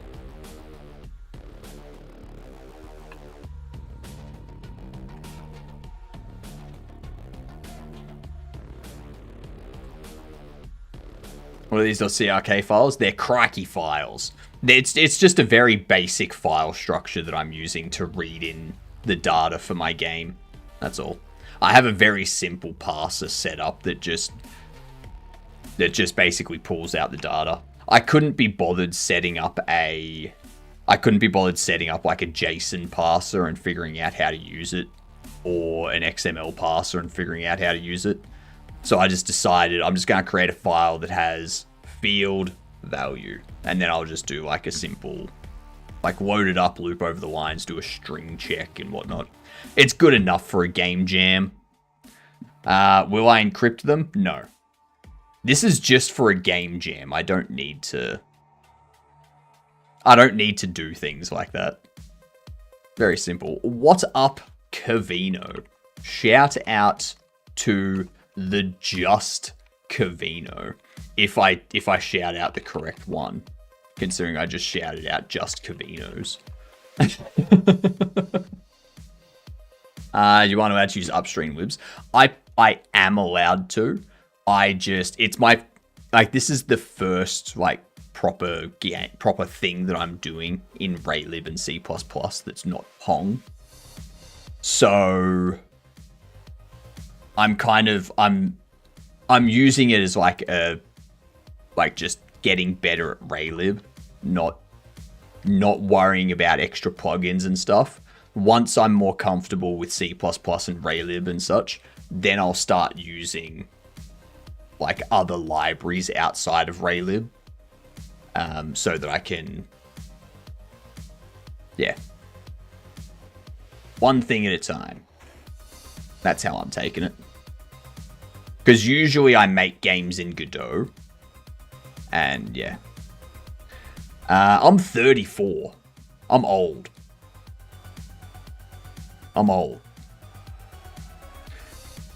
I'm not new to C++, so we made Pong using RayLib last year in C++ in 7 hours. I've also did C++ in uni, which was like 7 years ago now. But yeah, I haven't done a lot of C++, but I'm not new to it. Are you working somewhere? I'm not working. No. I do this every day. I stream twice a day. Every day. Unless I get tired and I need to take a day off or something. And then I don't stream. But yeah, I just do this all the time. You're 10 years older than me, monkey? That just makes you super old. That's all that means. He's 4 years dead by internet law. This is true. This is very, very true. And to answer your question, Lord Beesky, I do know other programming languages. We're making a game in Godot at the moment using GD script. I've worked in sports statistics software for like 5 years doing C# programming. I've done web dev for 3 years, doing React and Next.js and whatnot. Not Sportsbet. No, not Sportsbet, Lord Beesky. I worked for Champion Data. If you're an Australian and you follow sports statistics, you probably know who Champion Data is.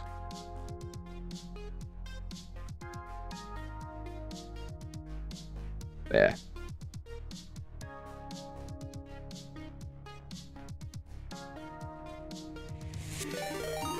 Ooh, thank you for the resub, Bucky.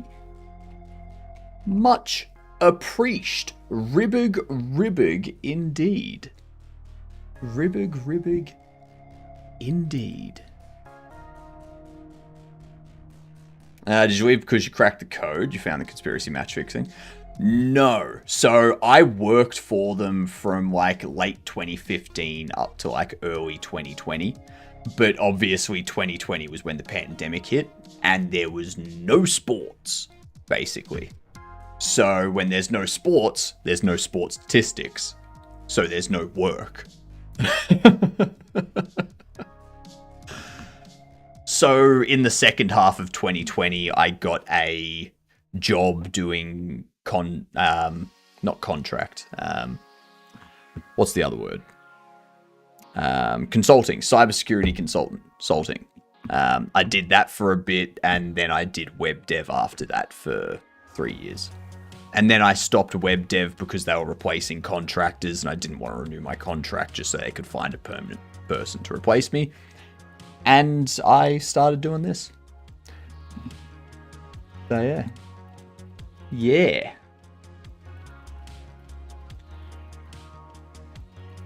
Cybersecurity, consulting. I've worked in pretty much all the areas now. I've done back end, I've done front end, I've done DevOps, I've done cybersecurity.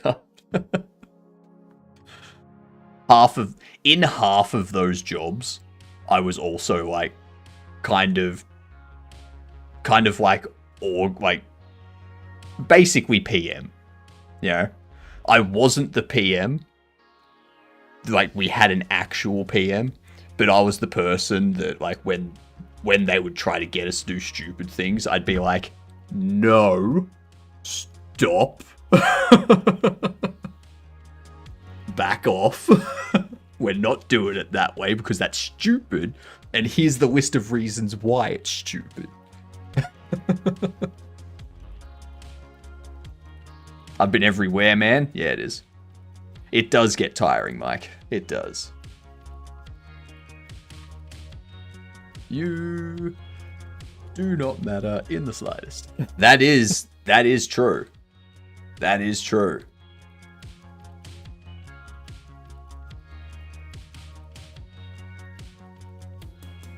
Admittedly, I should be asleep, so I'm going to do my job real quick and head out in a bit. Fair enough, Bucky. The jam's going well. The jam's going very well. I build Kubernetes CNI software in my job, and I love it. I just get to play with Linux all day. You lucky you. I hate Kubernetes, Lord. I hate Kubernetes with a passion. Hate it with a passion.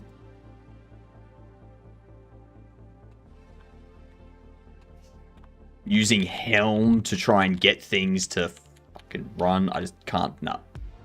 Helm can piss off.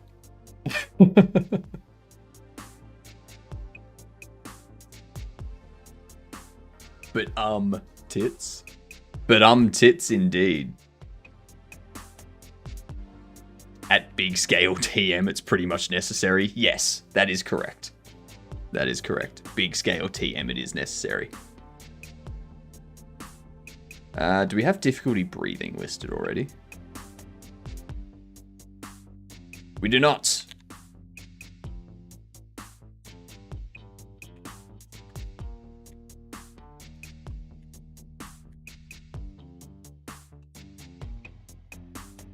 Difficulty breathing. Nice. The TF provider. What? We worked on the Azure DevOps code for Terraform, which included their K8s installs.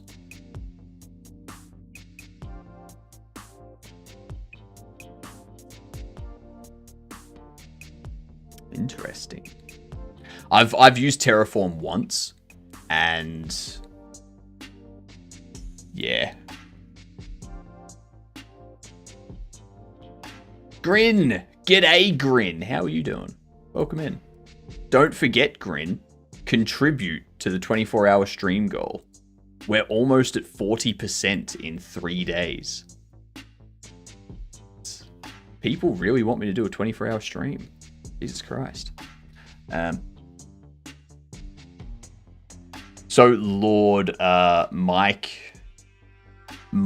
actually did, like, work on, like, building the XNA framework.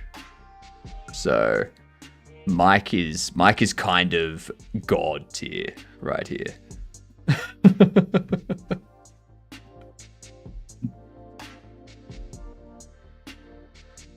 Thank you, Grin, and thank you, Escamina.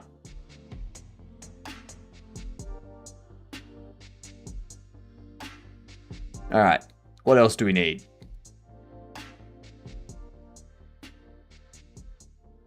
I guess we can do face swelling.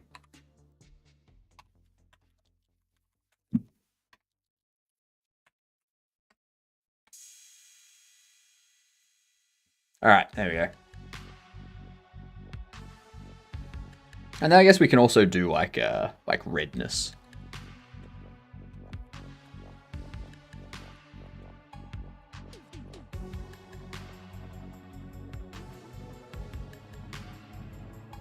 Haven't touched anything Microsoft in like 7 years now, though. That's fair. I've moved towards that as well. There's so much swapping back and forth between tech and jobs. Turned 52 and had a mental breakdown. Then found out I'm ADHD, which explains the love of new things and the swapping around. Alright, so now we've got this done. I need these descriptions filled out. Fuck, and then we have to do the tiger snake still too. Alright, I'm gonna focus on these and get these done so that we can have it finished before the end of the day. Alright, hiking, gardening, hiking trail, garden,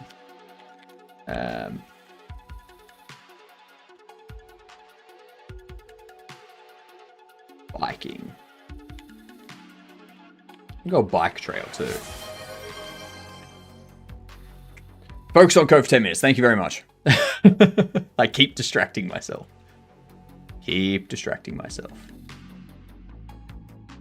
I can probably finish off most of it after stream as well. Because it's just data. Like, don't need to worry that much about it.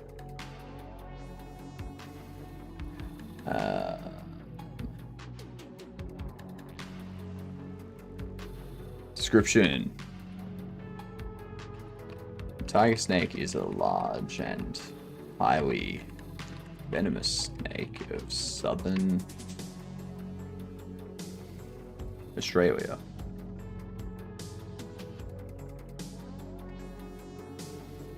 Including its coastal islands and Tasmania.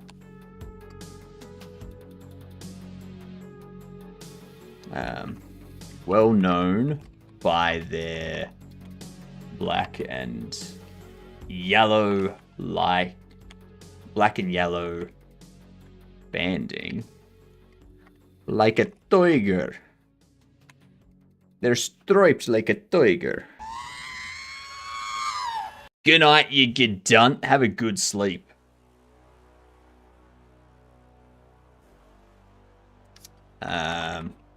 Damn, this Vim config is crazy. Is it? Is it? They can be highly variable in coloration and patterning. There we go. I also need to add a byte description here. Okay. Okay.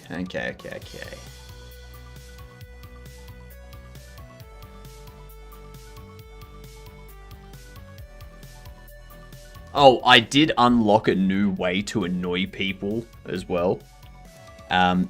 Refer to tigers as being black and orange instead of orange and black.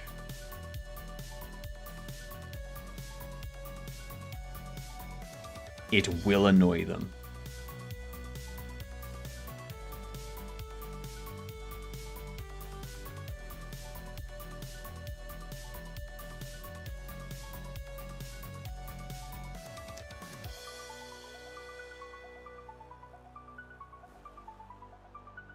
Do you not have details on what to do if you're bitten by one?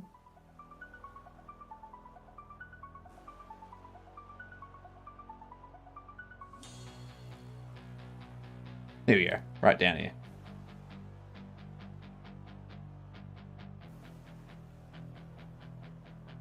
You don't do anything, you're dead. Lies. Love how it's tied around. It's tied around the branch and the kookaburra is just...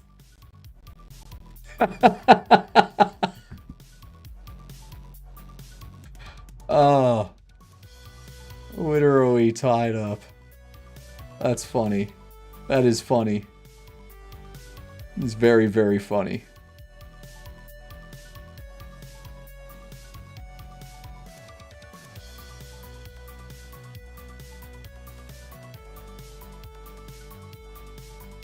I like kookaburras too when they're not waking me up in the morning.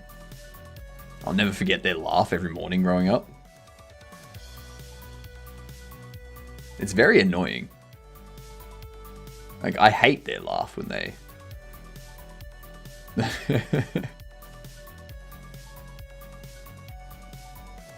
Okay.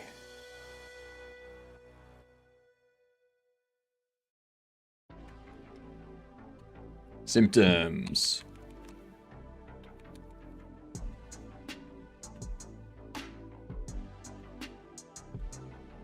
Let's do that. Get rid of that. Start filling these out. We'll go breathing. Difficulty breathing. We'll go brain for paralysis. Say... We'll put this under blood pressure. Why not?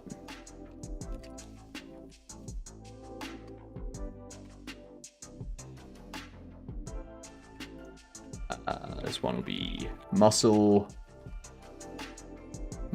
breakdown.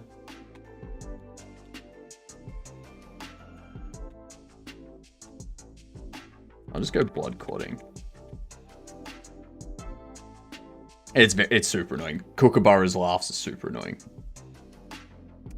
Ooh, kidney damage. I guess I'll put that on the muscle as well. Actually...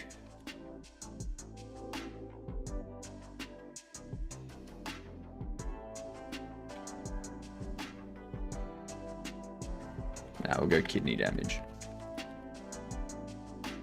No.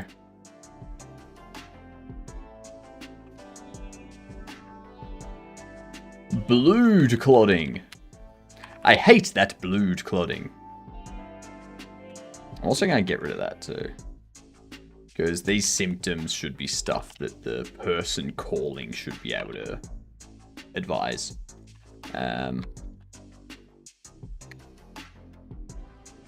Nausea.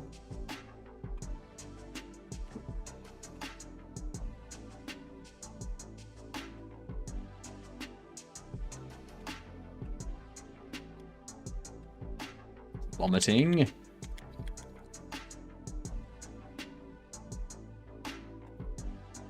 Localized pain. Damn it. Alright. And let's see, we'll go excessive sweating.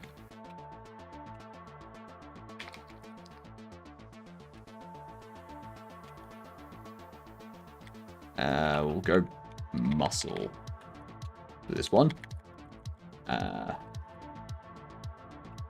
Tingling and numbness. There we go. Lovely. Petition to add a byte from either an emu export or a Bundaberg. So my UI at the moment is only designed to hold 8 bytes or 10 bytes, which we've currently got. These 10 here. These 10 right here. Before I can add any more, I need to figure out how in RayLib to create a scrollable area. Because RayLib doesn't have that by default. You can create a render texture and you can render things under the render texture. But I have no idea how to use a render texture in RayLib. So I need to figure that out first. I'm going to get, once I've got this done and we've got the last bit of the game implemented, We need to do some artwork and some testing and whatnot. And then, after that, we can look at tinkering with the, what do you call it? The scrollable area and adding more stuff. But I think, yeah, we should have at this rate, we'll have like a 2 or 3 days spare to add more things, add more dialogue, add more bites, all that sort of stuff. Good night, I love you. Good night, Sammy. We will see you in 5.5 hours for the next stream.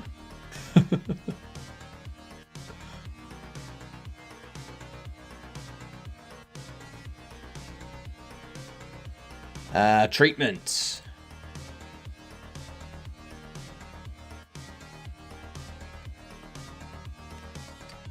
I'll be asleep, but I'll catch the last hour or so.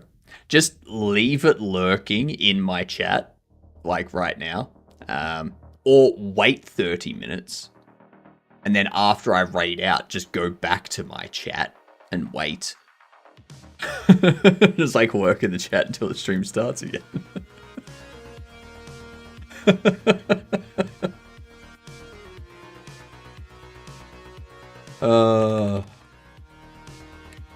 Contact emergency services immediately.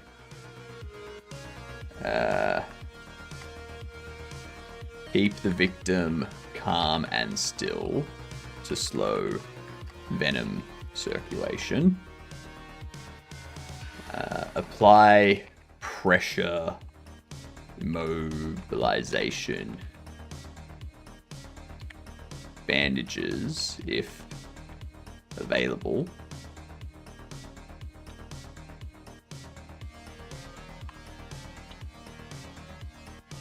Mark the bite location.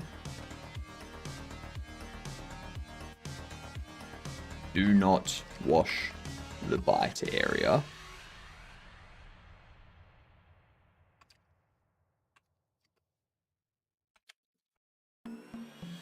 Venom residue helps identify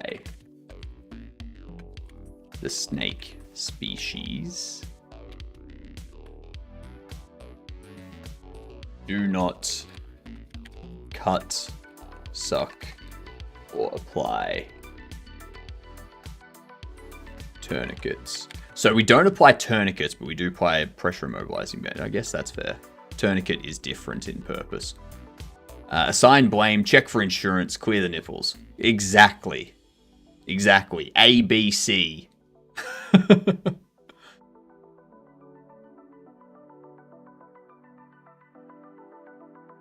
I like to suck my tourniquet. That's weird. That's weird. Remove jewelry.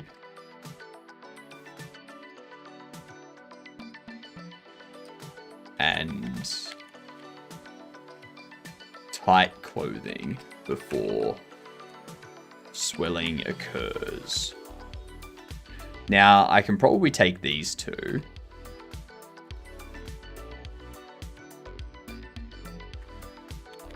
And I can probably apply those to the eastern brown snake.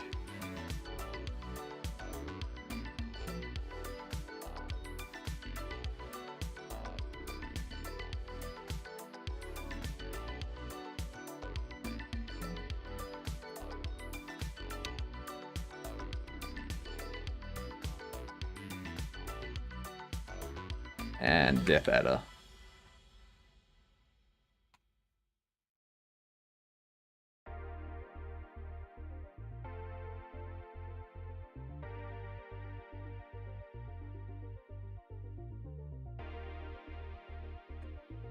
Okay. Now what we need to do is we need call description dialogue, bite description, and bite description dialogue of the tiger snake and the whitetail. Which, one thing I'm going to do quickly, I'm going to move this, the whitetail. Voila. Okay.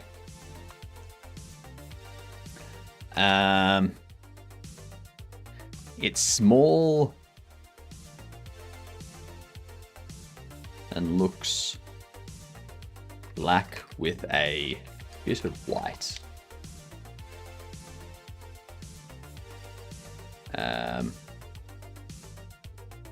Looks like a black spider of some kind.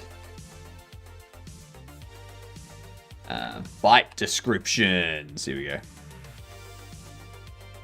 How's that Evanescence song go? My God, suck tourniquets. Is that how it goes, Lord?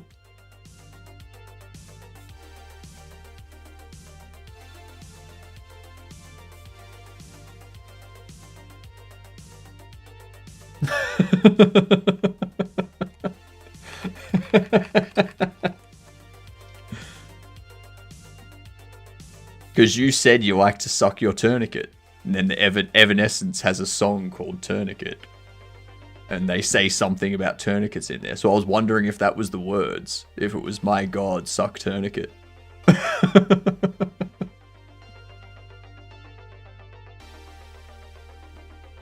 The joke isn't as good if I have to explain it.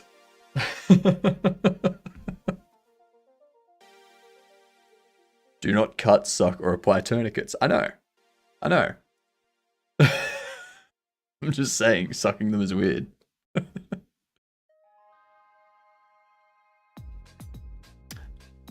I get what you mean. I get what you mean. I should have said do not cut, suck, or apply tourniquets to the wound. Or to the bite.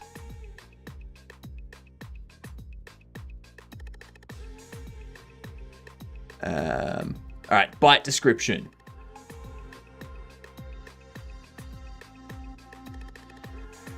A small bite mark with a small red bump.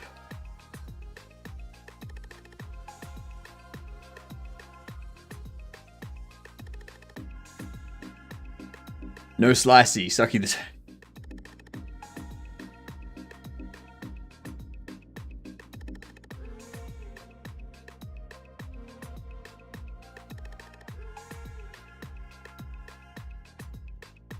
Small bite mark with small red bump.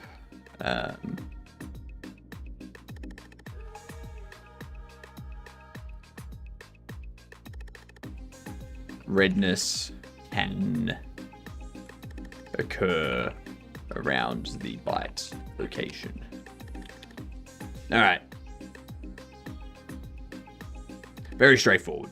Very straightforward. So this coal bite here. What can the caller say?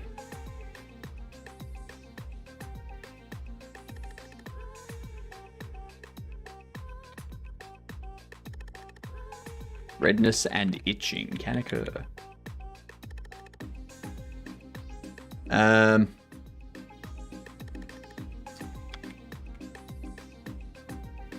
small red bump.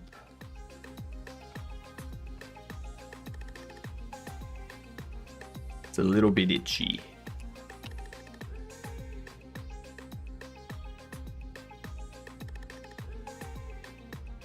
The area is red.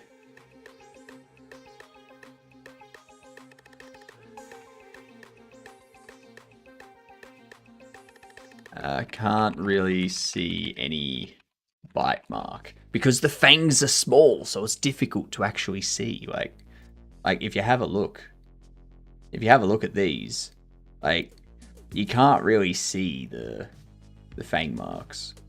Like this one you can kind of see the two there, but unless you're really looking, you're not gonna see anything. Like it's difficult.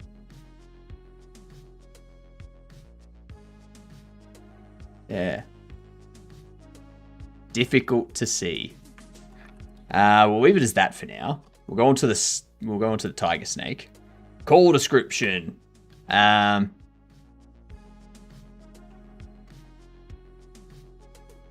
was a brownish looking snake.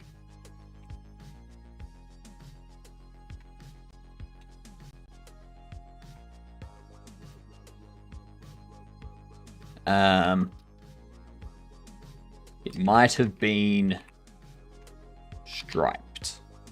Okay. And then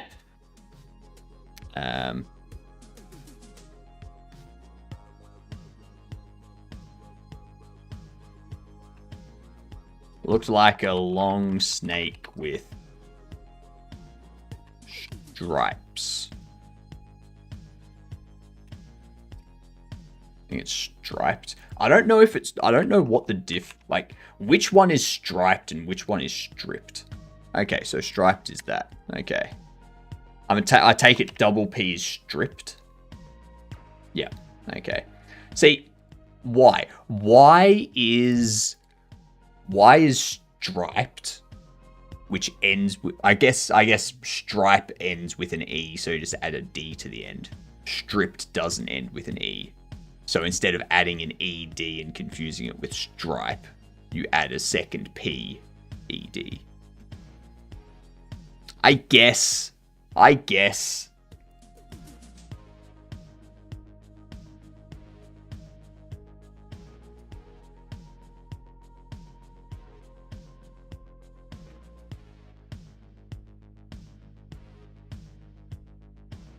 Could be a tiger snake. It did have some striping. Actually, no. We need to throw in some red herring stuff here.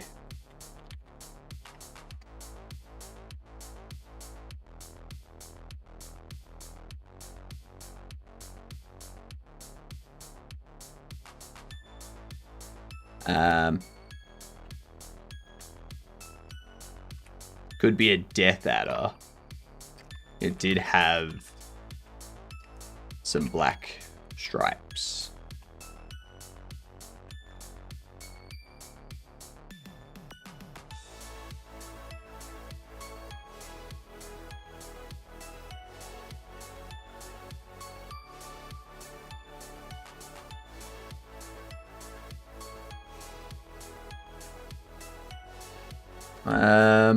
What else? Red, brown, or black bands with a lighter belly.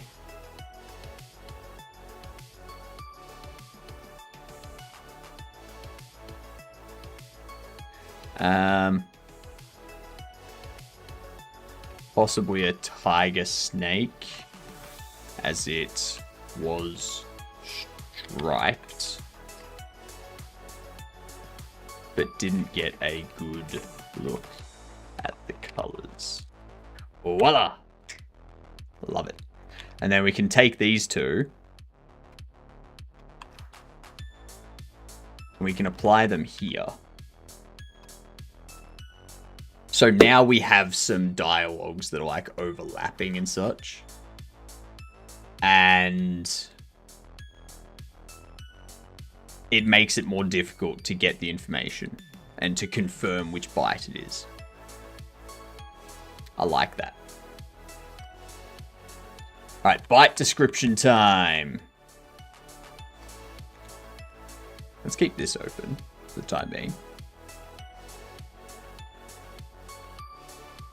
Tiger snake bite.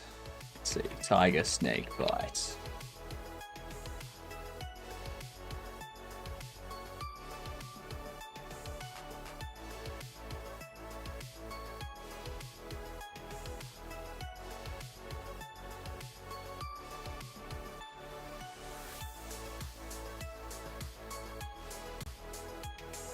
That's an AI snake.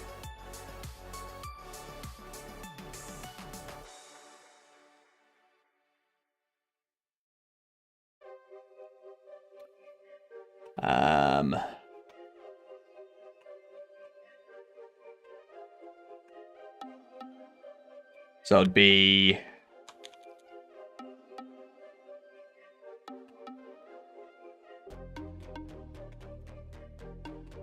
consists of two puncture wounds from its fangs.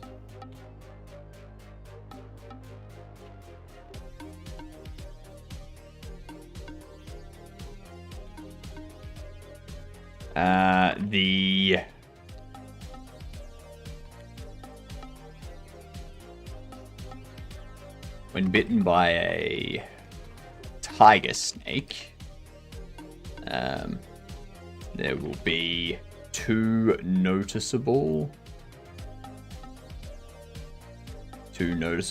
puncture wounds, maybe.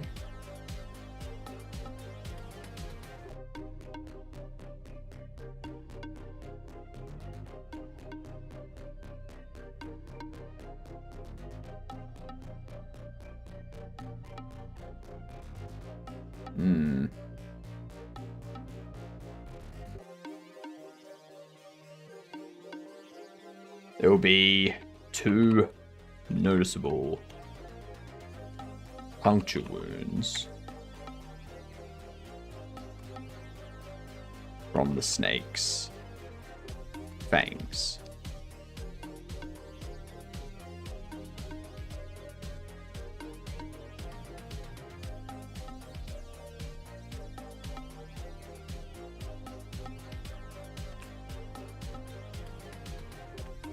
The bite site will also become swollen.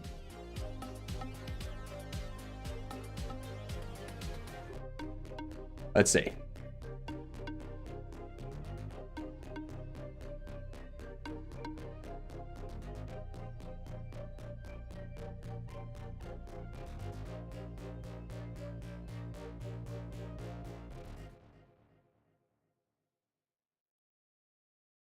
The tiger snake is highly potent as it contains neurotoxins, coagulants, and mycotoxins.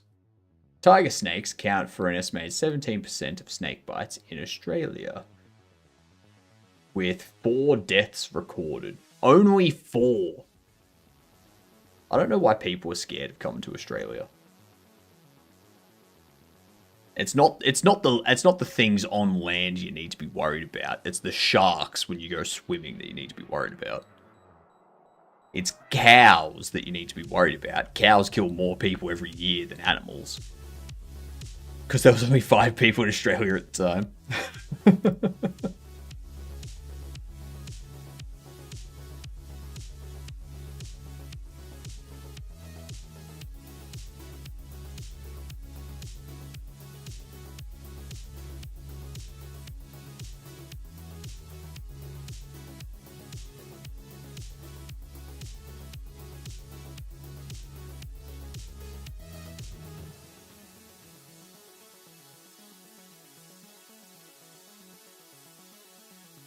Many tiger snakes are blind in one or both eyes due to attacks by seagulls.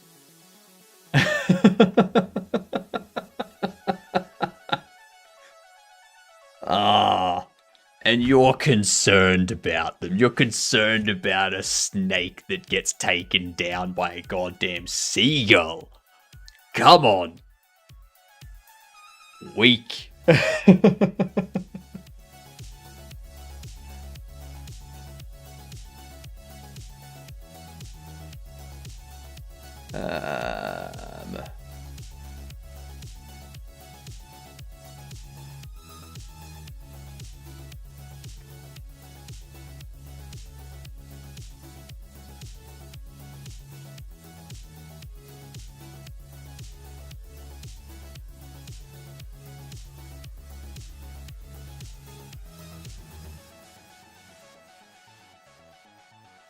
Okay.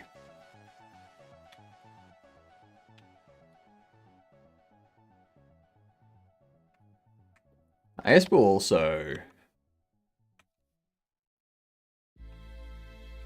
The bite site can also become red and or swollen. Alright. It's always trying to steal my chips. I'm not worried about the snake. I'm worried about the damn eye-stealing seagulls. Magpies. They're called magpies.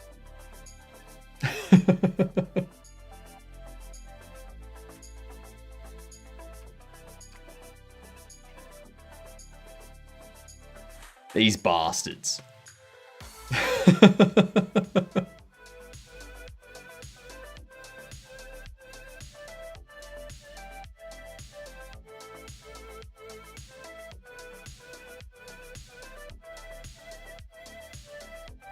Now, I've never been attacked by a magpie, and I think that's because I make sure they can recognize me.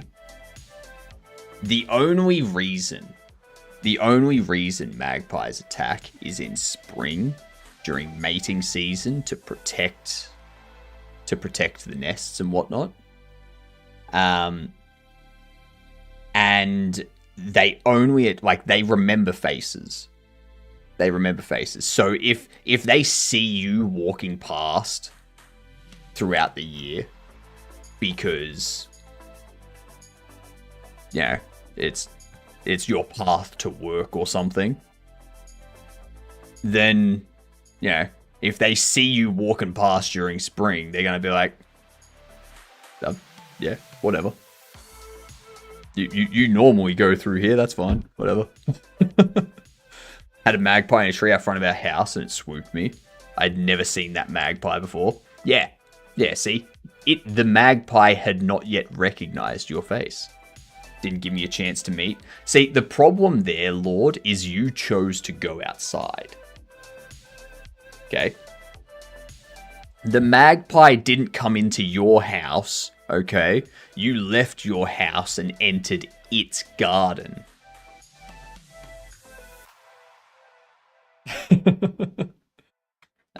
Discord funny. What do we got? Let's see. What do we got here? That's a tomato. Tomato.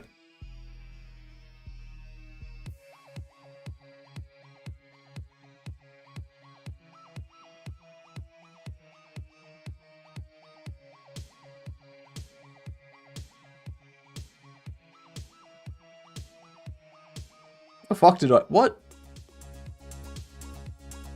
They couldn't cut a cherry tomato because they kept putting the knife onto the side of it instead of in the center. I don't know. Magpies usually draw their enemies' faces, so they stare at them whole winter. Looks like American ketchup. Probably is. Probably is.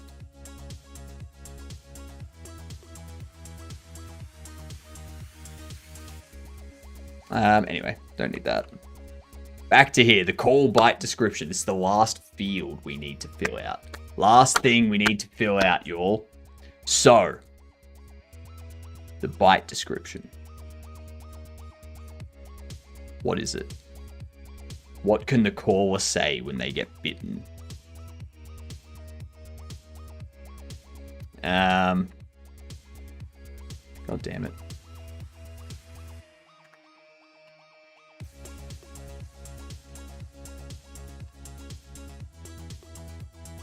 Oh fuck, it bit me. This is after that. This is someone calling up going, yeah, I've been bitten. Yeah, it's after the initial ow, it bit me. Yeah. Did you add drop bears? No. No, because it needs to be educational. Okay? And drop bears, while educational, I don't want to give too much information to... I don't want to give too much. Yeah.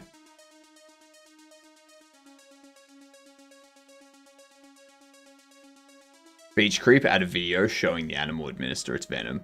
No. No. Alright, so. The bite description by the caller. It's gonna be... What? What would it be?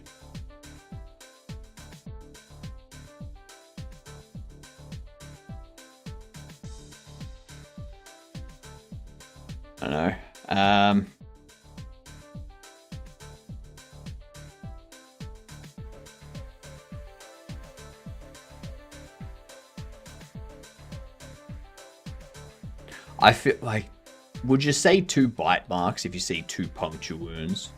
What up, Irad? Conrad says hi. Hi, Conrad. Hi, Conrad. Conrad, please tell Irad that I wish Irad said hi as well. You know, it coming in and saying that Conrad says hi without saying hi themselves makes it seem like they don't want to say hi.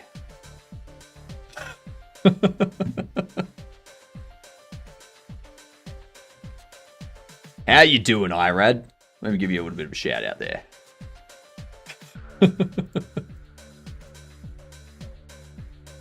Alright, so the bite description. 2 bite or 2 puncture wounds. 2 puncture wounds.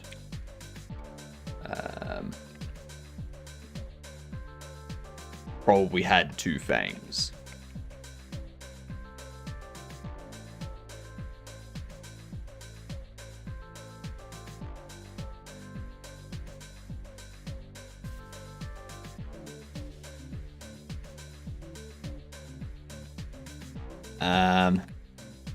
It's swollen. We chatting in Discord. I do see sharp. Yuck. Yuck. Why on earth would you do that? There it is.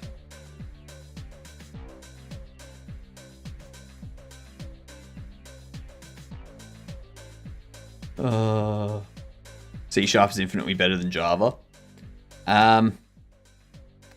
It may be infinitely better than Java, but both of them are infinitely shit.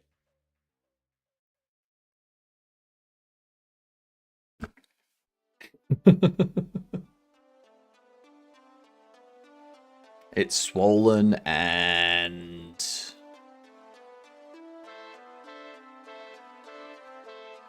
looks like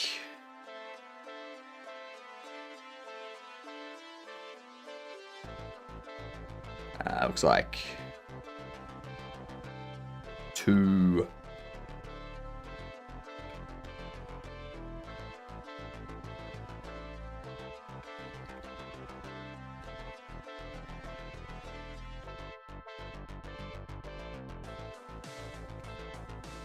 There we go.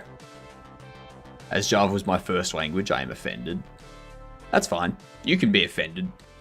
The one I comment got modded, yeah. Yeah. And that's at the weakest moderation settings for auto mod. Like the one before turning it off completely. Ridiculous.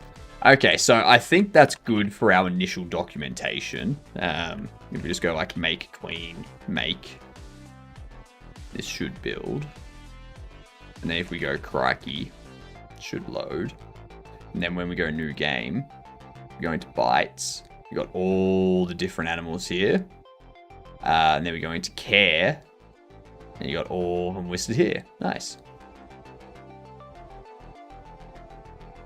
We need to add some spacing between them. So probably like 6 pixel spacing between them, sort of thing. Which is pretty straightforward. I'm going to snooze those ads. Python was my first language and I really don't like it anymore. Makes sense. Makes sense. Not dollars. Very far from making dollars. But it does make sense. So...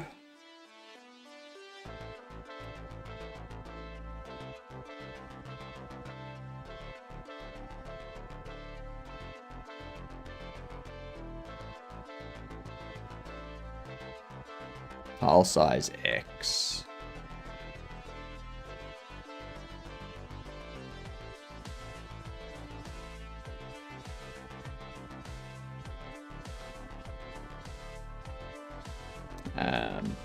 Plus index greater than, actually no, column greater than 0, 6, otherwise 0.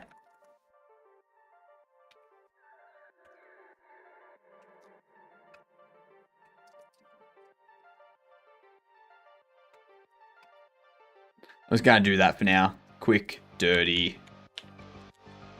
Hope that it works.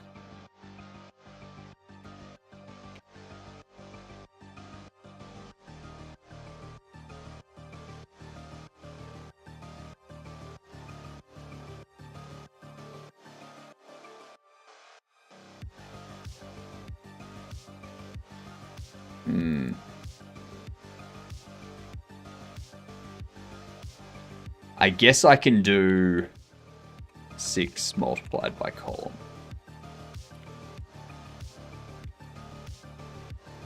And if this works, I can change these numbers out to be constants if this layout's all correct.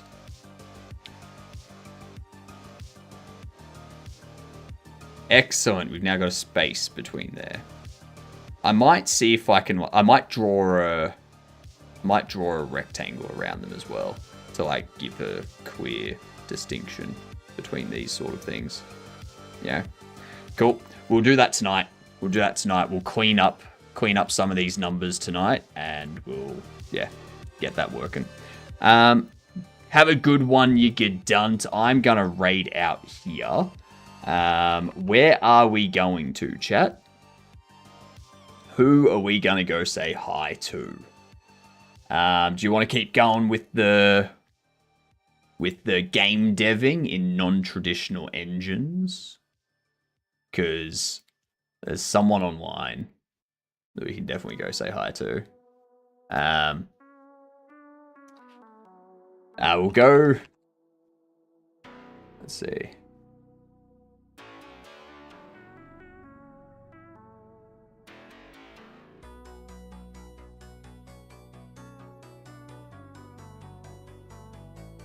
Interesting. Is that the game?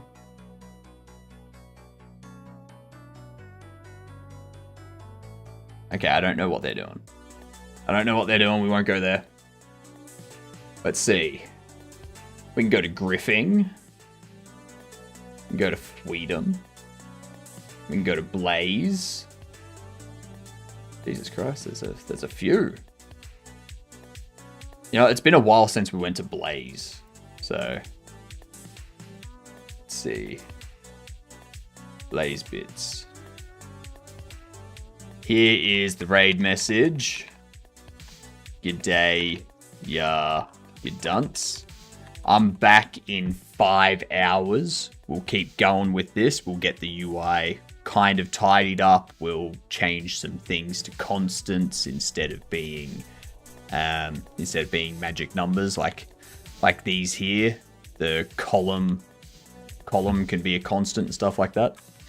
And then we will move on to adding the final bits and pieces for the gameplay. And I can throw it up for all of you to start tinkering with to find any bugs on itch. And then we can add audio to it and sound effects. We can, just add images and such to it. And do more pixel art.